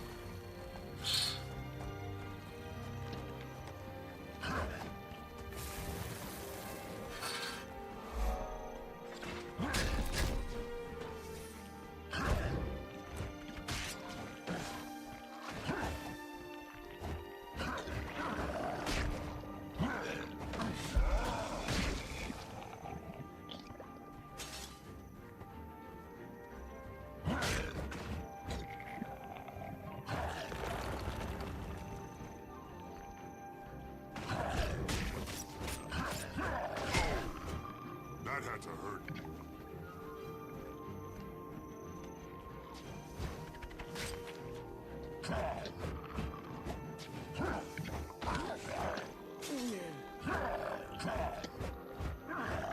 Power of DOTs. That slime's dead. And there's my heart.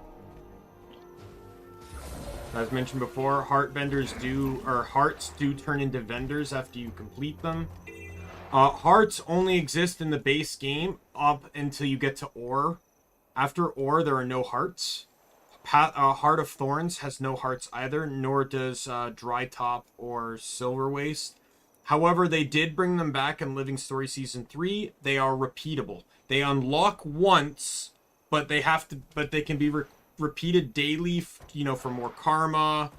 I think you can even buy some map currency from them for karma, and other such things. Sometimes you need to do it.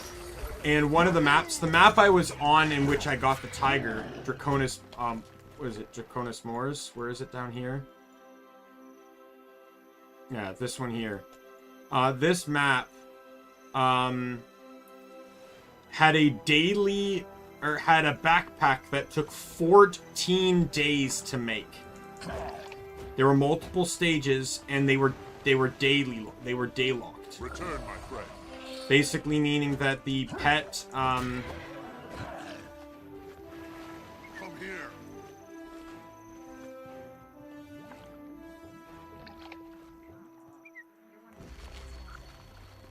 That's how it's done.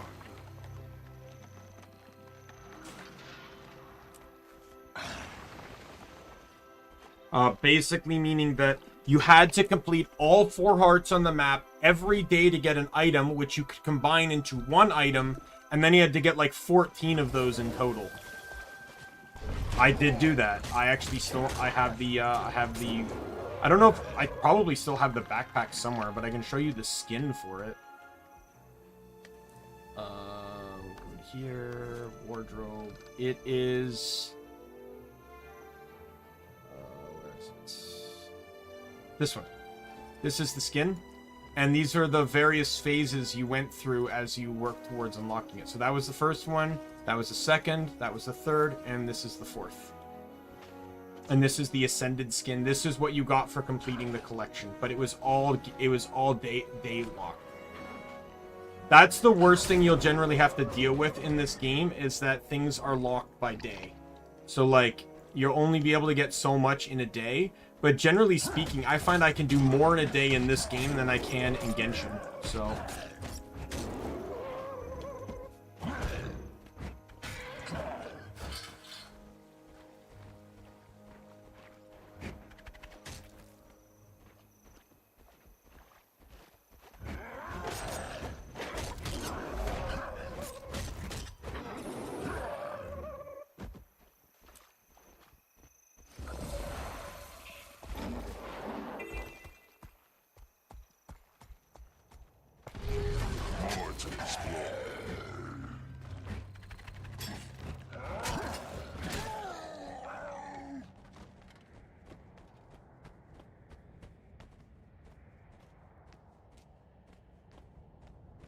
increased poison damage against movement, impairment, and pairing foes.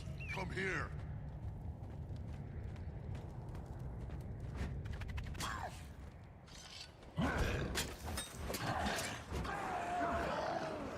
Oh, I see. So it does 3 stacks of poison, and then it does 2 more if they have cripple, chill, or immobilize.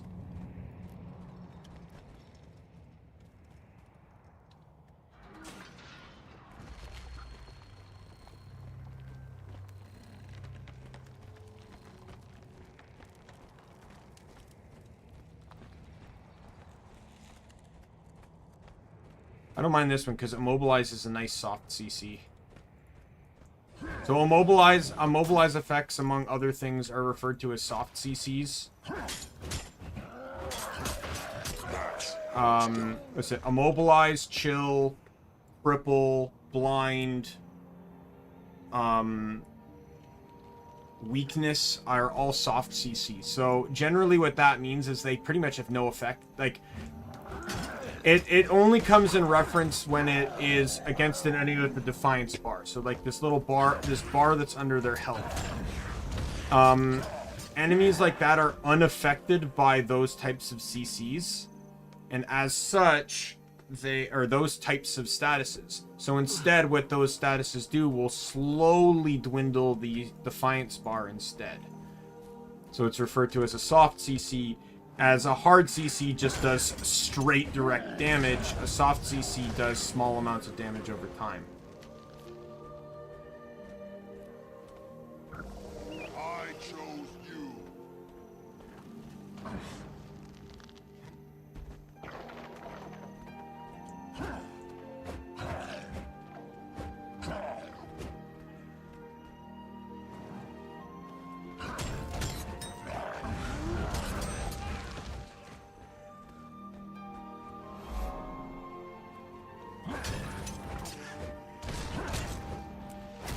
This is good too, because I actually forgot in my last playthrough, I forgot, and it's one of the most I'd probably say one of, if not the most forgotten waypoint when it comes to map completing. I've known people that have fully map completed all of the base game, but they're missing something. And I know there's you get a chest when you complete a map, but sometimes people are so into it they don't realize they never got the chest. It's actually happened to me. This exact waypoint was one of the things. I'll show it to you when I get there, but right now let's focus on... I can movement impair though with my 5 cripples. Also my elite. My elite also mobilizes, so...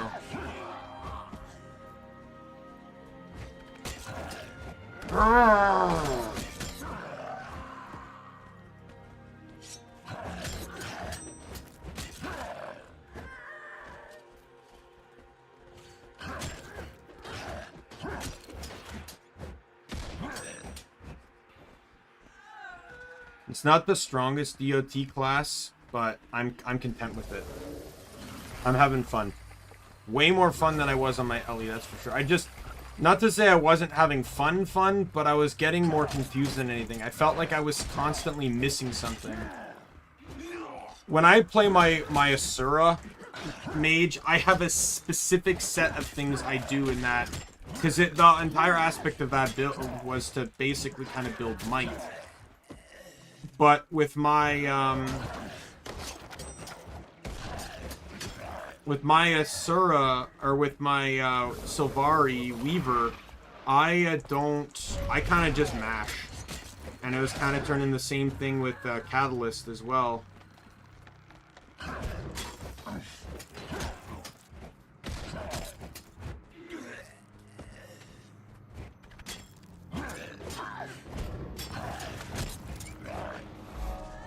Part is done. Alright, will I be able to sneak into the crypt here? Yeah.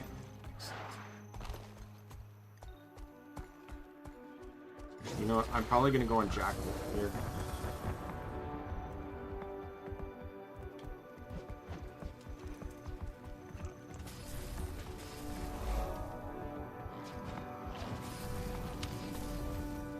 It has an evade, and it's really good for tight corners. I'll try to remember this. I'll use the Jackal more in caves as well.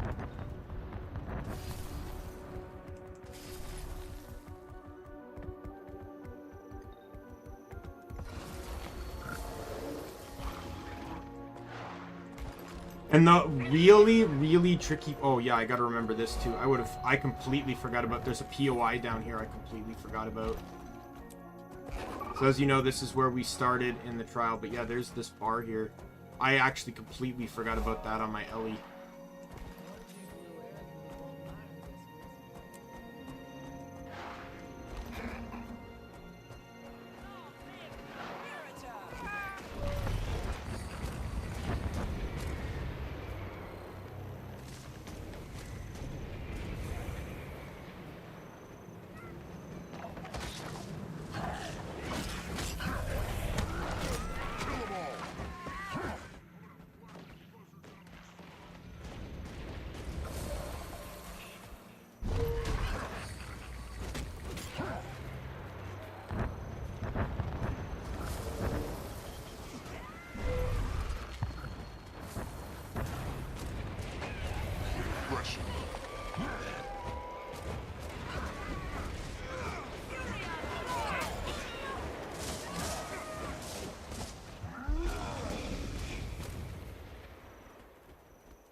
But if I understand where I need to be for this build, then I'll be fine.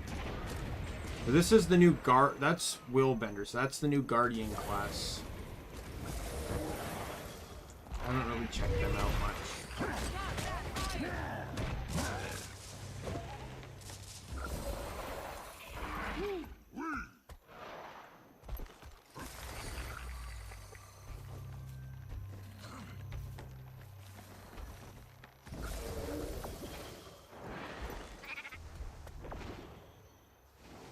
Oh, that's right, you can't get it from here. You have to go around. You have to go around that way. But yeah, I was saying the waypoint here that I was talking about, it's not this one. It's actually... I gotta kill these ghosts anyway, so I'll kill them as I go forward.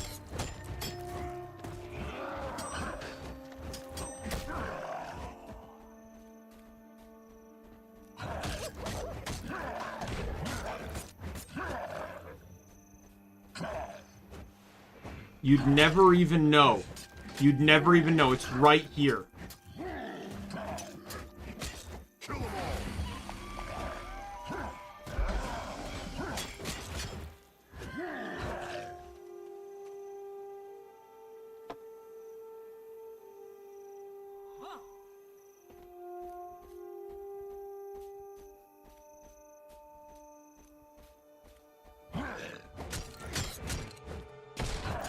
And the ghosts here also have a unique mechanic too, fiery block.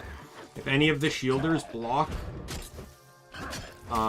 you'll get burned for attacking them.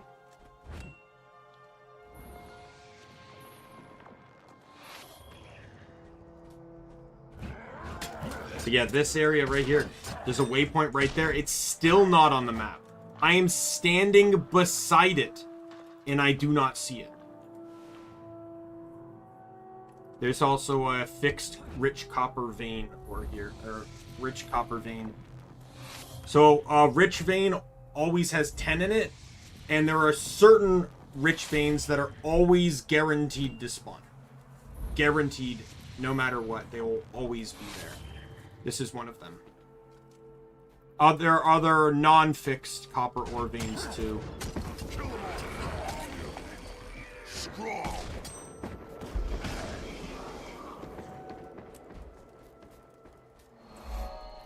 There it is. I literally because it's about this area here. The Langmar Estate is a guild mission, but I unlocked the waypoint before I unlocked the zone it was in. This is easily one of the most missed waypoints in the game, and I can prove it too. I'm gonna head back up here just so it's safe. What's it called? Langmar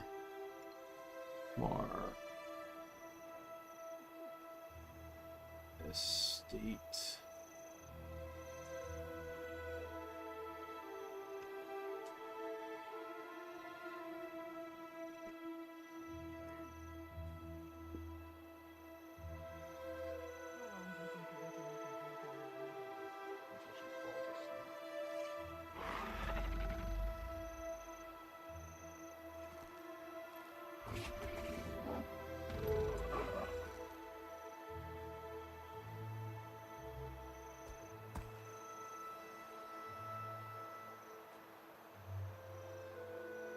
Missing.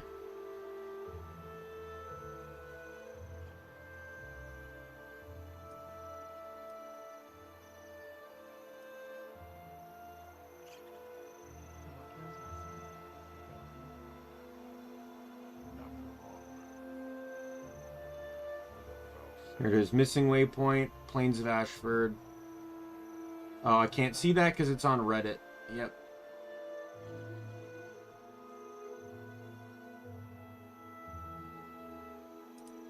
There's one on the forums here.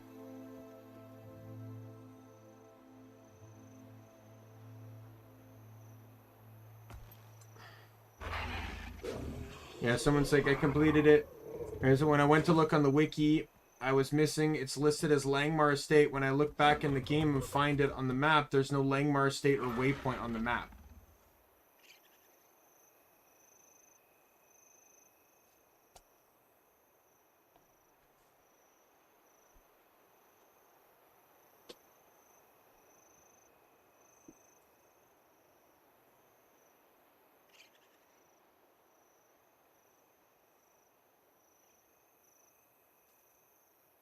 It's a very easy to miss spot, place to say.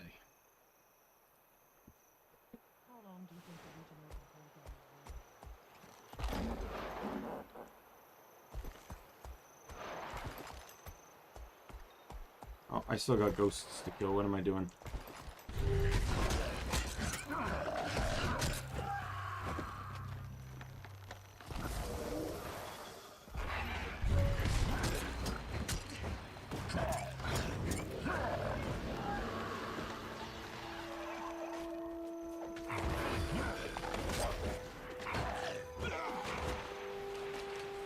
Yeah, in the earlier zones, your gear really gets destroyed unless you get straight bonuses.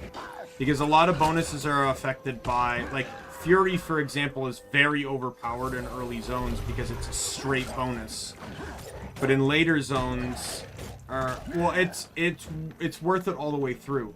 But in, like, the really early zones, precision is awful because it gets scripted as to basically what you have. Right, like if we look at my stats, I have 25% chance. Okay, let me drop my pet for a second. 9% chance to crit. But my normal chance is 36%. But because of regional and zone scaling, all my stats are lowered to effectively, right there, it says effective level 7. This is what my stats would be if I was level 7. Now, merging with my pet bumps that to 25, which is a huge boost. Which is interesting, because that boost actually isn't that big.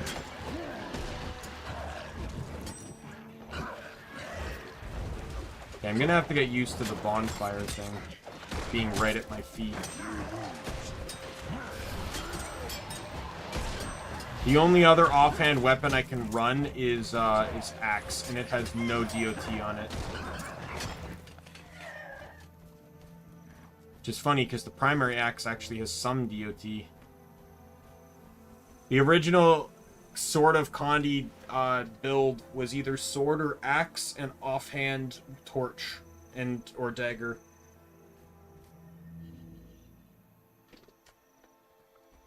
Pretty much you ran, I guess it would be dependent on your desire of range, right? So it would probably be axe, torch.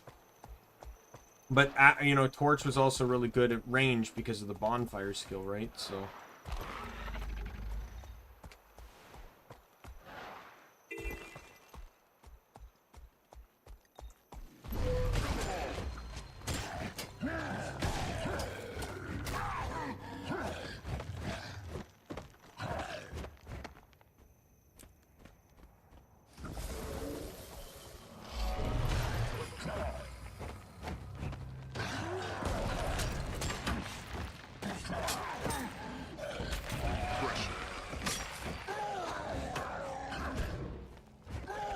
But you keep seeing me use Stalker's Strike when I'm not anywhere near the enemy. It's because I'm used to the... So, the Dagger 5 here is you throw the dagger. On Thief, that same type of skill is Dagger 4. And my Condi Thief runs Dagger as well. So I'm very familiar when I want to throw a dagger to use number 4, not number 5. That's why I keep making that mistake.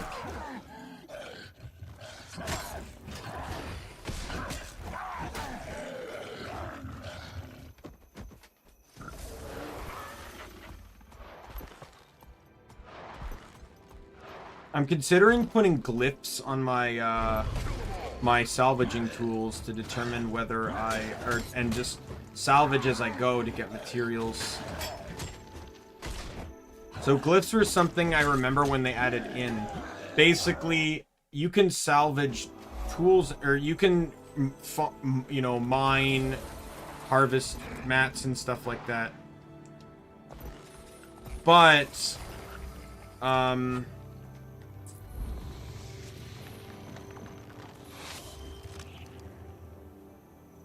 it's easy when you know how.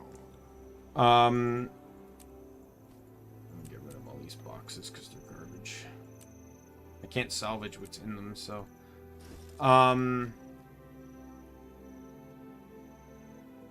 Yeah, they're all infinites, but glyphs, you can see some up here. I think I have some in my bank, too. Yeah, right here. Unbound Magic, Gather Faster.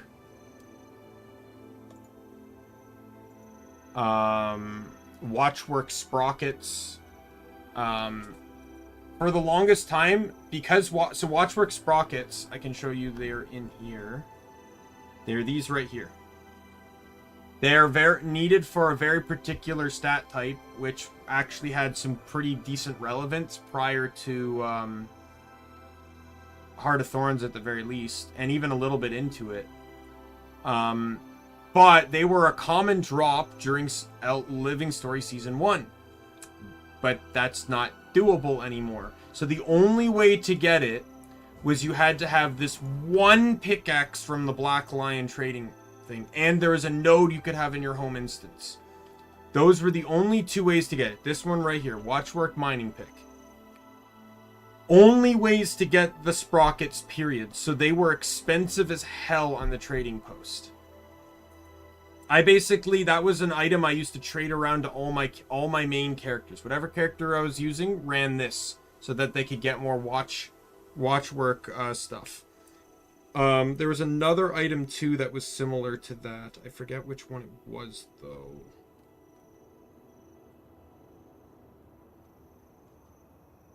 But there's this one, receiving a bonus fine crafting material after gathering it. Yeah.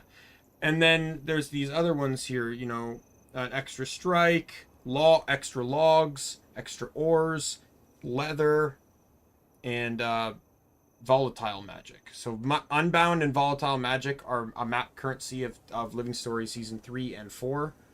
But these glyphs basically were just like, well, what if we take that bonus effect some of the weapons have, make it an equipable that people can add onto their weapons and take off and apply to different ones, so they don't have to keep like focusing only on these one specific tools, right? So like even like the gem store picks outside of being cosmetic are also infinite. There are no infinite ones in the base game. You have to buy them and they get consumed as you use them, so you need to keep buying them. So that is a very annoying process to keep up with. But yeah, if I apply a glyph,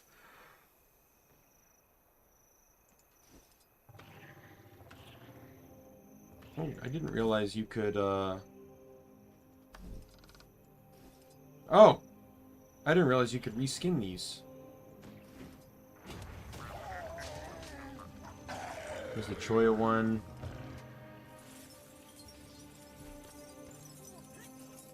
You can even just go with the basic.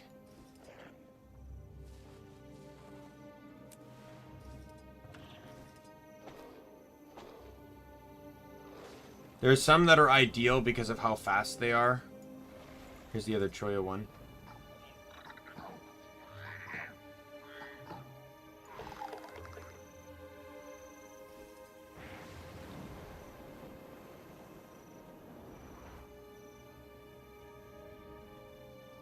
I think the fastest farming one, period, is this one. Or no, not that one, sorry. This one. Done. That's it. Get the farm faster pick or thing on it, and it's done. Yeah, I don't have as many mining ones, though.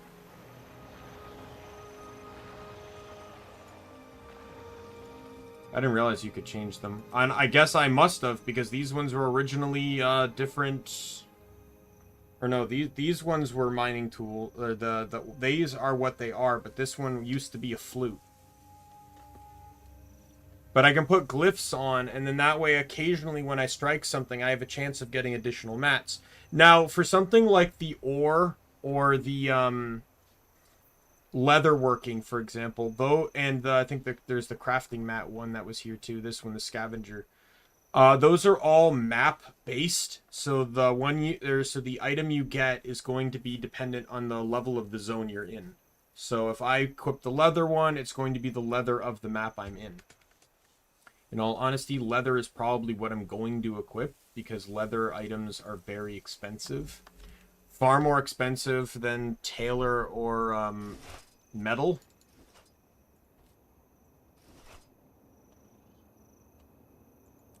So I'm thinking of just equipping this.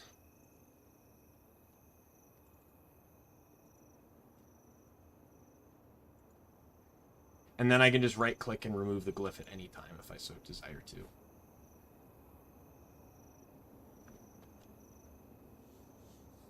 Volatile magic I don't have to worry about too much, because if I log in and hit dailies every day, I get it when I mine certain things in my area, and then also when I mine that stuff, all the stuff that gives me volatile magic, some of these things down here, like some of these mats, I can consume.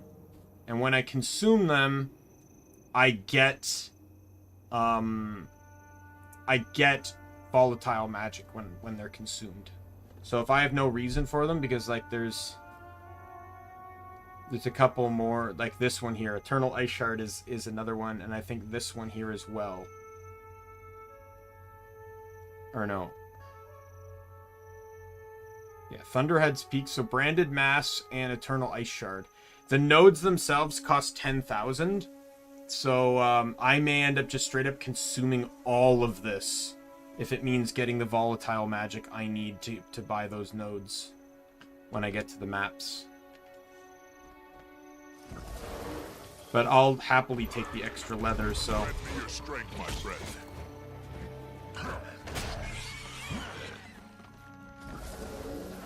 Alright.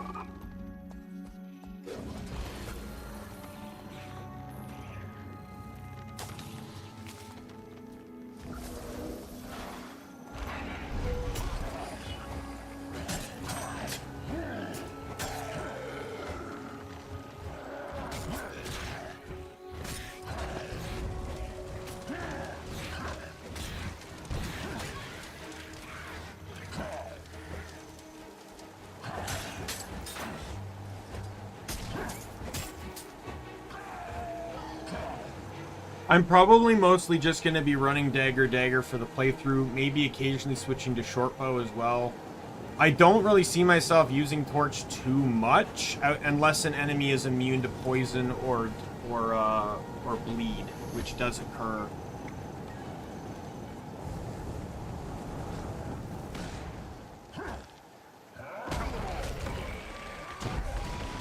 Dead.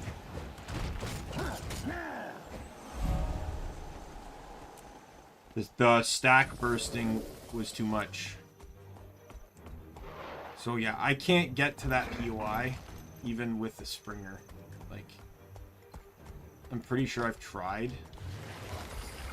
Let me check. If I can, that would be huge. I never routed for it before because I didn't think I could. Oh my god, I can. That's huge. That's a route changer. I used to come through here, like drop down, go here, go into town, and then loop around because there's a heart here. So I would do the heart on my way over to the Vista and then have to leave. That's huge. I don't have to come back here. See, that's the thinking I do when I would route for map completion in this game. Right? And my friends loved me for it. Like on some of them, like Fireheart Rise, which we all considered was the worst map to map route for. I have a friend that's like, I'm pretty sure to this day he still uses the, like, I made an actual guide for that map. I never released it, but I had a few friends test it for me. And he was the only one I knew that ran it that actually really liked it. He was like, he was so happy because, like we said, it was the worst map to map complete. It gave tips on every heart. It gave directions in which to follow and how to pinpoint each vista or waypoint or whatever.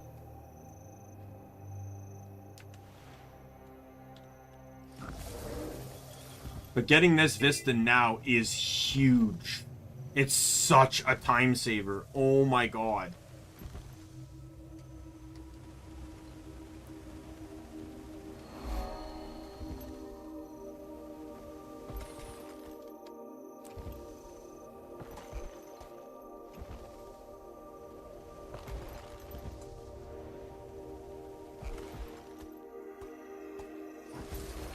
Smells smooth. What is that smell?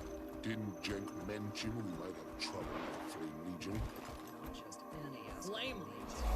Oh, this is excellent. Perfect timing. No, I'll have none of that nonsense. This event makes this heart so much easier. Because otherwise you have to scavenge the area for Flame Legion. This just makes them come to you.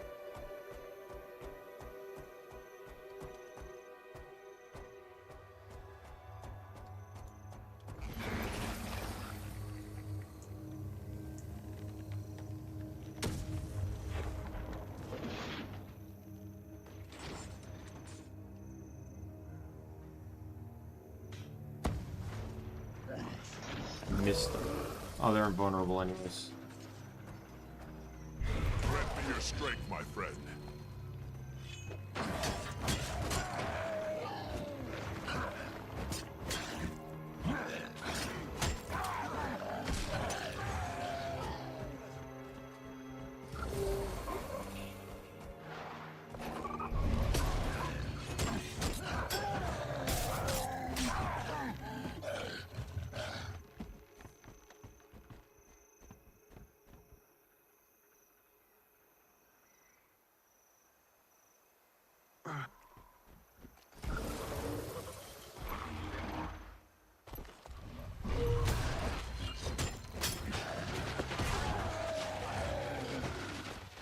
Where are you going? Where are you going, guys? How did I miss?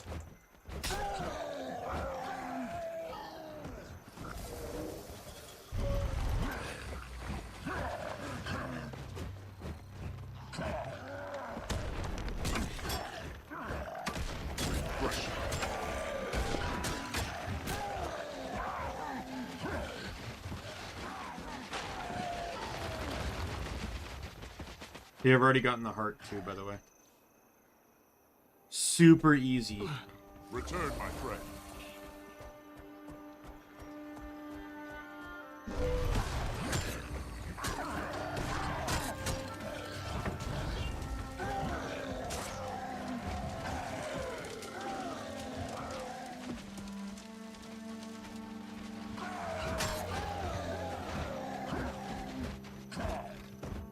If you can start the fight on Torch, you can get yourself a little bit of a head because you can use Torch 5, which creates a fire field,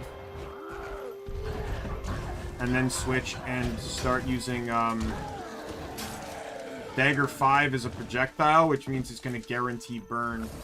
Hey, Viper! How you doing? We showed them.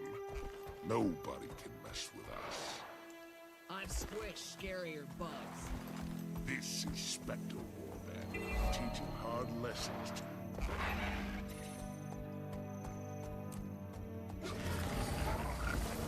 Excellent. Good to hear. I'm still alive after the stream. I managed to really kind of clean it up in the last little bit there in the Stardew stream.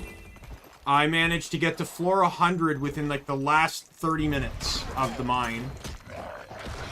I got 3 star drops in total. The one from the Fall Festival, the one from the mine, and the one for getting your wife to a certain affection level. Like it's like 12.5 or something. I do plan to continue Stardew. I was really happy with the progress I made. I only got halfway through Fall too. I'm shocked. At first it didn't feel like I was making much progress, but in all honesty, biggest game changer, and I'm gonna admit it, and you could probably say it's cheating, biggest game changer was when I installed the fishing mod. The mod that removed the fishing minigame. Because I wouldn't have touched fishing unless I absolutely had to. Otherwise. So, a lot of money I made came from fishing.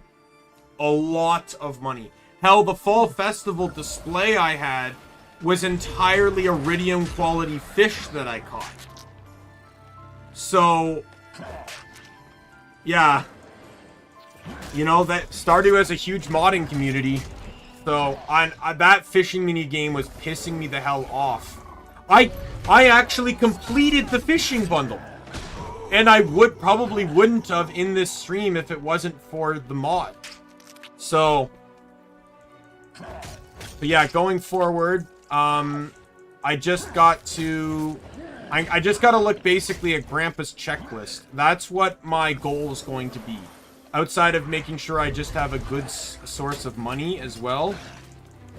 Grandpa's checklist is my endgame goal. So I just gotta make sure that I do everything that makes Grandpa happy. Get that done, and I'll call the game a wrap. I retain the awesome. Return, my friend.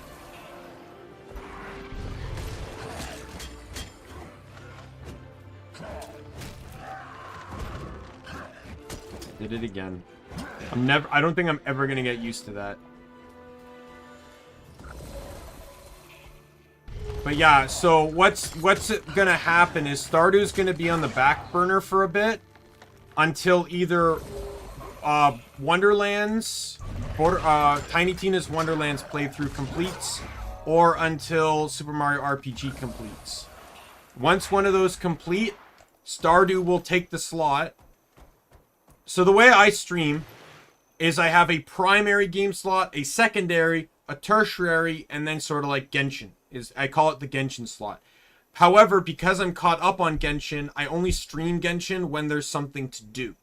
like story to do. If there's no story, then I don't play Genshin. So the way I'll do it is my primary game right now is Guild Wars 2. I stream that on my days off from work so I can get more done. My secondary game right now is Dishonored, which is also streamed twice a week. Tertiary game is streamed once a week. Right now that's Super Mario RPG. And Wonderlands is streamed when I'm not streaming Genshin. However, when whatever completes, Stardew will replace the slot of when I'm not playing Genshin. So when I'm not playing Genshin, I will be playing Stardew. Yeah, as fodder. And when I'm not playing, and then Wonderlands will turn to once a week because I do have multiple playthroughs because I'm dumb, and I am adhering to a promise I made months ago, almost a year ago probably, where I said I was going to beat Tiny Tina's Wonderlands with every single class. And there are 7 classes in the game. I am on playthrough number 5. There is many other promises I refused to complete or follow through with when streaming. For some reason, that is not one of them.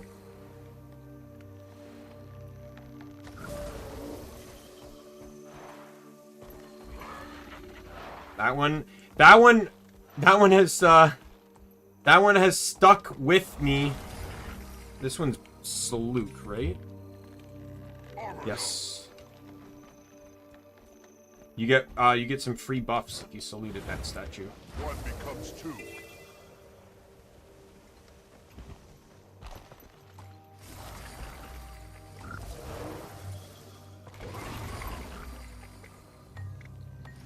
Alright, I gotta use this rifle to catch enemies.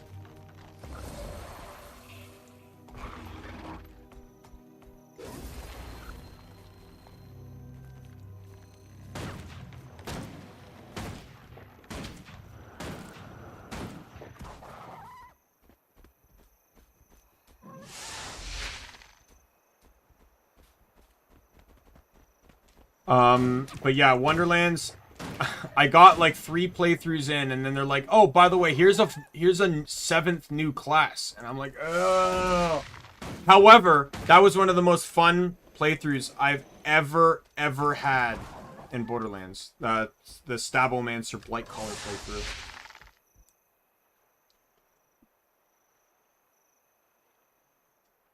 No, I have not. Like, literally the only Sonic game I played was Heroes.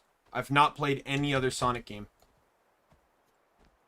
I do own a few. What do I own on Steam? Let's take a look here really quick.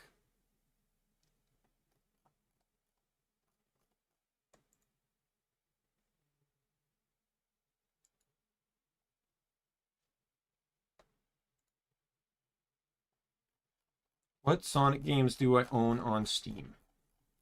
I played Sonic Heroes on GameCube. But what do I own on Steam?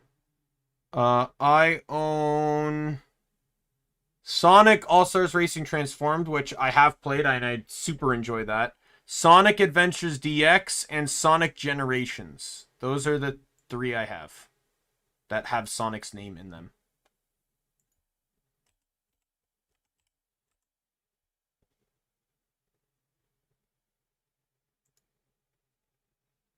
But even then, still, I've never played them outside of All-Star Racing.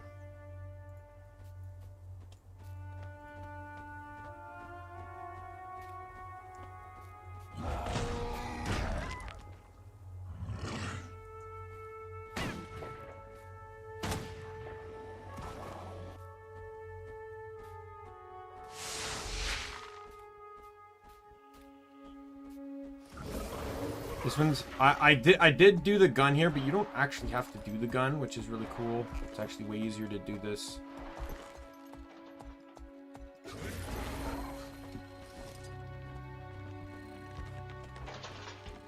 This is where you get the real experience in this mission.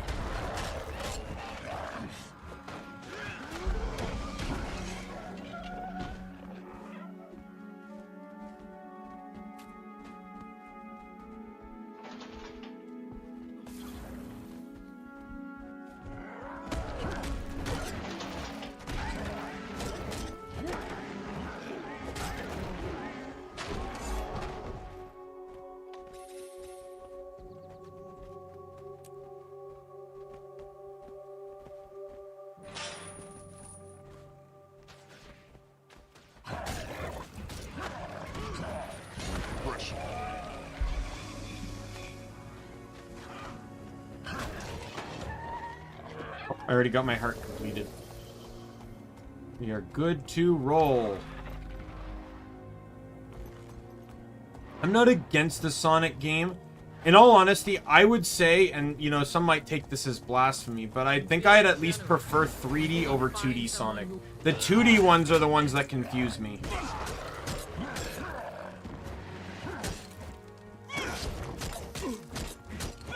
You're dead.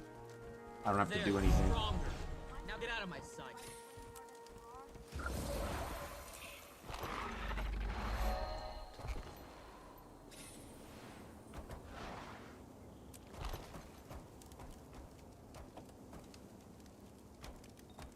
I get lost in the 2D ones. Me and my friend were at a convention, and the convention had a gaming room, and they had I think one of the Genesis Sonic set up, and we just got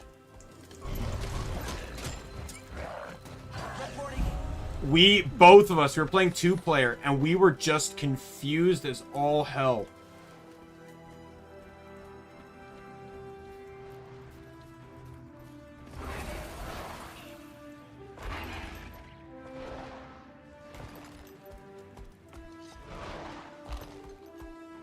We couldn't figure out where we were going. Everything was so fast that it didn't give us time to settle to figure out where we needed to go.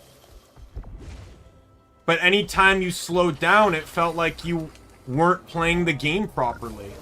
It was really irritating. I'm trying to figure out my routing again. It's been a long time.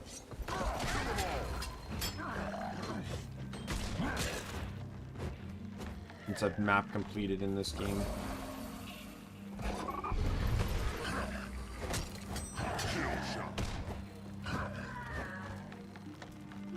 I've seen some generation stuff.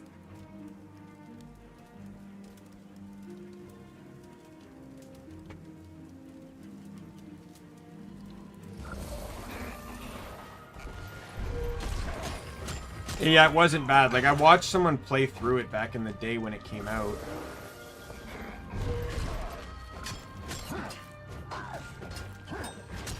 The thing is, though, I can understand why people complain that they don't like the 3D. Because if you like the 2D, you know, like I said, my complaint about the 2D was that it felt too slow. Or it felt too fast. It was hard for me to keep up. But there's some people that like that, you know, and all the power to you. And that's why they don't like the 3D, is the 3D isn't fast enough. I will agree, especially, you know, as someone that played Sonic Heroes. 3D is very, like, you have to stop a lot in the 3D. You're not constantly moving. You're not constantly going. And I think that's something that a lot of people like about Sonic, is that you're not slowing down. So I can understand both sides of the argument.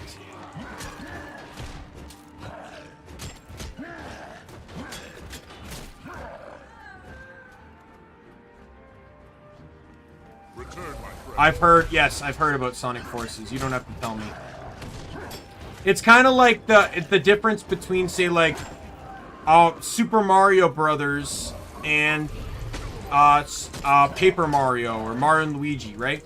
It's the same characters, but one's a 2D platformer, and the other is a turn-based RPG, right? Like.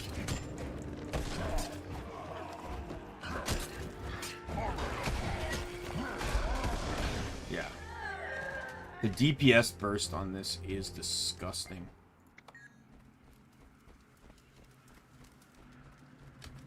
And one more torch for the heart. Return, my friend. I wouldn't say that this class has great long-term burst, but it has great burst. Oh, hello, my dear ghosts. May I ask as to why you're commandeering this camp?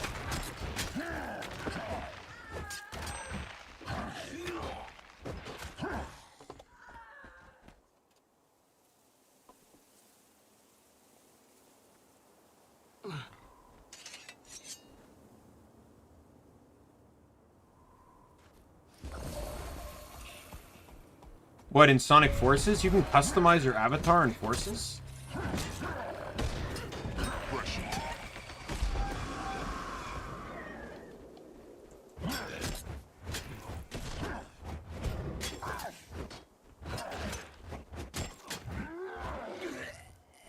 Oh, that's kind of cool. You got to make your own Sonic persona?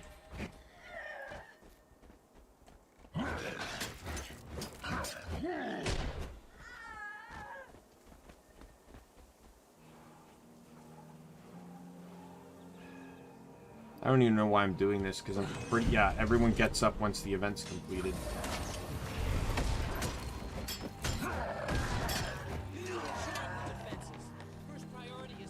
Return, my friend.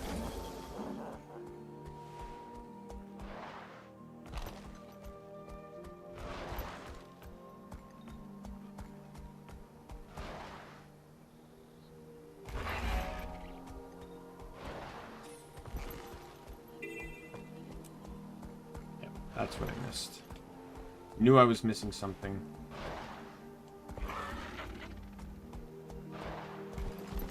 So you're not creating a Sonic character then. You're creating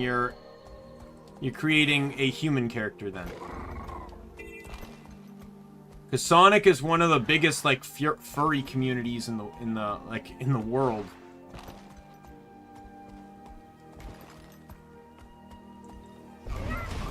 Sonic, Star Fox. There's even parts of Digimon and Pokemon.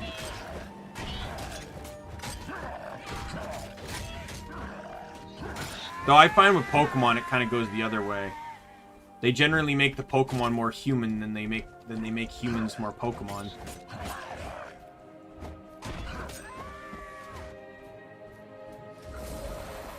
Like the whole Poke Girls thing, I believe it's called.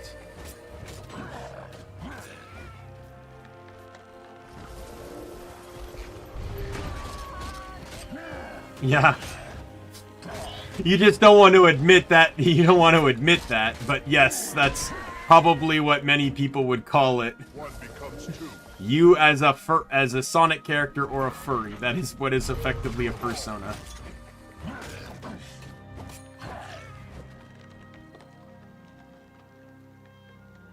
What would you say is better? No, yeah. Don't worry, I'll drop it. What would you say is better, though, from your own opinion as a Sonic lover? Sonic Forces or Sonic 06? If you were forced to 100% one of them, which would you pick?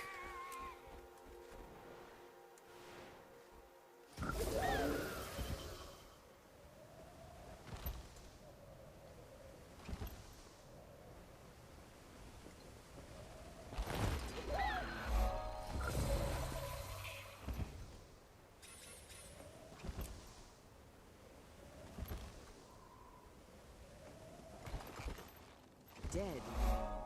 Adelburn's soldiers are forever changing. The knowledge they have to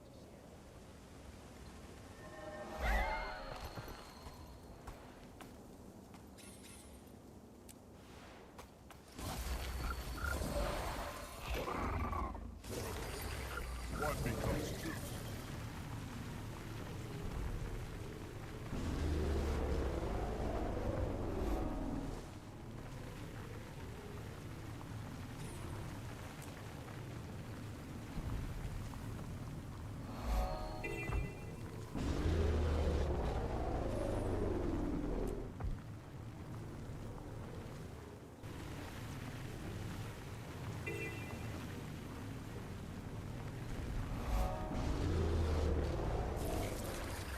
I already know I'm going out of order here.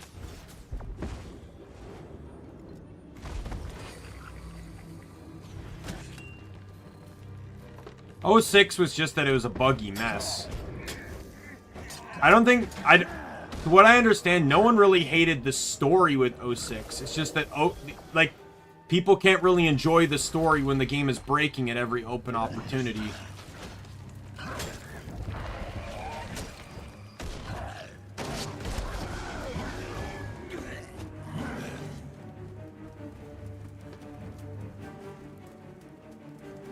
Though I will say there are some aspects of the story that are a bit, like the somewhat romance between Sonic and the human girl.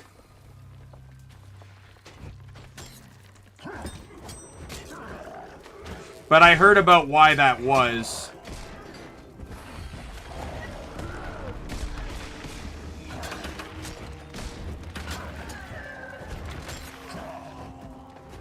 Apparently that Sonic 06 was never supposed to be a Sonic game.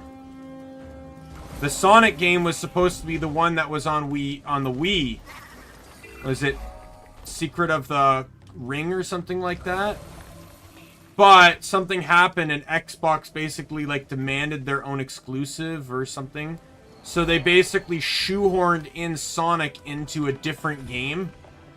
And it split the development team. So that's why both games came out very bad and mediocre.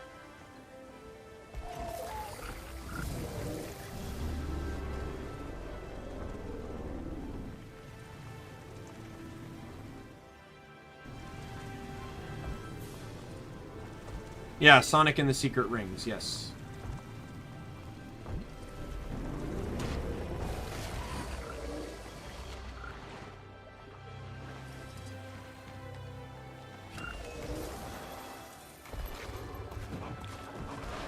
There's nothing in here, right?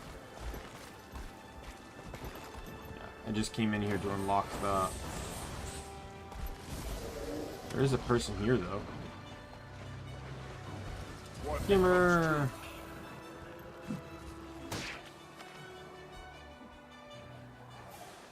I came out the absolute wrong side.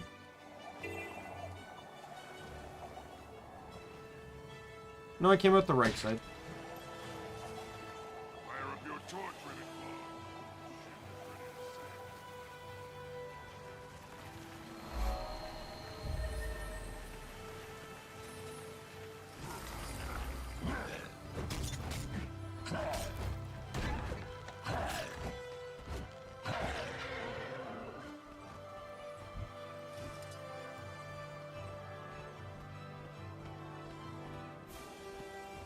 Let me guess. Trouble? For Iron Legion.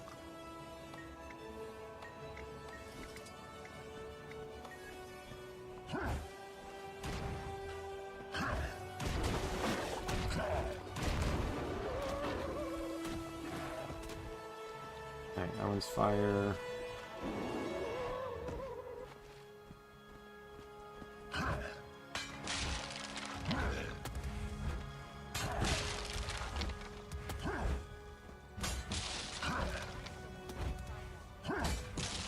Oh, I'm sure if they actually managed to get time and resources and the ability to like actually fix and improve 06, I'm sure it would be a great game. Maybe even fix some of the things in the story that bothered people, but you know.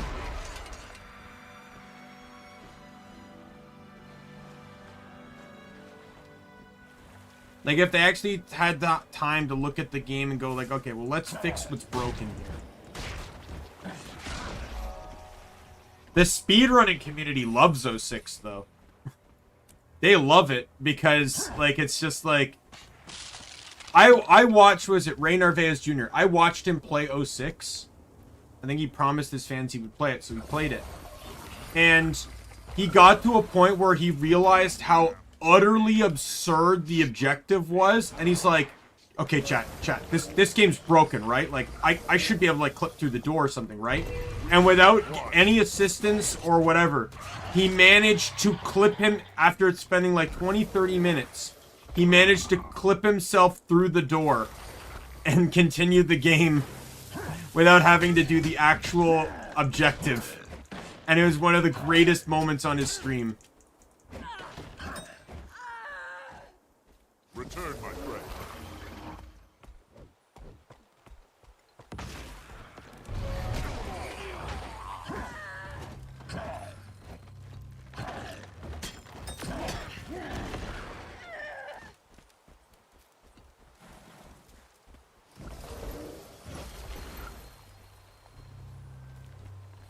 I remember when Sonic 06 was being speedrun at an event.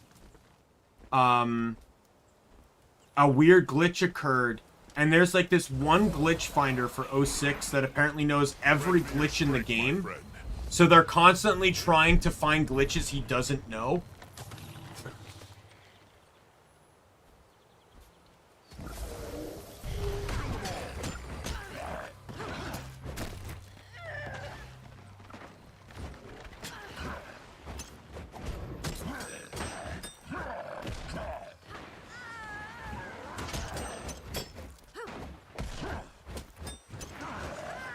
And I don't know what the end result of that one was, but it's potatoes.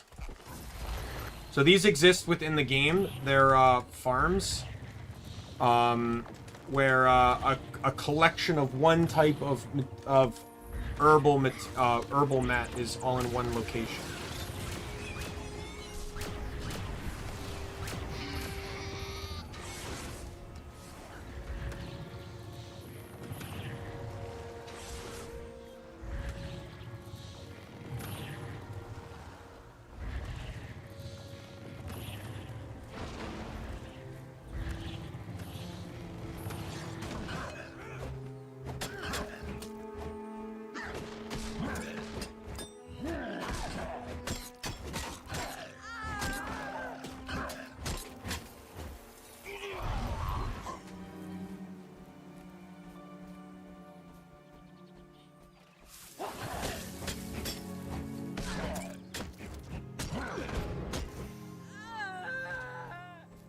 Hit this tree.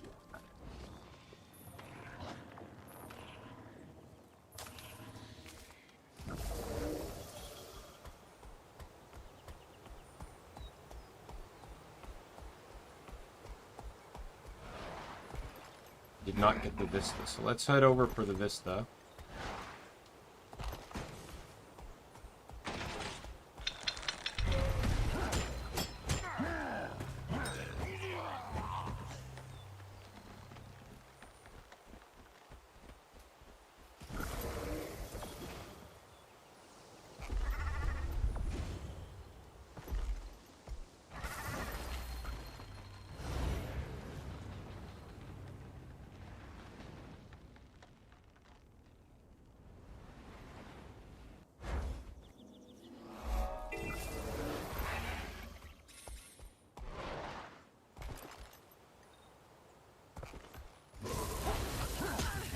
Oh yeah, and there's gotta make sure we do the jumping puzzle here too.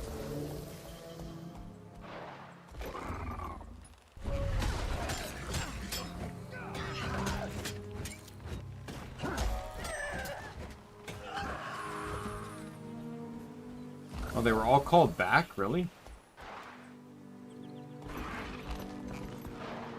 Ah, well, the ROMs exist online.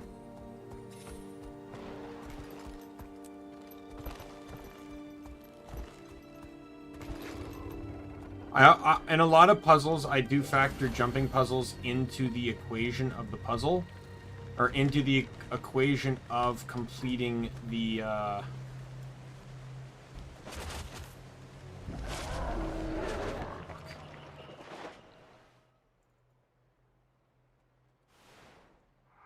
need some I'll try and get up, but I doubt I'm getting up.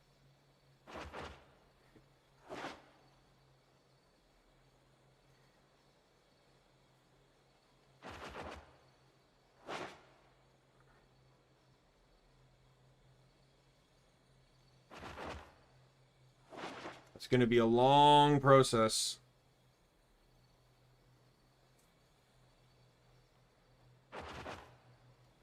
Almost got it.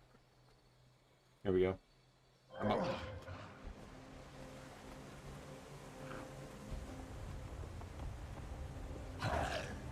But like I said, I do still plan to run all or as many of the jumping puzzles as I can before I end the Guild Wars 2 series.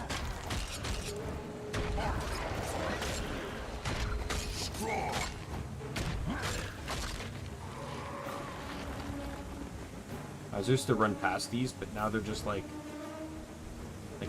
you're not stopping me. Way easier to just get rid of you than it is to deal with, than it is to have to keep dealing with you.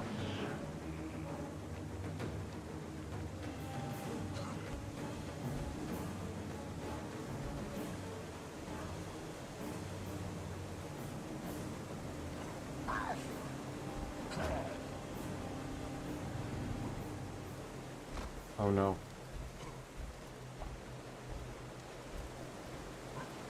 Got lucky there.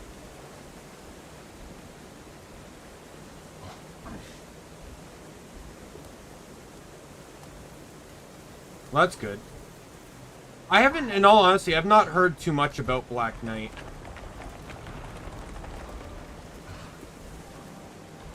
So I can't speak too much on it. Platform is right there.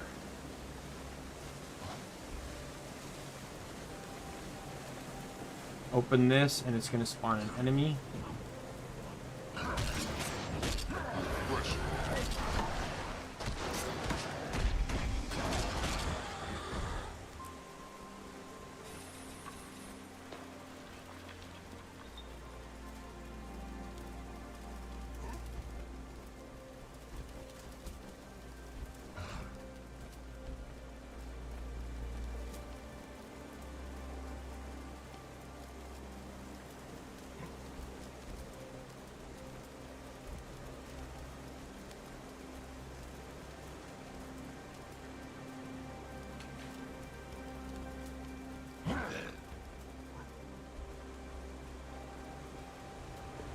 Plates and the completion of the jump puzzle.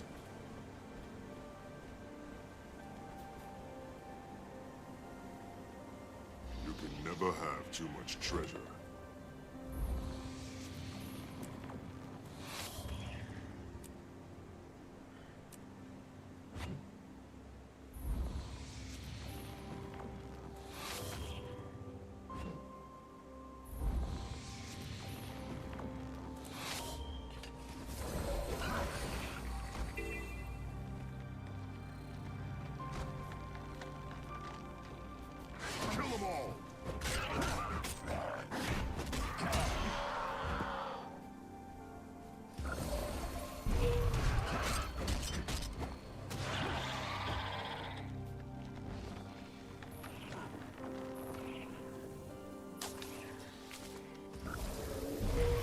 Strength, my friend.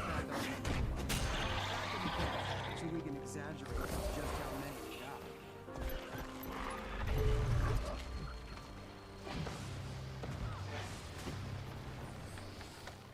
A lot of your stuff here is gonna come. If you collect a bunch of this stuff, you're gonna get a lot of stuff for like when you kill.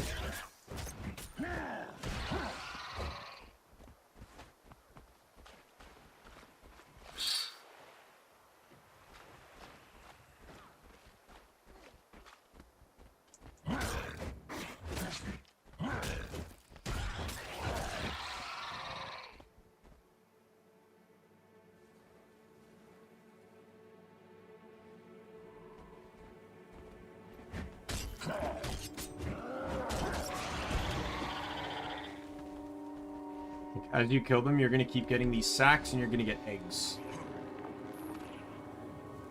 And the eggs you kind of have to find, but you just need to return them to the Heartland. Earth's better be right about this, or I'll see to it he's studying scale from the inside. Time to beat feet, or whatever you've got. Next stop, the Separatist prison camp.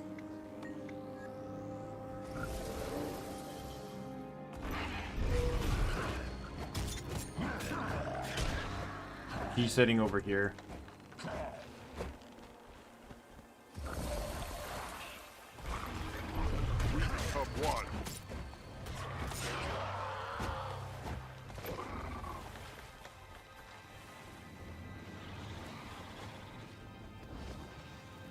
Black Knight is no. It's kind of hard to explain. You'd have to play it for yourself. Yeah, I don't know. I've just not seen a whole lot of Black Knight at all. Like, at least people talk about 06 and Colors and Secrets of the Ring. I've even heard a little bit. I've even seen gameplay because I knew people that owned it. But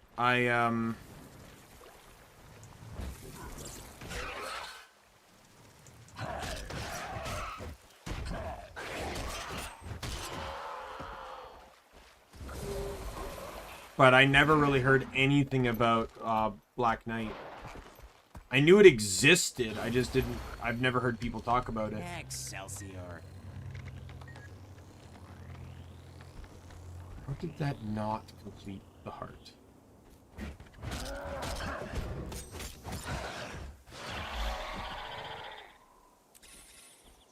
Right. I'm probably going to end stream once I finish completing this map. There's not much left. I pretty much just have this area here.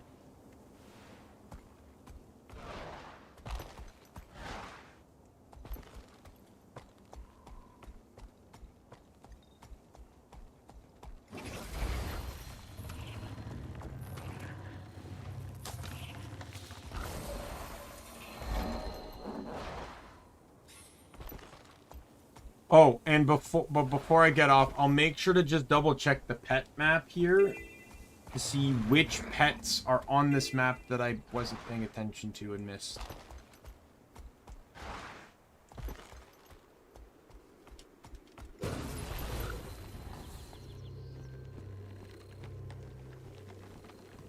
I hate these. One thing I hate about map completing in the base game is there's a lot of like these like ogre pet houses type things, yellow named objects you can break.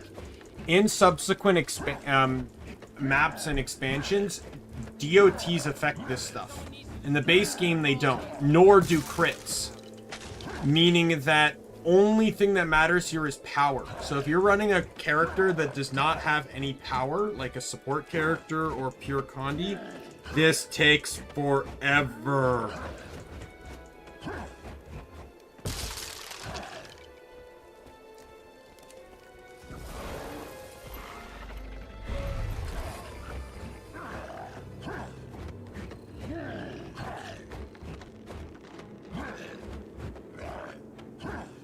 Alright, let me go see Plains of Ascalon. How many pets do you have?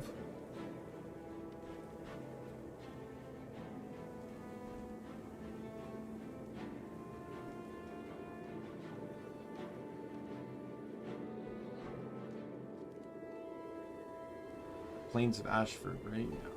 Plains of Ashford has no pets.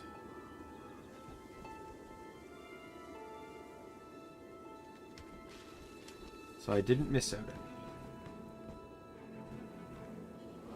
any.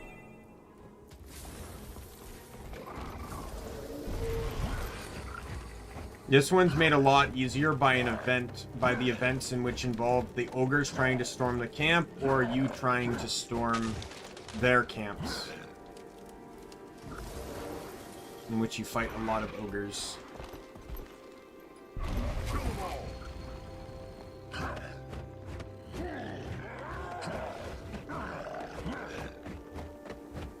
Oh, you're the bad guy in Black Knight? Interesting. That's a little bit of a twist of fate, isn't it?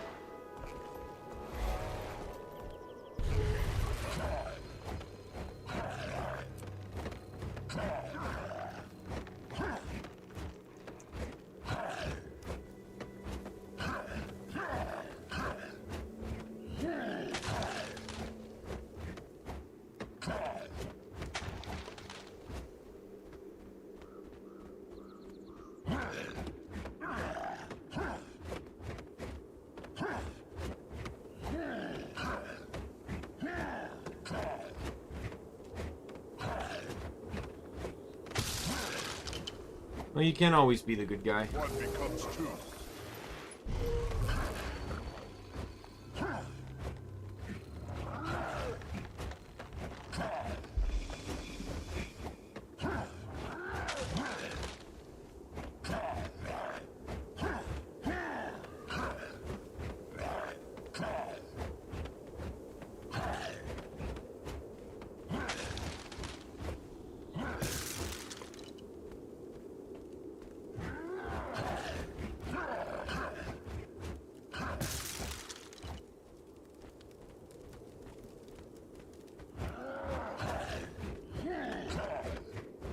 This is a terrible heart when the events aren't up. If you're playing like a heavy hitting power class like Berserker, then you're fine. Like I've come through on this with like Berserker warriors and they just clobber everything. Like greatsword or whatever, they just smash it all.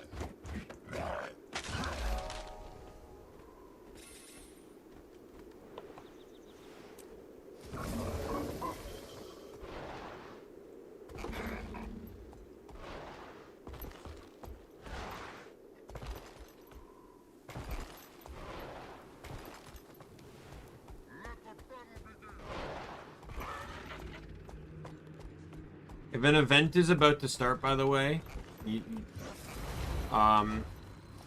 will know because it will show up in the chat log. The green name is the are the NPCs. If an event is about to start, you will know.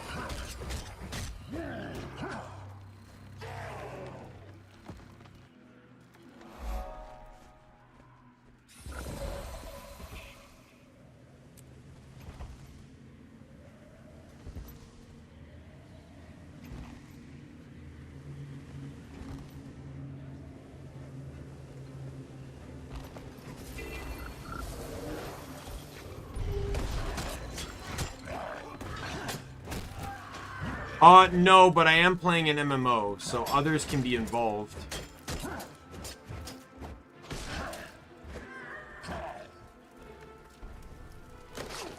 This game's called Guild Wars 2. It's an MMO that I've put a lot of time and effort back in the day. And I learned a lot playing it, and as I'm going through, I wanted to also pass on any advice I learned while playing the game to any that cared to look back on this or that listen. This is in some ways this game in many forms of it, it's kind of like you with Sonic, right? It's like you know a lot of information about it, so you just want to share it with others.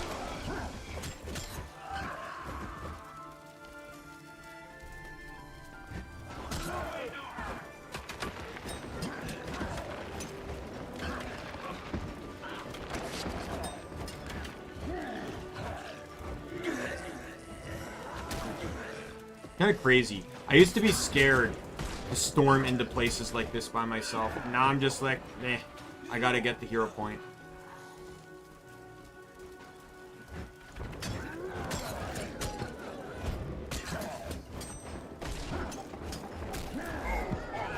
Oh, and I got the heart at the same time too. Now I just need to get this POI and I'm done. Oh no, I skipped the... Oh, I got the one in the water too. Right.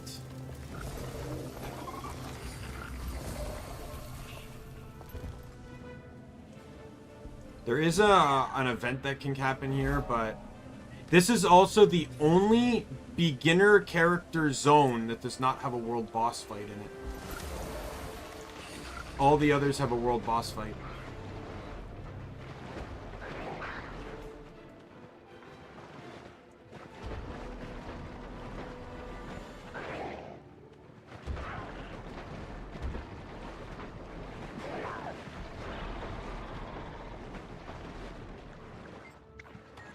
Which I thought was really dumb, because outside of the ghost guy that's inside this little crypt here that you fight in the beginning of the game, and this area here that could easily have a world boss fight to it, that was not everything.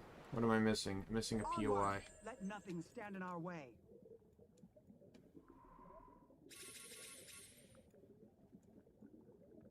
I'm assuming maybe it's in that one spot there that I haven't undercovered yet then.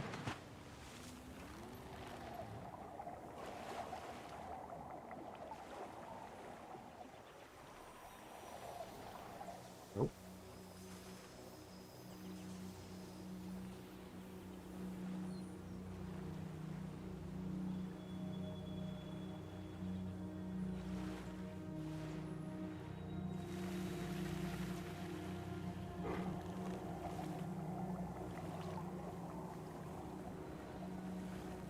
It's the POI.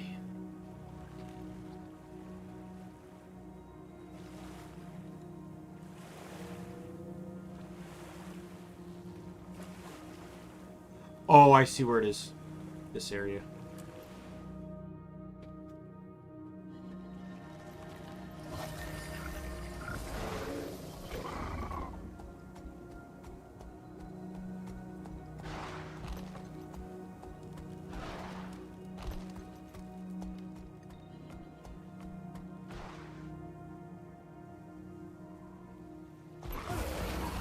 Got it.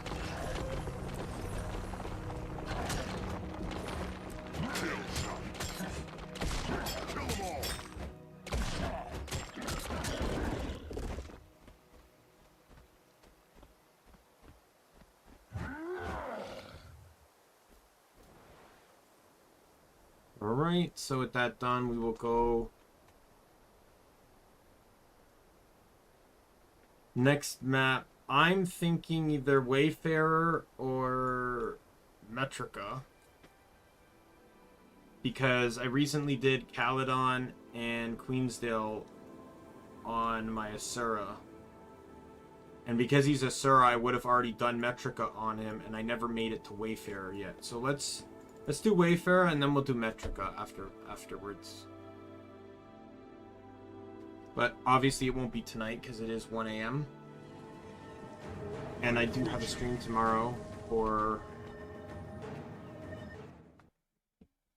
But I feel like that was way more beneficial for me than playing Genshin tonight. So I'm very, very happy with how that turned out.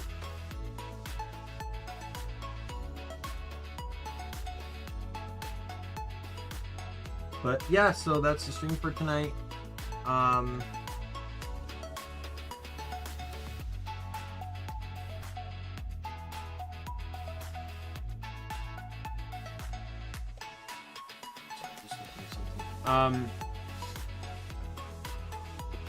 Yeah, so tomorrow I believe it's Wonderlands.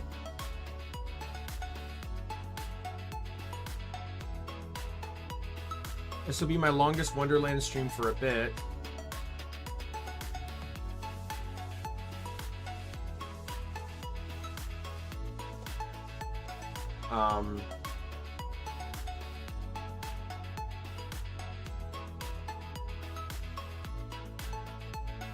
My longest Wonderland stream to occur in a bit of time, so I'll definitely want to make sure I make some good headway with it and some good progress. So with that said, my name is Daimien Kamiya. I'm the Omni King. If you friend, foe, or member of the Omni Council, I'm going to see you later. Goodbye, everyone.